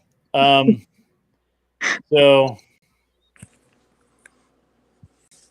the judging shall commence. Glenn, can you mute or unmute really quick and tell me which one of you is the way? You can't do it while you're back. Let me put both of you up there. Whoa. Which one? Yo. The one on the bottom left is not me. That's an imposter. All right. One at the but is it the mute? Is it the one that shows is muted? No, you're bottom both of you. bottom left. I'm talking. Yeah, but it's not that way in the back chat. Okay, gotcha. But that guy got to go. That guy's a faker. He doesn't belong here. All right. So we have a call for Mel and Ben to debate. Ben's part has been paid for. Are we just not going to vote on this last one? Judge. What are we doing here? Ben's part has been unanimously paid say for. that she won? Mel's part has Mel's buyback in has not been fully paid for. ZD Dan has paid $10 of that $50. I used the 2 super chats that came in for the Anson B. Wally. One of those is going to Beth, and then one will go to the final. So Melanie is actually in the back chat. I don't see Ben, or she was. But Ben Ben is not here. Yeah, I am. Oh. I'm literally here. Oh. Yeah, you brought him on Oh, I saw him up. Oh, I brought you up. All right. So what do you mean? He's been here. Hi, Ben. So we need So- and since since this isn't technically part of the show. I mean, this is a sideshow. Yeah, sorry guys. I actually can't read the names on my screen over there. But you promised me no sideshow Bobs. Sorry? You said no sideshow Bobs. That's know. why I didn't come on earlier. Yo, Glenn, what's up with your mic, bro? Can we please? Yeah, it sounds like aliens, bro. Well, so I live by aliens, illegal ones. The ones from space. We got to do the judging, and then hopefully we can patch up enough to get this little grudge match out of the way, and then we'll go from there. Okay, so we just need, I think, $40 or $50 to get what's her name up here, and we'll be good to go. Okay, all right. Otherwise, we're gonna have to I have to use Kissy Cat's 50 Ben versus somebody. So, I can't not deliver. Now let's get this judging going on. That was a great debate, you two. I saw for the first time, by the way, Anson speechless. That was great. That was great.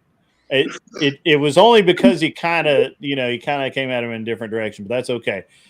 Let's start with Glenn Lawrence. What do you think, sir?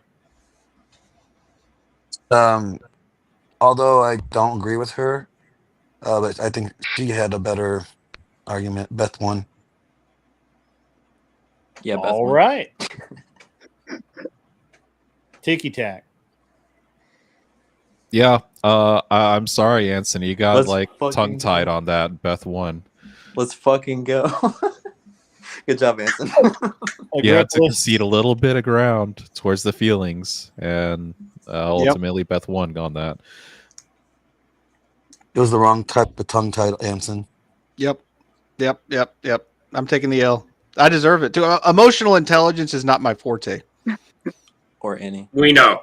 You should have just conceded that the emotions were there from the start, and so that sure they're there, but they're not the they're not the major component.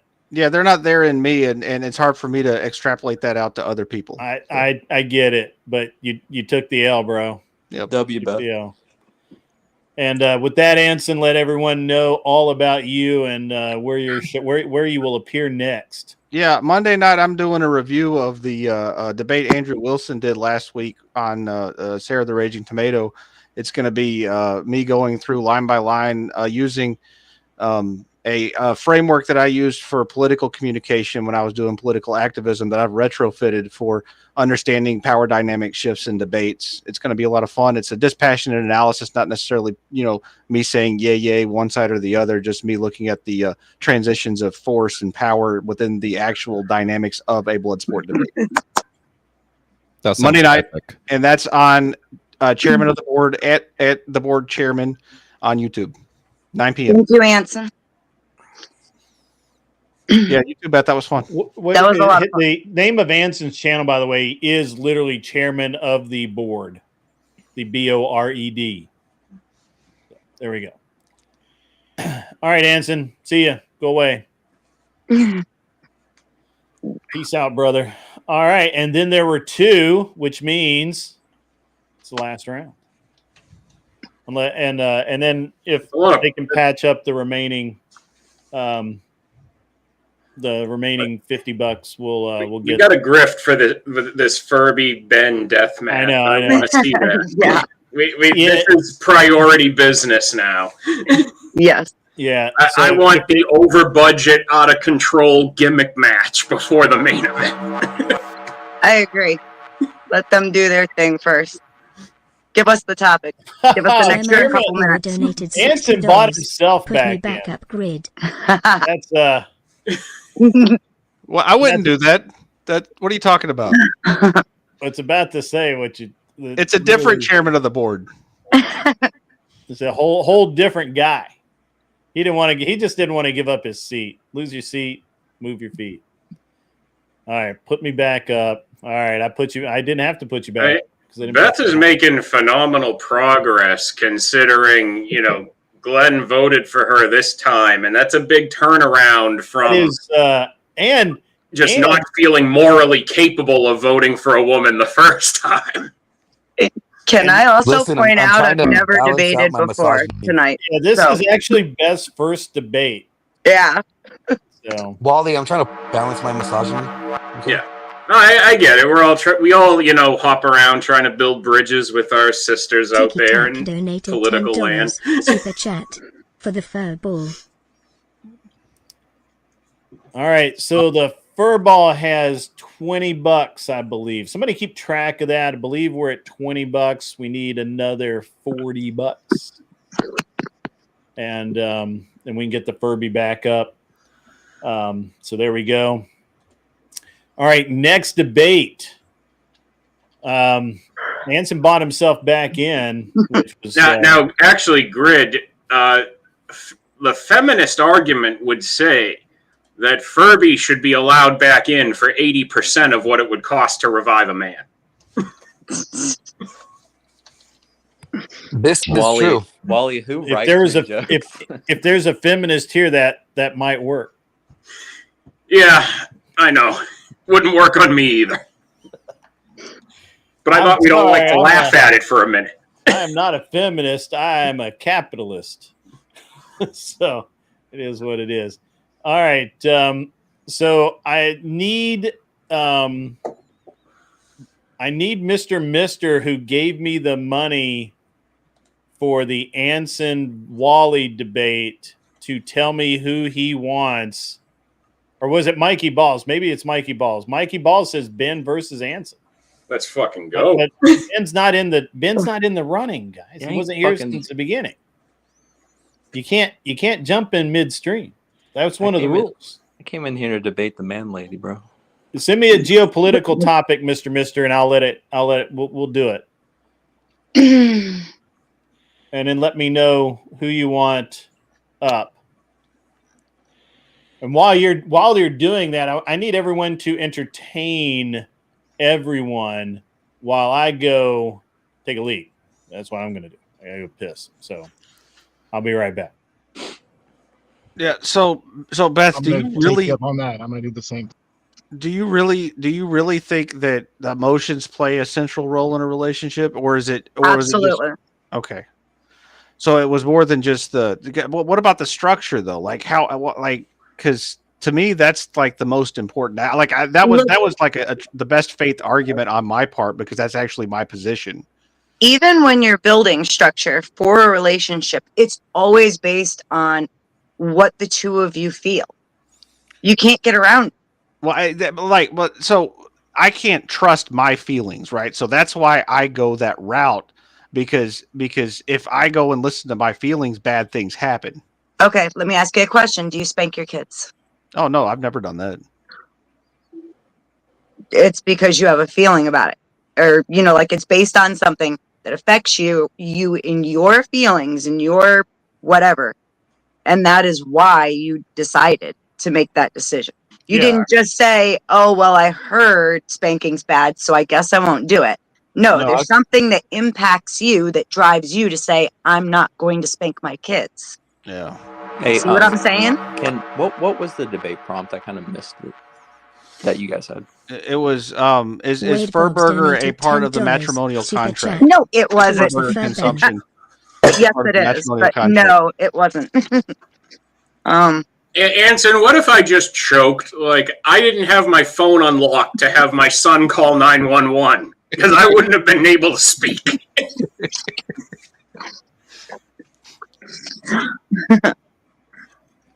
It was. What was the prompt? I'll look up the exact prompt. Hang on. Yeah, I got it written down. I think, or no, I didn't. Utility. It was something about you. It was utility over feelings in a relationship. Yeah. But and ultimately, Beth does have the point that especially when you get into stuff like parenting, you bring a lot to the table when you're making parenting decisions. Sometimes you want to do the exact opposite of what your parents did because it had a negative effect on you, and and ultimately it's a preference. It's a feelings-based preference. Wait, So- it was utility even then- versus. It was So here's the utility- actual prompt. Should Yep. modern dating expectations prioritize mutual utility or emotional fulfillment? And where I screwed up is I turned it into a marriage conversation instead of a dating expectations conversation. Well, if you're dating, people should be dating to get married, right? That's what they're looking for. Yeah. And so that's how all of these decisions still play a part into it. Hold on. Why didn't you argue that the whole issue with the declining divorce rate is everybody's feeling unfulfilled? If there was less feelings involved, wouldn't you have stronger I relationships? touched on that a little bit, but didn't articulate it well. Okay, I was like half listening, so okay. All right. Looks like we've got $30 towards the Furby bin debate. So we're halfway there, guys. Don't let this one slip away. In the meantime, who did Mike say? Mike wanted Mikey Balls wanted Ben versus Anson, but Ben wasn't up here at the start, so doesn't work. Did Furby run? What happened? No, it's still in the chat. Yeah, no, the Furby's still here, but the Furby needs somebody needs to donate another $30. Grid is just grifting really hard. That's all that's happening right now. Yes, I'm grifting. Well, the rules are the rule. I made the rules, and therefore we follow the rules. Our resident troll will freaking have a field day with this. You guys need to pay for this. It will be entertaining because Ben's not going to let me down. That's my adopted son right there. Okay. Yep. I am pissed. I didn't know you've been adopted. So Wally, we need an intervention. I think these jokes are very dad-like. I have an almost 16-year-old. I should hope my jokes sound dad-like. Wait, how old? Has there been a bend over joke yet, or no? Any more I missed for it. Ben? All right, we're There's been a Ben Gay $10 joke, away, though. guys. $10 away from getting Ben and the Furby back together again. It's a match made. Oh, we're close. 10 whole dollars. 10 left. Come on, guys. This will be entertaining. From the Ben, shoots, he scores. The grift must flow. Grift must flow. All right, Ticky Tack Furby. donated $10. We'll get Super this. chat. We'll get the Fair. Furby is already in the ring room, ready to go. You know what? We're gonna let them go. We're gonna let them play through, guys. Take a take All a right. water. Ben, Can we- Furby, wait. what's the prompt? It's the intermission show. Yeah, it's the intermission show. Can we please refer to this intermission matchup as Ben Fur? Ben Fur.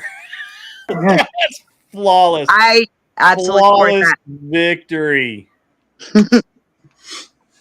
That's flawless. I saw Wade put that in there. I was like, that is great. I saw Fur Ben, but I'm like, nah, Ben Fur. I'm actually shocked that Anson didn't come off with that one, but that's okay. I called it the All Fur. right. And Beth, Have fun, you- guys. Bye bye. Oh, and thank you for everyone who donated. Good job on the grift, Grid. ZT Well, you know. donated $10. Super chat. All right, so Let's effing go. there we go. All right. What is our topic, Ben? I literally don't care. It doesn't matter to me. People wanted to see us do like the quote unquote gender debate, but I'd like a specific prompt for this that I'm, sided on, because like if it's supposed to be like, oh, women are better than men, then like that's going to be contextual. Okay. Okay. Can we do like so? You're you think you're a woman, right? Is that Sure. okay? Not So conceding can we anything debate with that? That's Can just we do- poorly worded. I'm not conceding anything there, just to be clear. I mean, Okay. I would if I would if I were you. That So what the prompt is it possible for someone to be transgender? It could be, are you, what, let's do, are you actually a woman? Is No, that, it's too, we don't have enough time for that. And it's I mean, it's, Yeah, it's a 5-minute debate. Let's try and think of something else here. Let's see. How about are traditional gender roles a biological default or cultural relic? Yeah, I can do that. Okay. Solid. Who's going first? So repeat the prompt one more time. I mean, we can modify this a little bit, but are traditional gender roles a biological default or a cultural relic? I'd say cultural norm, but relic works fine too. Well, I mean, I think relic would imply that the idea that there's just a male and female gender is a relic, and basically we get what we have here. So, is that, are we good with that, or we need to go further? What's up? That's fine with me. I'll take either position. I'll take the biological default. Mel? Yeah, no, I'll argue it's a cultural relic. Okay, alrighty. Well, let me get my clock set up here, guys. I really appreciate everyone bearing with us as we go through this intermission. But the chat must be appeased. Mel, since you will start, I am. I'm kind of taking the negative, if you think about it, too. You know what? You're right. That is correct. Ben will start. You get 1 moment or 1 minute starting now. Yeah, so regardless of what the debate prompt was going to be, one must ask, what possesses a person to be so deranged and confused as to not know their own sexual identity? This individual can take any position, and they're inherently wrong, because how can you trust their judgment? They pervert all facts and objectivity. They're also probably ugly and homo. Nobody likes you or takes you seriously. You're actually a man. Cry harder. What else? I do believe that gender roles are based on a biological default, because I think most things are based off of biological default, and I'm happy to get into it.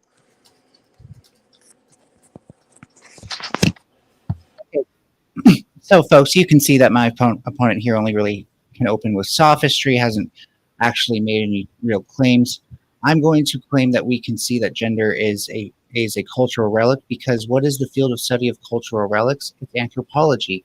And guess where we see gender studied? In anthropology. It's studying not just gender, but how gender roles can change over time. None of these things are set in stone. If I have a penis, it doesn't stop me from wearing a dress.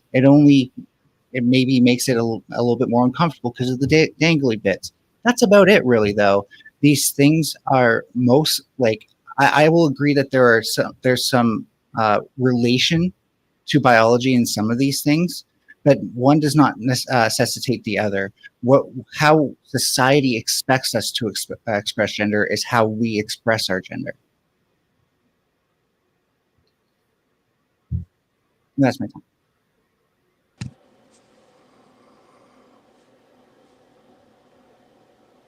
Okay. I mean, okay, great. All right, I'll give you your 5 minutes. Give me 1 second. I did not realize that you finished. Okay. Normally a little more verbose than that. 5 minutes on the clock. Let's go. Okay, so I guess my first question is, have you ever worn a dress personally? Yes. How did that work out? Can you just like go ahead and like make whatever argument you're going to make, or I can mean, make an argument. I mean, I'm making my argument. You're kind of making my argument for me, just existing. But I'm just asking. I mean, have you ever worn a dress before, and how did it go? So, what difference would that make? I just want to see what your personal experience is, see where you're coming from. So, let's say it went poorly for me. What would you say to that? Well, I would need to know why it went poorly, because that could be an indication that it's a biological default and See, something. I think you're just trying to interrogate me right now, so that way you don't have to make any arguments. Did I hurt You your know that feelings? I can make competent arguments, such as we can see throughout time that even men at one point wore dresses, and if there's any sort of biological relationship to that, it must apply to both men and women. So, if that's the case, then what's your position on women and men sharing the same bathroom or locker room? If there's an incomfortability, if there's an issue with comfort that one sex may face over another just because of your preference, do you see that as an issue? So do you mean like male and female, talking about like reproductive organs and external genitalia? Do you not know what the difference is between men and women? You not know what the difference between a male and a man is? So if I called you a feminine male, you're fine with that, right? You're not a woman. Can a dog be a male? Are you a man or a Can woman? a dog be a male? Yes or no? Yes. Can a dog be a man? Yes. No, it cannot. Yes, it can. No, it cannot. Yes, it can. Well, explain to me why. Man is ascribed to humans only. It is a component of gender, and dogs cannot express gender. But here's my problem, though. You pervert facts and objectivity, so I can't take any of your positions seriously. You just why would I No, trust you're the your one positions? perverting stuff, dude. You just said that we call dogs men. I've never seen one in my in reality, the history of literature that's in ever my called reality, a dog we do. a man. If you can't differentiate men and women, why should I take any of your positions seriously? If you don't know how language is used, maybe you shouldn't be using it. A lot of language is proprietary. No, it's not. Do you know? Yeah, what it absolutely is. Do you know what proprietary means? It means Okay, well, it means give a me technology that is very specific to the industry it's used in. Usually, the company has a proprietary technology. Therefore, What? the only proprietary No, that's not language that even can right. exist No, is when that's an discussing absurd thing to say. proprietary assets. No, proprietary means ownership, you dumb fuck. Yeah, and It's not related to technology. None of that Doesn't is have to be. proprietary because, as I've demonstrated, there is no piece of literature throughout history Holy that ever calls a fuck. dog a man. You think definitions aren't interpretable? You didn't do well in English, did you? You think? Hang on. You think definitions aren't What grade interpretable? did you get in English? A lot higher than you. What grade did you get in biology? I'm sure you did. Oh, what I grade did did you get in great. biology? I did great. Like, Did you 90 take something? biology? I guarantee Yes. you didn't take biology. Oh, I guarantee you I did. So you're just mentally unwell. That's what's going on here. See, you're the one who confuses the difference between reproductive sex and behavior and No, identity. no, because if I called you a feminine male and not a woman, that's fine with you based off your definitions. That meets the criteria. Why is that a problem? Sure, it just wouldn't. You wouldn't be making a comment on my gender, and it shouldn't influence. Yeah, no. things I like did. It's pronouns you use. feminine. That's. But gender. it wouldn't be an argument against being transgender, right? No, I'm asking you. You're fine if people call you feminine male and not woman, right? Okay, but if you do that, how is that an argument against being transgender? It's not an argument against being transgender. I'm Okay, asking then it you doesn't what your matter to me preference is. if you call me I'm that. asking you because it depends on what word you use. They're both correct. If I say feminine male, that's correct, but that's still not good enough for you. Do we And that's a call problem. dogs men? I don't see why you couldn't using your worldview. Anything No, is not using anything. my worldview, using the real world. If you walk out to the side today and you say, do dogs include the category of men? Would you find someone who says yes? I literally just said yes, so yes. Okay. So I disagree. I think you're the one who's delusional there and does not know how language works. So please stop trying to explain that to me. using your Let me own explain logic. something to you. If you meet someone on the streets, you do not check their reproductive organs to figure out what gender they are and what pronouns to use. You use cues like, are they wearing makeup? Do they have long hair? Are they wearing a dress? Do they You have a don't- dick? You don't have, for all you know, but you don't know that. Do you have X-ray vision? Well, if you wear a dress, it's going to be pretty obvious. Unless No, your actually, dick's it's as not. small There's as- plenty of dresses that can hide it, buddy. Well, how can you hide it if you share a locker room with people that don't want to see what you have on? So the complications of transgender people using locker rooms are nuanced, but I don't think it has anything to do with our topic, whether or not gender is a biological default. It absolutely. Listen. Okay. Okay. So going back to the topic, you think that it's a cultural relic, the traditional gender roles, right? Sure. So do you think there's no biological default for? No, I've already stated that they can be related, but that doesn't mean that the one necessitates the other. Okay, related how though? For example, the way women wear makeup is particularly in ways that might indicate What is a sexual woman? What is a woman? A woman is a category of people who fill both the general identity of woman I don't know why I and the didn't bring social this up category of sooner. woman. This changes based on your culture, right? Wait, now, we no, can no, say no, in no, no, no, no, culture, no, they women wear can't change. dresses. No, words don't change, right? They We have can say- one definition. They can't be Here, let proprietary. me show They you can't be something. Let me based show you on something, anything right? Let me show you something, right? We can say in many cultures, women wear dresses, but we can also say in some cultures, women wear jeans. See how these You're things literally change? a man. Okay, is that your final argument? That's the Your best last- argument. Your That's famous the last best words, argument. buddy? Okay. Famous go about last it. words. That's the best argument. All right. Wow. Okay.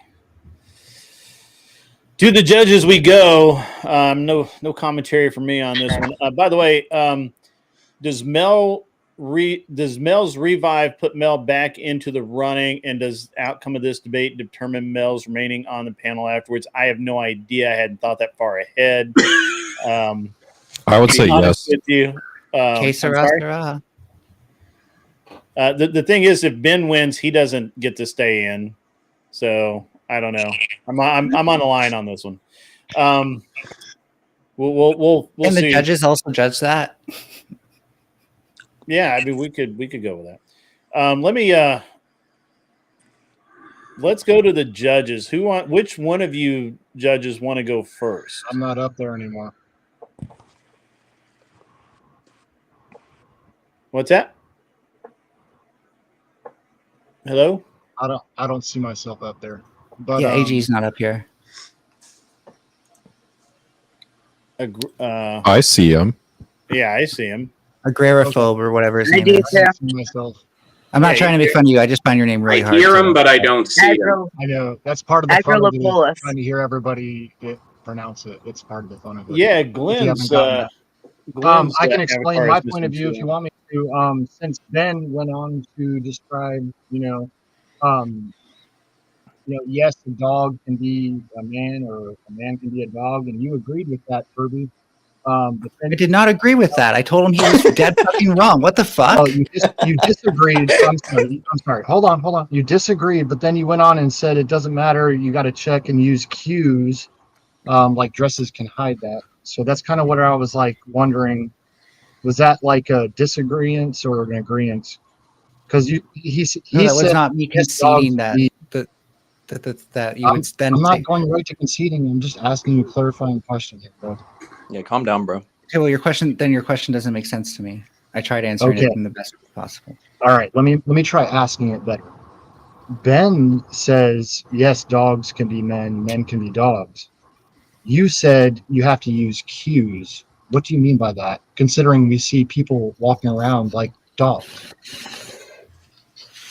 You're literally a Furby. So my claim there would be that Ben's argument was unsound, and the way that we actually interact with things that matter to gender, like pronouns, don't involve reproductive organs. Hang on. What do you mean a man can't be a dog and a dog can't be a man if you're a Furby? Nobody calls a dog a man. Nobody says, they "Hey, look at that directly man over relate there." Just because nobody You're says it doesn't wrong. mean it's any more invalid than the stuff you talk about. It's unsound. It's 100% an unsound argument. But you being a woman sound. Okay. All right. This is you don't understand the difference between sex and gender. Yeah, I this think is you're the most circular of all circular arguments.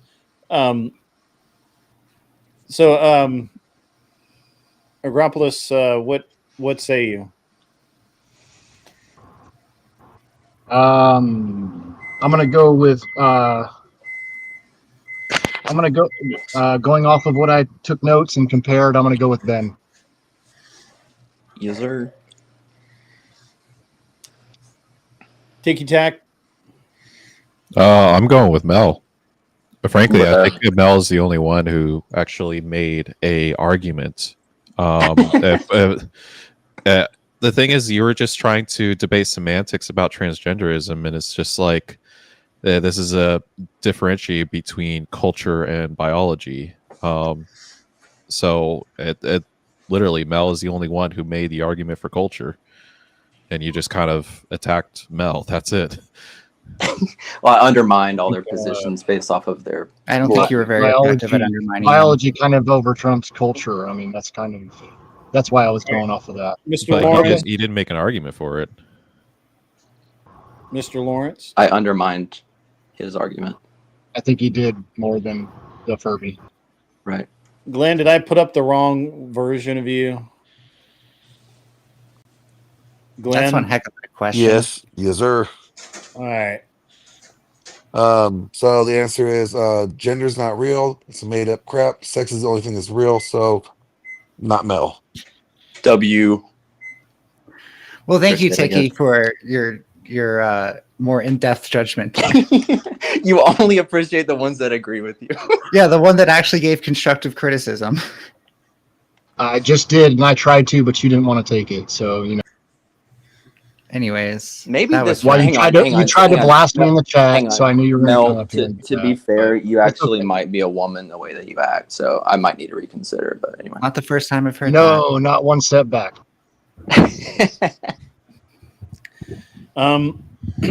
That was interesting. It was an interesting debate. I'm gonna reserve my comments. I did try to give clarification, but he doesn't like it, so I can't help his feeling. You know, folks, I'm always available for 1v1s. My DMs are always open. I'm not going to DM you, bud. So you don't get DMs. Stop. Be Nobody's wary ever when DM'd you you slide in in real those DMs. yeah, we paid for you to get up here, and you know, I'm just giving you my honest opinion. I sit here and try to be unbiased, and yeah. Yeah, cry harder for me. Well, sorry. Well, you literally just said it was one side, but you didn't substantiate anything. How did you give me Cry any harder. constructive Cry harder. criticism? Cry harder. No, I'm just asking. How does saying? How does just saying? I literally asked you to Cope and clarify your point, and you couldn't. Yeah, True. I did. Okay. Well, the You did judge so says well. otherwise. So Okay. So that's it's two votes for the Furby. So no. Oh, again. Wait, I'm not getting No. kicked if Anson didn't get kicked because Anson lost to Beth, didn't he? Yeah, but Yeah, Anson and then I He paid for himself to come back. Yeah, he, right. And Yeah. he bought himself Yeah, back yeah. in. he paid This to is the come stoner- back. This is the stoner memory. Have a good night, folks. See Have ya. a good night. No, I I will don't give know. you- I'll give you I credit. got it all. I got it all on notes, man. It's not stoner memory. I write it shit No, down. no. and I'm taking She was talking about her. Mel was talking about his Oh. own for I got stoner memory because he's smoking pot. Credit where credit Great is 10 due to push-ups, I every. heard that slip. I'm gonna be honest, Ben. That's It was your tight, argument but, I mean, could have been better. no, I think Ben got it though. Credit Yeah. where credit is due. Credit where credit is due to everyone involved. Of all the gender debates I have seen, that one was by far, undisputably, the most recent. That was quick. yeah, that was quick and to the point, Indeed, and most recent. indeed. All right, Yeah, so Ben, we got to work on that argument, dude. all right, Yeah. so I forget When we started going on, I forget who was. It was Beth and Wally lined up next. They wanted We need the Anson topic. and Wally. Mister, I need the topic, buddy. You wanted a geopolitical topic.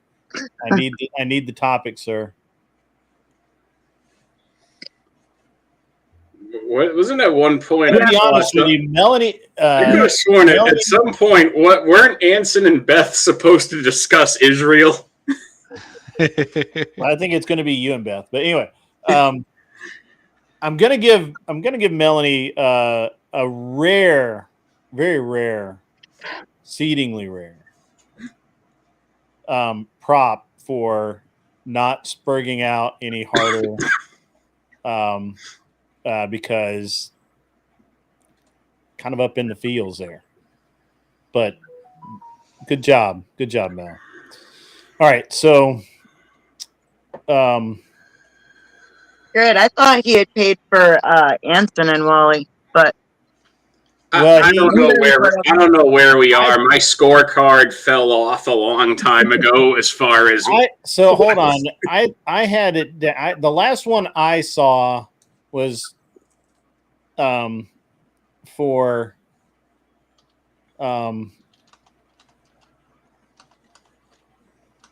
man, that's a lot of scrolling. It was supposed to be me and Wally, but then Anson bought his way back in, and somebody paid for it, and they also put up some kind of political. Well, Anson paid for his own way back in. Yeah. And then Mr. Was just simply he's already paid for a debate, so he just wants a geopolitical debate. And he just said pick a geopolitical target argument or discussion that you disagree on. Can somebody remind me? I believe the last thing I saw was Beth and Wally. That was the last thing I saw. Am I wrong? Geopolitical. I could be wrong.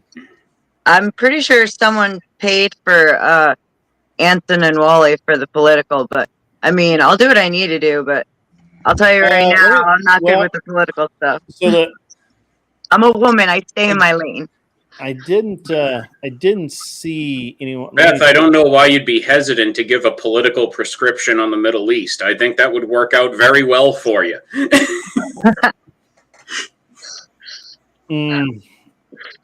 So actually, it was Glenn's.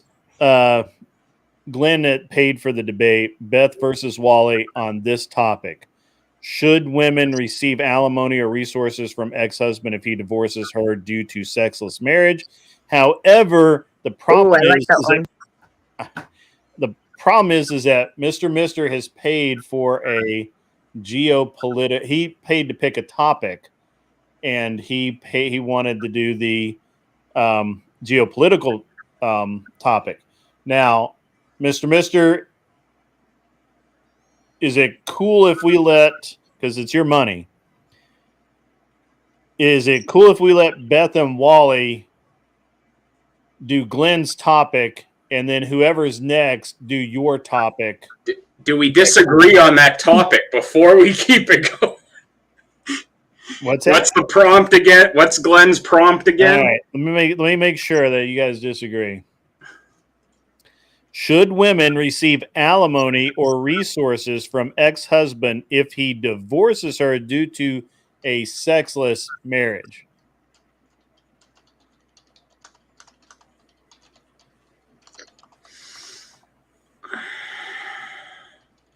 Because of the factors that can play into it, I'm going to say yes.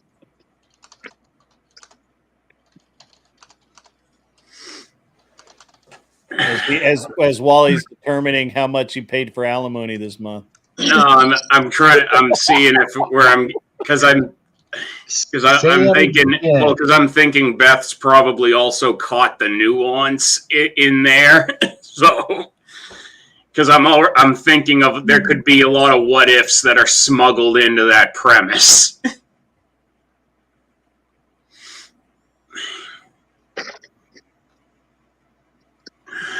Yeah, what was the prompt? Once more. And we don't have to, I mean, this is a prompt that Glenn wanted. He paid for the debate, or he paid for a debate earlier, and it just we had so many come in all at once. It just kind of got. I'll tell you what, I will take whatever opposition to Wally. So whatever Wally wants to say, I'll do the opposite. So you guys may agree on this and not be able to really have a good debate on it. Should women receive alimony or resources? Now that could be keeping the house, keeping the cars, keeping the gold bars in the safe, whatever. Those are resources from the ex-husband if he divorces her due to a sexless marriage. And Anson actually has firsthand knowledge of this. This is why he can't debate this, because he actually has said multiple times that him and his ex-wife and him had a sexless marriage for years until after they got divorced, and then we all knew who was sleeping with Anson's ex-wife because Yeah. it was Anson.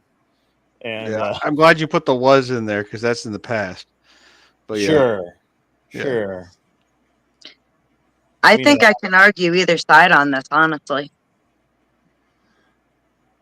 So basically, Glenn's saying, should women receive benefits if they choose to not fulfill their vows? Okay, that's on if as we're putting that in there, I would say no.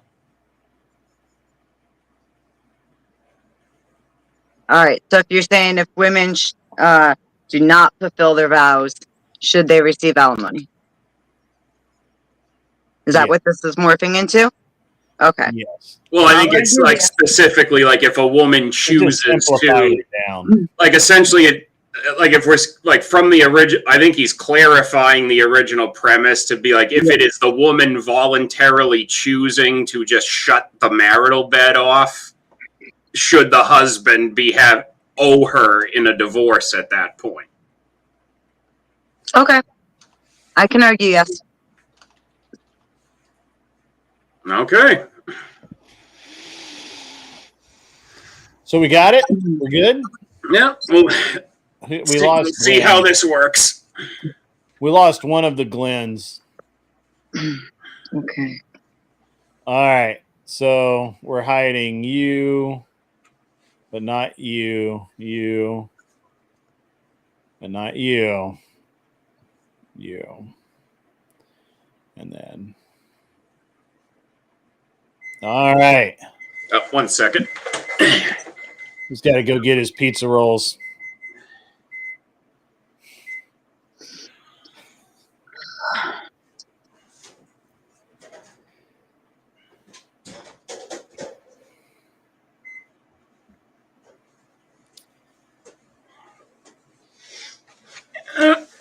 Just getting my son's pizza out of the oven before we burn the house down. Glenn, is that you? No, that's the fake Glenn. I figure it would have been awkward for everybody if they suddenly started seeing like flames spewing from my kitchen while I'm trying to finish a debate. Sure. I mean, hey, man, pizza rolls are important. You didn't even have to yell. All right. So let's sorry, man. I'm getting the text messages. All right. So 1 minute. So who's going first on this one? Well, Beth, you're affirmative on this. All right. So Beth is first out of the gate. All right. Starting now. Start your minute. All right. I'm going to advocate that alimony or women should still be able to get alimony if they shut off sex, for the simple fact that there are a lot of factors that can go into it, such as, marital stress, life stress, emotional issues, health reasons that may still be considered to be voluntary. It's not a matter of, oh, your doctor says you can't, but maybe something's uncomfortable or whatever.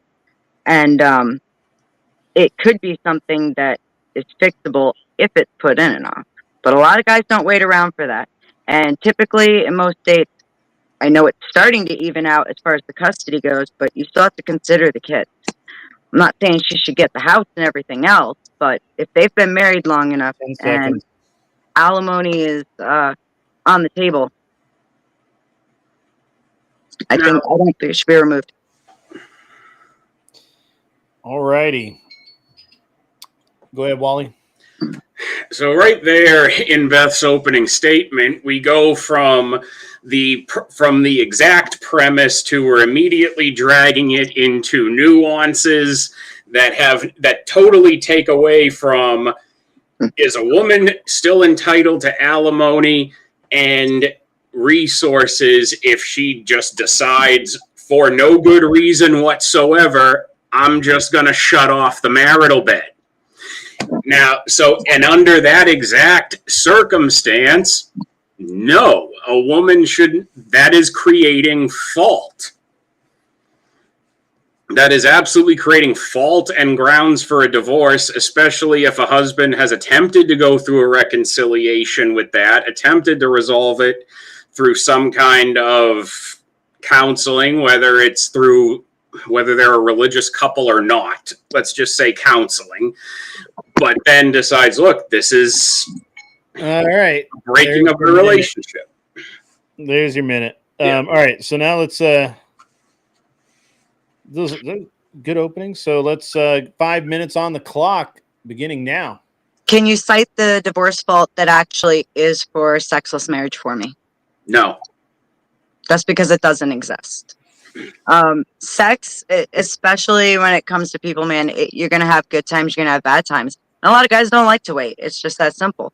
Well, we're not debating whether or not it's a cause for divorce. We're debating would that be an at-fault grounds for someone to initiate, for a man to initiate a divorce against a woman? It's still, no, we're talking about as far as resources goes afterwards. And technically on the books, there are no grounds for sexless marriage. But that doesn't mean what happens between the couple has nothing to do with, if they've got kids in the mix, because typically alimony isn't ordered unless you've been married for at least 5 years in most states.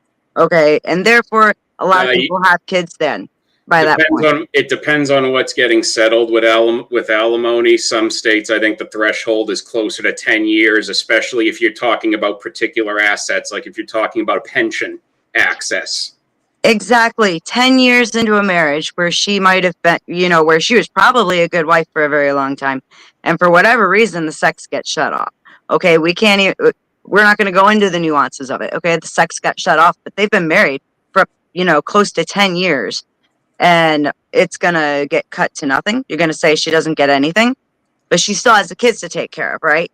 Now what if you have that situation where she's woken up and just decided, hey, just because I feel like it and just because I can do this, I'm going to keep my legs shut and cut off my husband from the bedroom. Like at that point, why would you not regard that as a violation of a marriage in the same way that you would view someone aggressively going outside of the marriage and cheating with another person?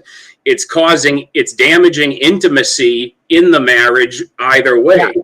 I can agree with you that it is absolutely damaging the marriage. It's a problem within the marriage. The problem is it doesn't have an impact when it comes down to alimony.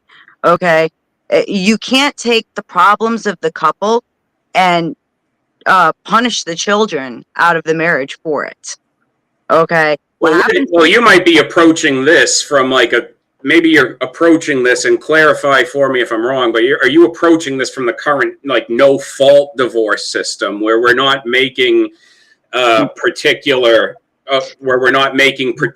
considerations, because under this current system, irreconcilable differences would fall under shutting off the sexual element of the marriage, and at that point the judge don't care, and the judge would say, well, it's no fault, so it's perfectly a valid reason to divorce. My state is a no fault, and I still had grounds for my divorce. There was fault found within my divorce.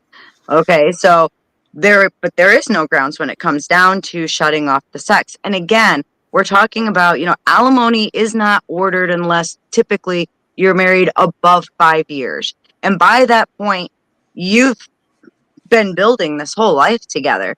It's not a matter of, shut it off clean and let it, Well, here's the thing is that you can have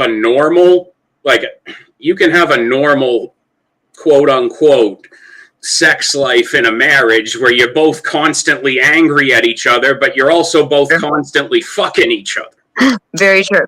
Now, and that's a whole other pack of issues on its own when that's how you function, is we're just fine in the bedroom, but we're dysfunctional everywhere else. Mm-hmm. But when you dramatically alter a sexual dynamic in a relationship, you can be maliciously harming an element of the relationship that can then bleed out into everything else. I agree that sex shouldn't is like I agree it's a So marital I think responsibility. philosophically, even if the law does not recognize it as it currently stands, I think philosophically there is a fault if you are maliciously doing so. Even when there is fault, that does not affect it affects alimony in the idea of how much and for how long, but it almost never equates to no alimony. That almost never happens. But even then, it it's only like you're affects still for how trying to long and sell how me. much. Even then, you're still trying to ultimately sell me on why people should receive what would essentially be a reward for willful abandonment of what would be commonly considered a part of the expectations of of what occurs in a marriage. Yes, but again, that was really good. Sorry. Sorry, I didn't even know where I was at. My bad. I give you guys an extra minute. So. Oh, thanks. Interesting stuff. Let's decide this winner thing, and then we'll. Glenn, is this the right one?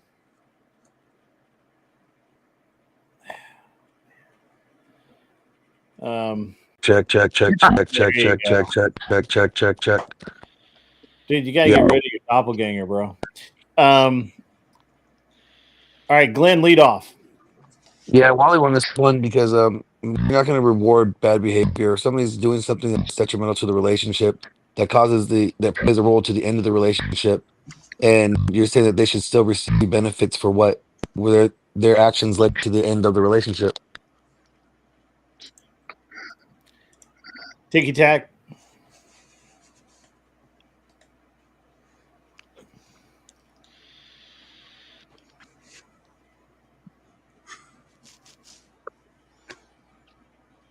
Are you muted? Yeah, he's muted. Yeah.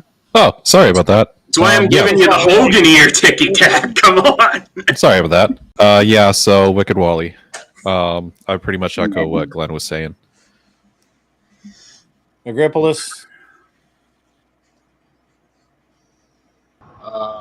Yeah, that was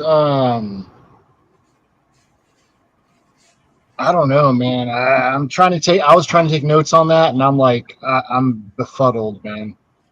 Befuddled. Okay. Nobody likes alimony. Nobody likes alimony. Said that was like off. So the thing that threw me off was okay, 5-10 years, okay, whatever the fuck. But when you're looking at, I'm not gonna make your points for you. So yeah, I'm befuddled, man. One thing that was off was she said, well, what about the kids though? Alimony has nothing to do with child support. Alimony has to do with setting yourself up with the kids when the marriage separates and ends. But alimony has nothing to do child with support's a child support. drop in the bucket of, I've heard of people getting good child support. Don't make the points for him, Glenn. I could have done either way, but don't make the points for him. Let Wicked and Beth make the. All right. So good times. Good times.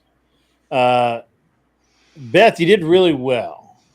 Most pleasant debate with a woman I've ever had. A couple of things you missed that will help you next time. In Tennessee, we do have covenant marriage where it is actually grounds for divorce to have a dead bedroom. In a covenant marriage, we were talking state marriage. Because he brought up it is an estate. Well, then what's the difference if you consider? Yeah, a covenant marriage is actually you would go to you're doing in a covenant marriage where it's legal and not religious is you're just going to a courthouse or a JP and you're signing a separate agreement as a part of your marriage license where you're acknowledging that your marriage is only intended to end for reasons X, Y, and Z. And that in some states can just depend on if you just declare that or not. Like Colorado and some of those western states, you can just declare it and it's so. Yeah, but none of those have legal ramifications right now, as far as I know. They do. Tennessee, Yes, they do. They do. Yes, they do. Grid. Yes, they do. All right, because as far as I know, Tennessee is the only one that only you are not legally able to file for divorce for any kind of no fault. But Grid, that's a legalistic argument that's unrelated to whether or not it should. Yeah, and it still comes down to I get that. She just made a statement that said that that such a thing didn't exist, but it does. Well, it doesn't exist for her because she's not in your state, Grid. That's irrelevant. That's like saying the laws in Cambodia. We're arguing. Yeah. Well, he's saying there is a legal framework. The point he's making is that there is a legal framework for it that's recognized. Yeah, somewhere else. We're not referencing. All right. So again, it does exist. So it still plays no part as far as alimony goes, though, because alimony doesn't typically get ordered until 5. Alimony doesn't exist, and I live in Florida, and my alimony doesn't exist there. But in Colorado, it most definitely does. So yeah, alimony is a very small part of it, and it actually is part in the current covenant marriage in Tennessee law system or legal system. It actually does talk about alimony and what you can and cannot get as a result of it. Anyway, that was just a small point. The second thing is that you did really well. I probably would have gone at Wally from the aspect of the while. In his earlier argument, he literally said that sex was not part, that emotional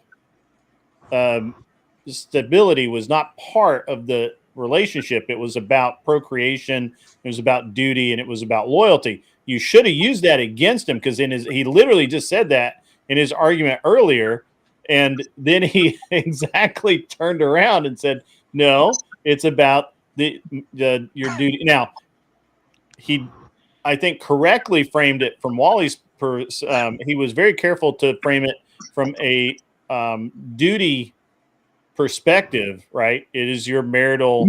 It is your job as you get married. Your job as a wife is to have sex with your husband. I mean, that's just what it is, right? Absolutely, but even with divorces where there are grounds, there is still alimony. It's simply just affected how much is paid and over how long of a time gets affected by that's such not the things argument. like that. The argument should they be. Should women still get it, and you've got to consider the fact. That's not the argument, though. That's just because they get it. It's should they get it?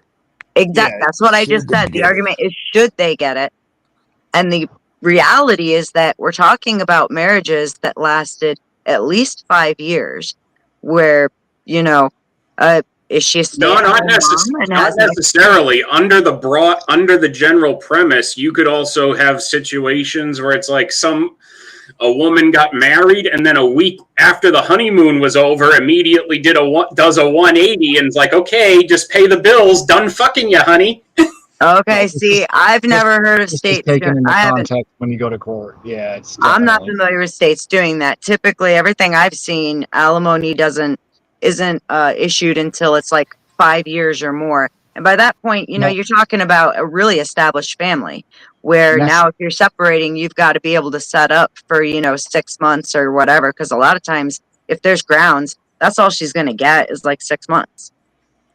But the thing is the whole point is if marriage is a contract, because that's what it is in America. It's not a covenant. It's not a sacrament in the eyes of the secular world. So when you're saying it's a contract, so you're saying someone should still get benefits, even though that they violate the contract that they made with this other party. If she has been fulfilling that contract, and now it's come to a point where you're right, she's not. You're implying that. You guys are also implying that yes, it's a short marriage, but that's just unrealistic. Nobody's implying that's a short marriage. You're the one that putting years on it. It's comes down to, at some point, when a person chooses to violate the contract, you still think that they should get paid for it. Maybe this is the disconnect. The disconnect is we're not saying that just because you've been married for 10 years, I mean, you have the dead bedroom and you get a divorce. The question is whether the woman is entitled to any alimony, since for some period of time leading up to that, she's checked out of the marriage. She's not fulfilling her wifely duties. She's not being a part of that family in essence. So, and that's what the question is. I go back and forth on this. I think that, I first of all, I don't believe that sex is the cornerstone of all marriage. After so many years, I don't believe that. I mean, my grandparents, were married for like 40 or 50 years. And I'm pretty sure that, since they slept in separate rooms, there wasn't a whole lot of, heat in the bedroom. You know what I'm saying? My Grandpa Grid was sneaking in there. Don't worry. Probably so. Grid was Probably sneaking so. in there. I mean, I'm not putting it past him. He has that once a year, Christmas bonus. You know what I'm saying? But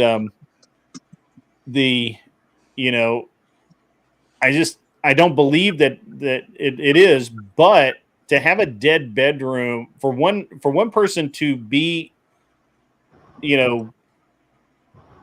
still wanting to be intimate, and the other person to just completely go cold and have that dead bedroom. I can't. I think this is why I'm split on this issue to some degree. I'm not saying it's right. Okay, I'm completely, I believe that sex and children are a woman's duty within a marriage. Absolutely. And like you said, I mean, there's a lot of marriages where they've been married for a long time and now they don't have sex anymore.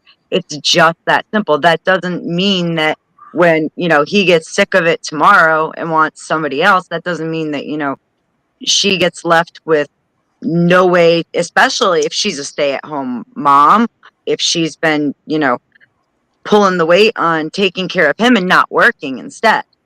But You see, can't. you're implying a lot of things. You're implying a lot of things that were not in the prompt, and it's just simply Fair. if somebody says, "Hey, you know what? I don't want to do this thing that I promised to do for you any longer," right? In And I order still for want you to give me benefits. in It's order for almost a like the court, husband saying, "Like I'm going to quit my job and not working, but I you would better give me wait, that wait, ass." wait. This is like the stuff Real that quick. we make a show out of. Go ahead, and then Real quick, and then I'll drop. Actually, when you go to court and you're going through a divorce, there is a formula where if she is working, it does impact how much you end up having to pay her. So it's not entirely, I mean, yes, I understand there are some women out there who do really shitty things and take as much as they can from men.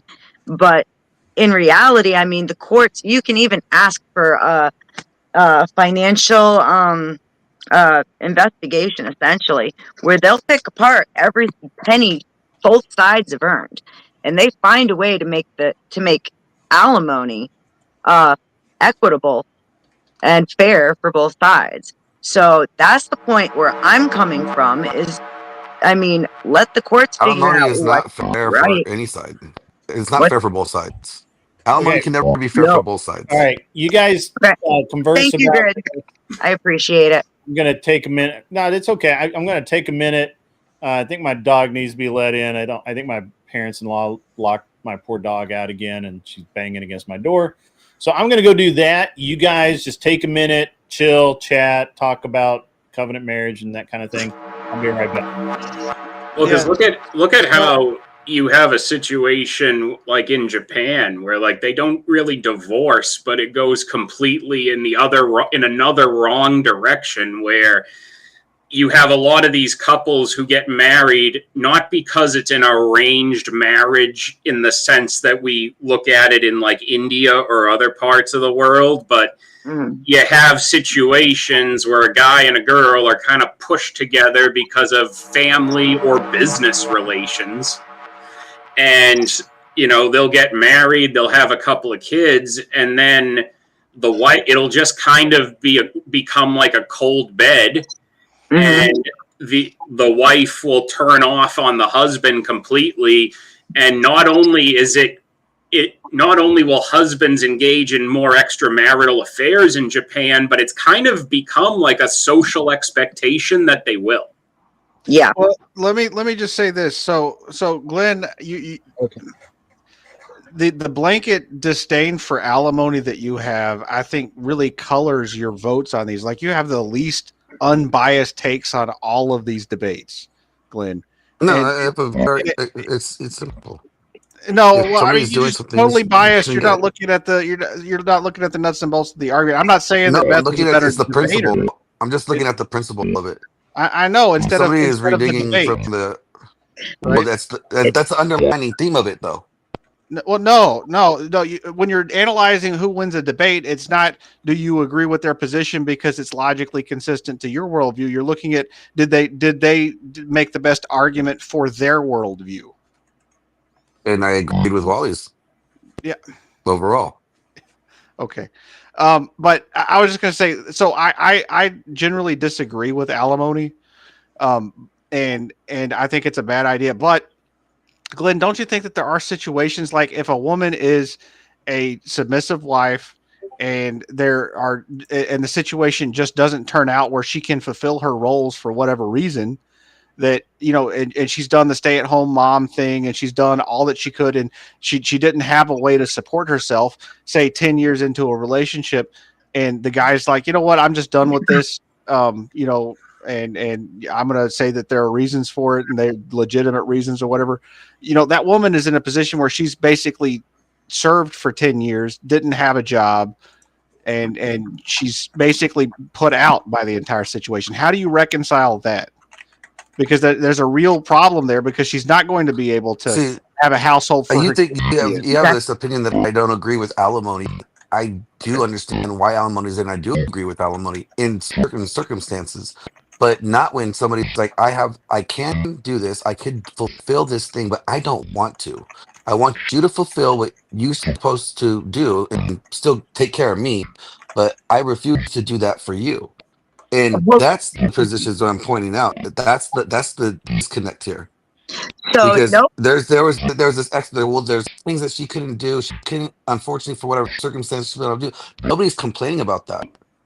I'm saying when she has the ability to do so and she chooses not to do so and still expects you to do so, that's the problem. Yeah, but it's not a expected. It's kind of like an entitled thing with the alimony. Well, and Yes. this goes back into the previous debate as well that I was having with Cleaner, where it's like, if you're willfully abandoning understood obligations in the relationship, why should the other person continue to provide their end indefinitely? But that's the thing. We're not talking about even an indefinite situation. We're talking about something where courts will, like, especially if there's grounds, like in the covenant marriage that you guys are talking about, it will be that will be a factor in determining how much for how long, and you do get penalized if you are the one that's screwing up the marriage and causes it to end.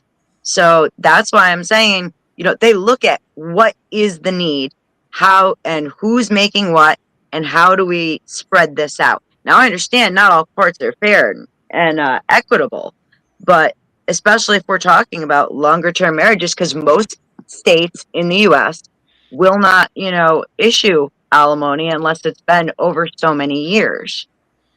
So that's where my argument came from. But I had a lot of fun.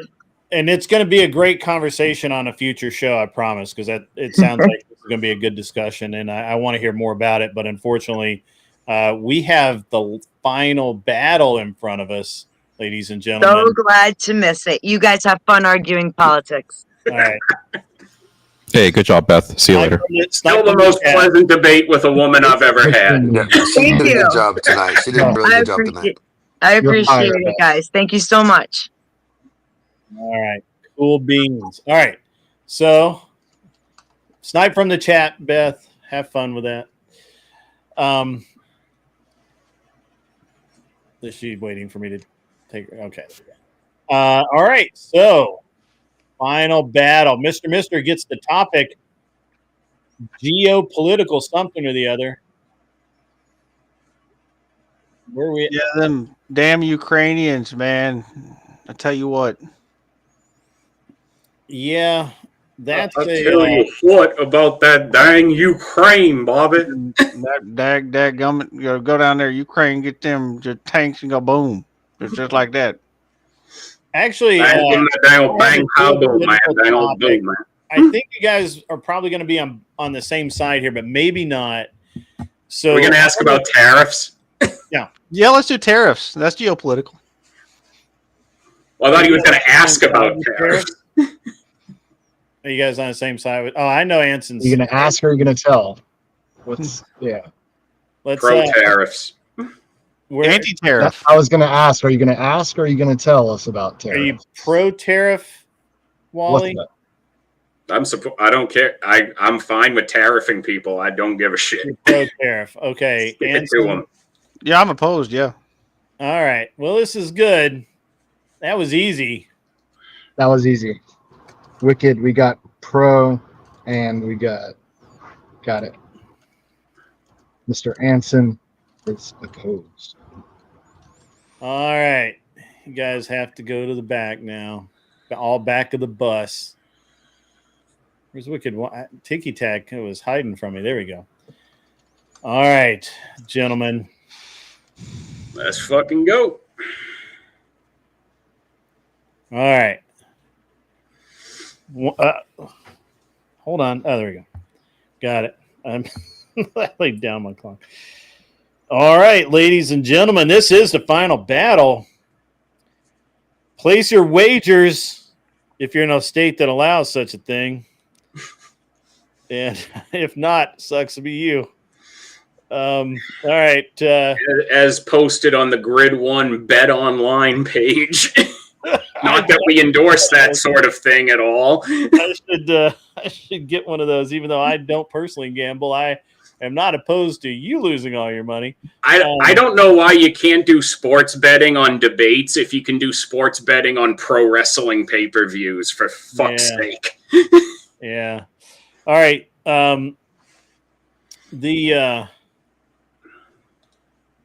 So 1 minute on the clock. Who's leading off? I believe that's you, is it not, Wally? Yeah, he's pro. Yeah, I'm You're pro tariffs. All right, he's I'll lead it pro off. tariff. All tariff all the time. All right, ready, set, go. So the whole reason I think we're in the current situation where we're just debating about tariffs in the first place is precisely because the tax rates on imports versus exports has been so lopsided against the United States, and we've allowed too many other countries to have it for too good for too long with us. And it's time for us to be able to reassert ourselves economically by showing the world exactly what we could be doing to them all the time if we really want to be doing it. And it's another way that we have to force other countries to come to the negotiation table and resolve some of these issues where why should we be allowing one country like Brazil to flood our market with as much of their beef products as they want, affect our farmers, and take none of ours? All right. It's my turn. Yeah. So in my opening, I'm going to say that Wally made 2 points. His points were imbalance of tariffs as a reason why we need them to, I guess, retaliate, and that it's basically a show of force to negotiate with. My position is that tariffs distort prices, and essentially what happens is you set up a system where the market doesn't really have the right markers to set pricing correctly, and it causes malinvestment, and it basically creates a system where it punishes consumers because they have to pay higher prices, and it creates protectionist zones for businesses who are politically connected.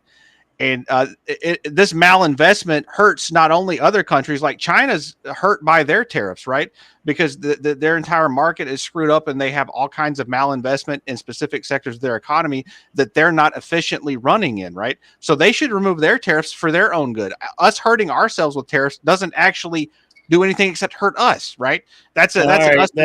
That's your minute. I know you want to go longer, but you can't.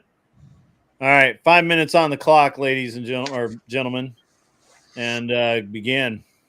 Yeah, so Anson, right there, part of that is that the way the tariffs have already caused market issues as far as pricing.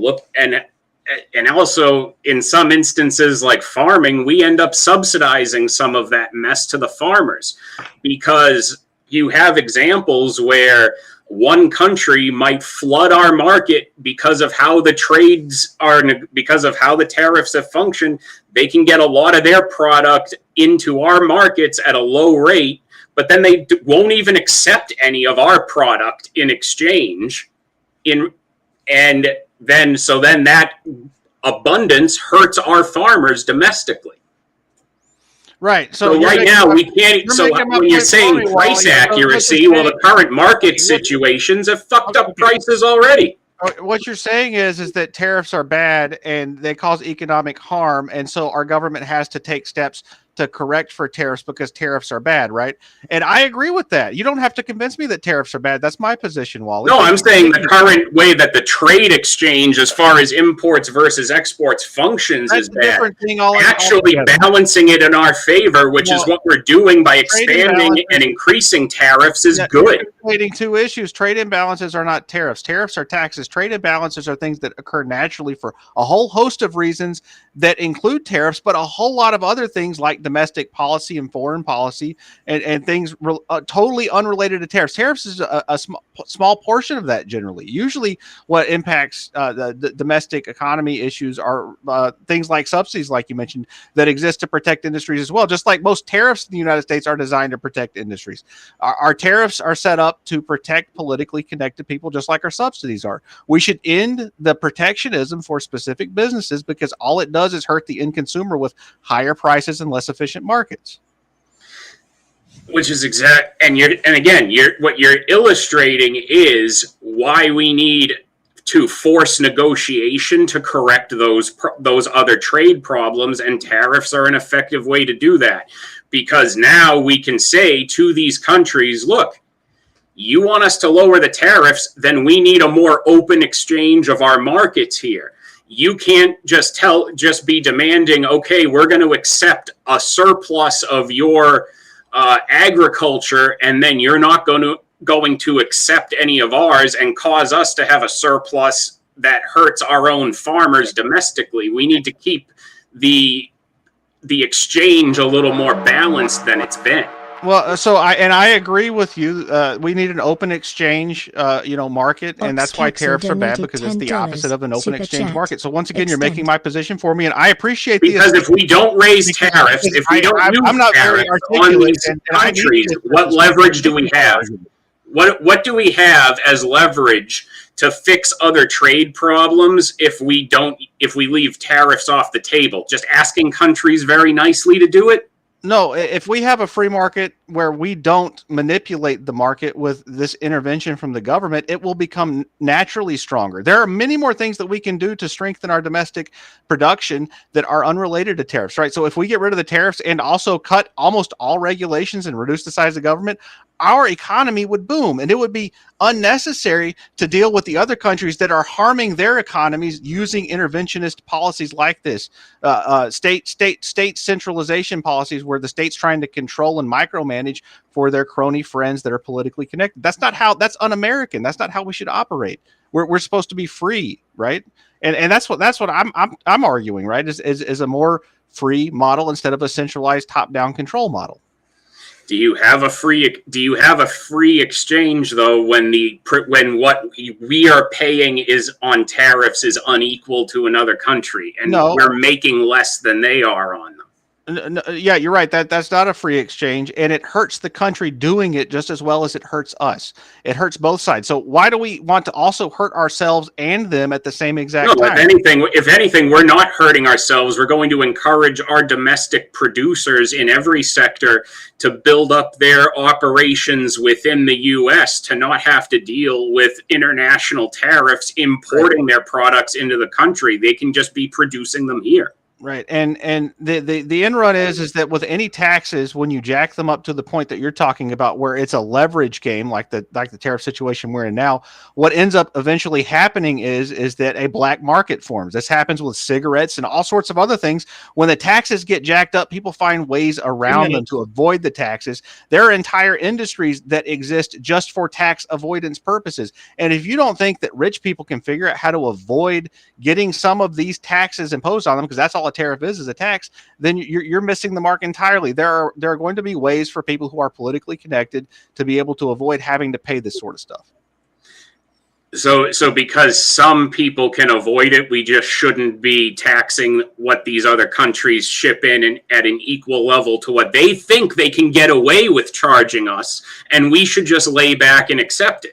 No, what I'm saying is that punitive taxation has unintended consequences that are harmful, right? And basically incentivizing people to not want to follow the law because it's punitive. And that's what this is. It's a punitive tax. It's not a tax for the purpose that is constitutional, which is to raise funds for the government. This is basically economic warfare, right? And it's one of the things that led to World War I. There were great trade battles going on between countries all over the world, and it destabilizes and causes acrimony and dislike between countries and can lead to war, which I am not a fan of. And people don't really understand that about World War I. The tariff and trade wars that led up to World War I basically cost lots and lots of lives. It wasn't as simple as some archduke from Austria got shot. There was a whole lot more that led up to it than that. So no, I'm not a fan of unintended consequences from punitive actions of central control. Like we are, I would say, as a broader nation, our national economy is under punitive measures when it's so disproportionate that we pay so much for our products to go into other countries, but they pay so little for it to come into ours and compete and we allow them to compete in our markets at a much lower rate than we're allowed to compete in theirs. That's ultimately harmful. We have a lot of economic potential that holds back. It's harmful to the country that imposes the tariffs too. If you just look at China, that they have a really huge malinvestment problem in their economy. Entire cities that are built up with basically the shadow economy that they built up. Nobody lives in the cities because they're not investing in the things that they need to invest in because the markers in their market are all misplaced. Now, in a lot of cases, aren't they building those cities as construction projects with the anticipation of creating more jobs for people that need to live there? That's the Chicon propaganda line. Yeah. Yeah, so I'm familiar with that argument on the two different views on that. But again, that's still coming. It's all malinvestment from central control, and that's what tariffs are. It's just one component of centralized control. Well, tariffs have allowed companies like NVIDIA to have all of their shit overseas for no good reason than they just want it to be in Taiwan. There's no other reason it's there. So by using tariffs, what are these companies suddenly doing? They're committing to bringing jobs back into the country where they belong. All right, gentlemen, you have gone a minute and a half over, but that's okay because it was entertaining. That was good. That was good. Yeah, I enjoyed debating you for the first time, Wally. That was a hell of a debate, man. Yeah, that was fun. Huh? That was really good. Let's start with Ticky Tack. Where are you at on this one? Yeah. So, the comments that I would have for Wally is that even though you do have a fine understanding of tariffs and the idea of the retaliatory tariffs, it did come off as a little bit rhetorical, and I think that's where Anson actually came in to win a bit more in being able to actually like identifying the goals and the objective of what we're trying to achieve, and being able to diagnose other like solutions that would be more impactful versus just doing like the retaliatory terrorists, like the example of bringing up the regulation that's within the states, that is preventing us from being able to be competitive to these other countries that do not regulate. So that's kind of what my decider comes into Hansen. Okay. How about you, Glenn? You got the wrong one again, Grid. Got the wrong one again. Man.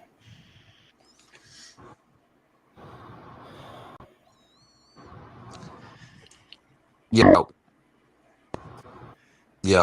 Got the right one? All right, there we go. All right. So I think Anson presented a better case against tariffs, although I disagree with him. I just think that he back not necessarily back corner or Wally in a corner. I just think that he had Wally trying to explain things, and that just kind of kept him on his toes. And I just thought Anson just had a better argument overall, even though he's bald.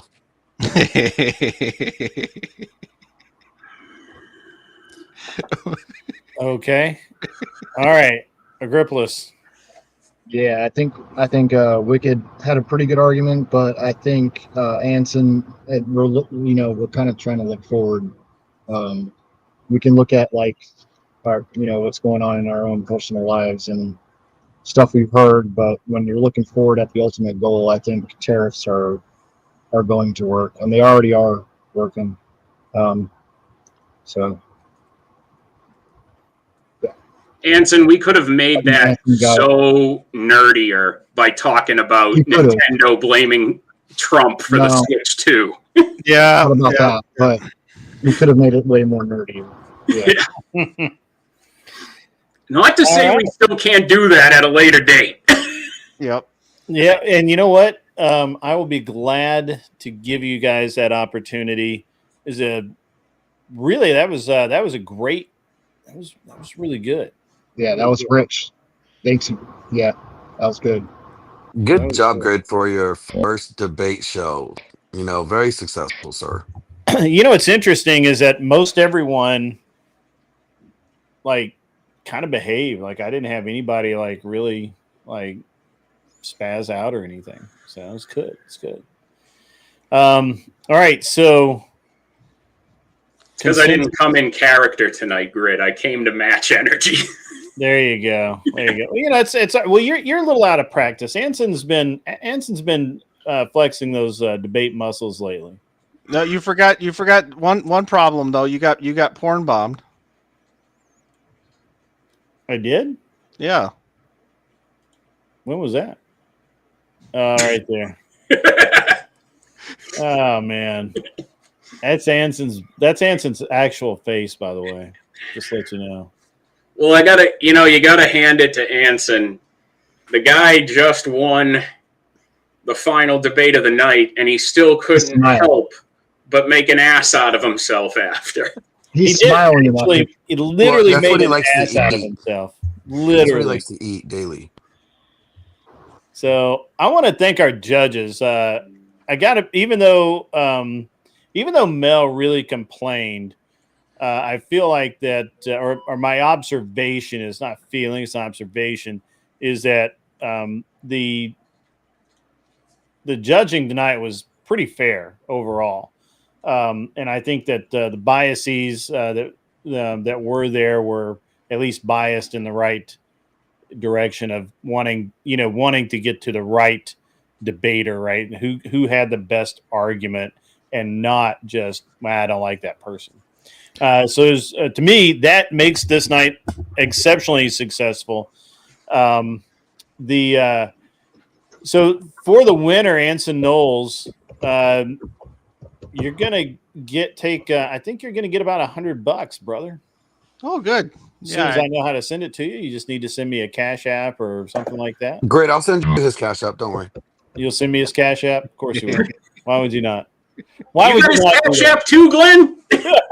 So you're saying I have to figure out Snapchat. This is Cash App. So you're saying I have to figure out how to use Cash App.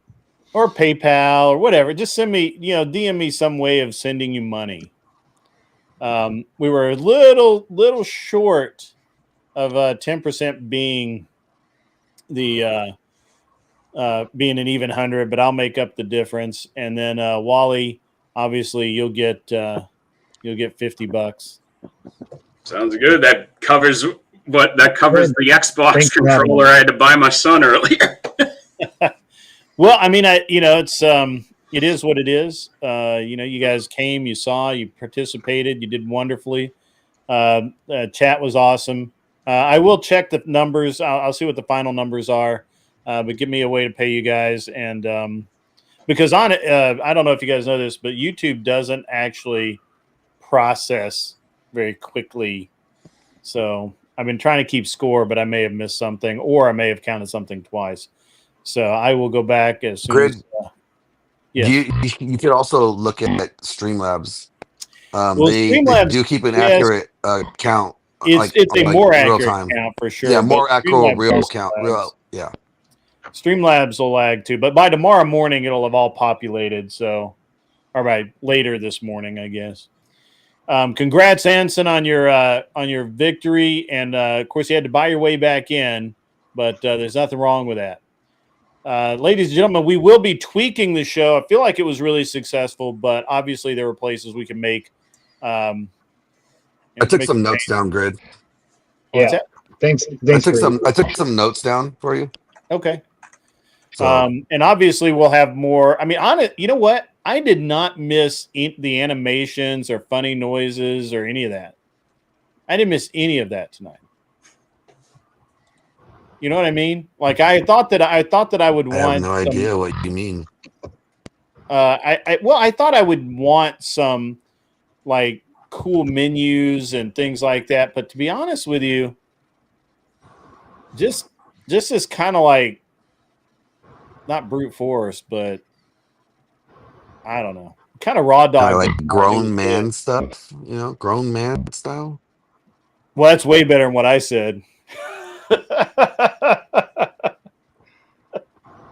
But yeah, we acted like grown-ups, and we will continue to do so.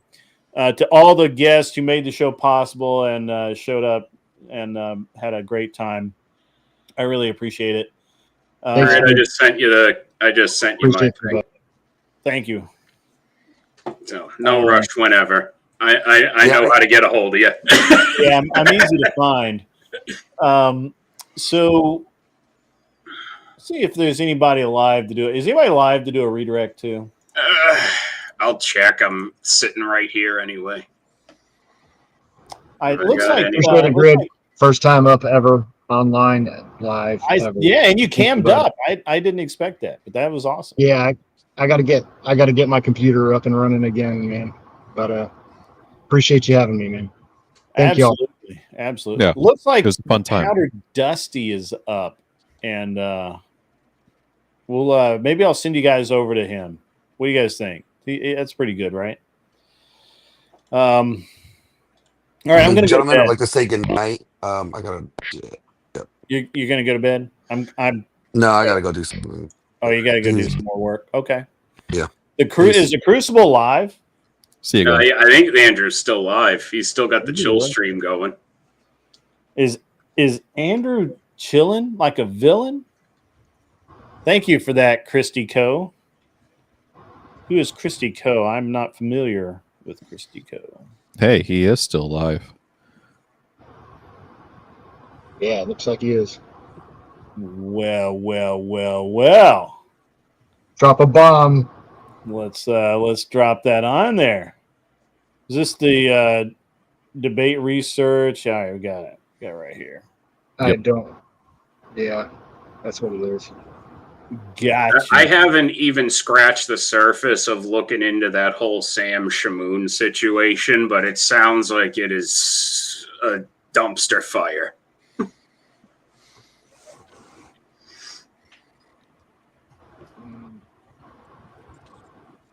Yeah, I haven't heard right. too much either. We're sending you over to the Crucible, guys. All right. Pleasure, everybody. Thanks for coming out.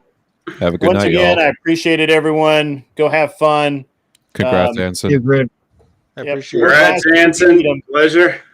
Appreciate it. Yeah, Juan. Cool. Anson, wicked, ticky tack. Yeah, thanks. You guys be cool. Get off my lawn.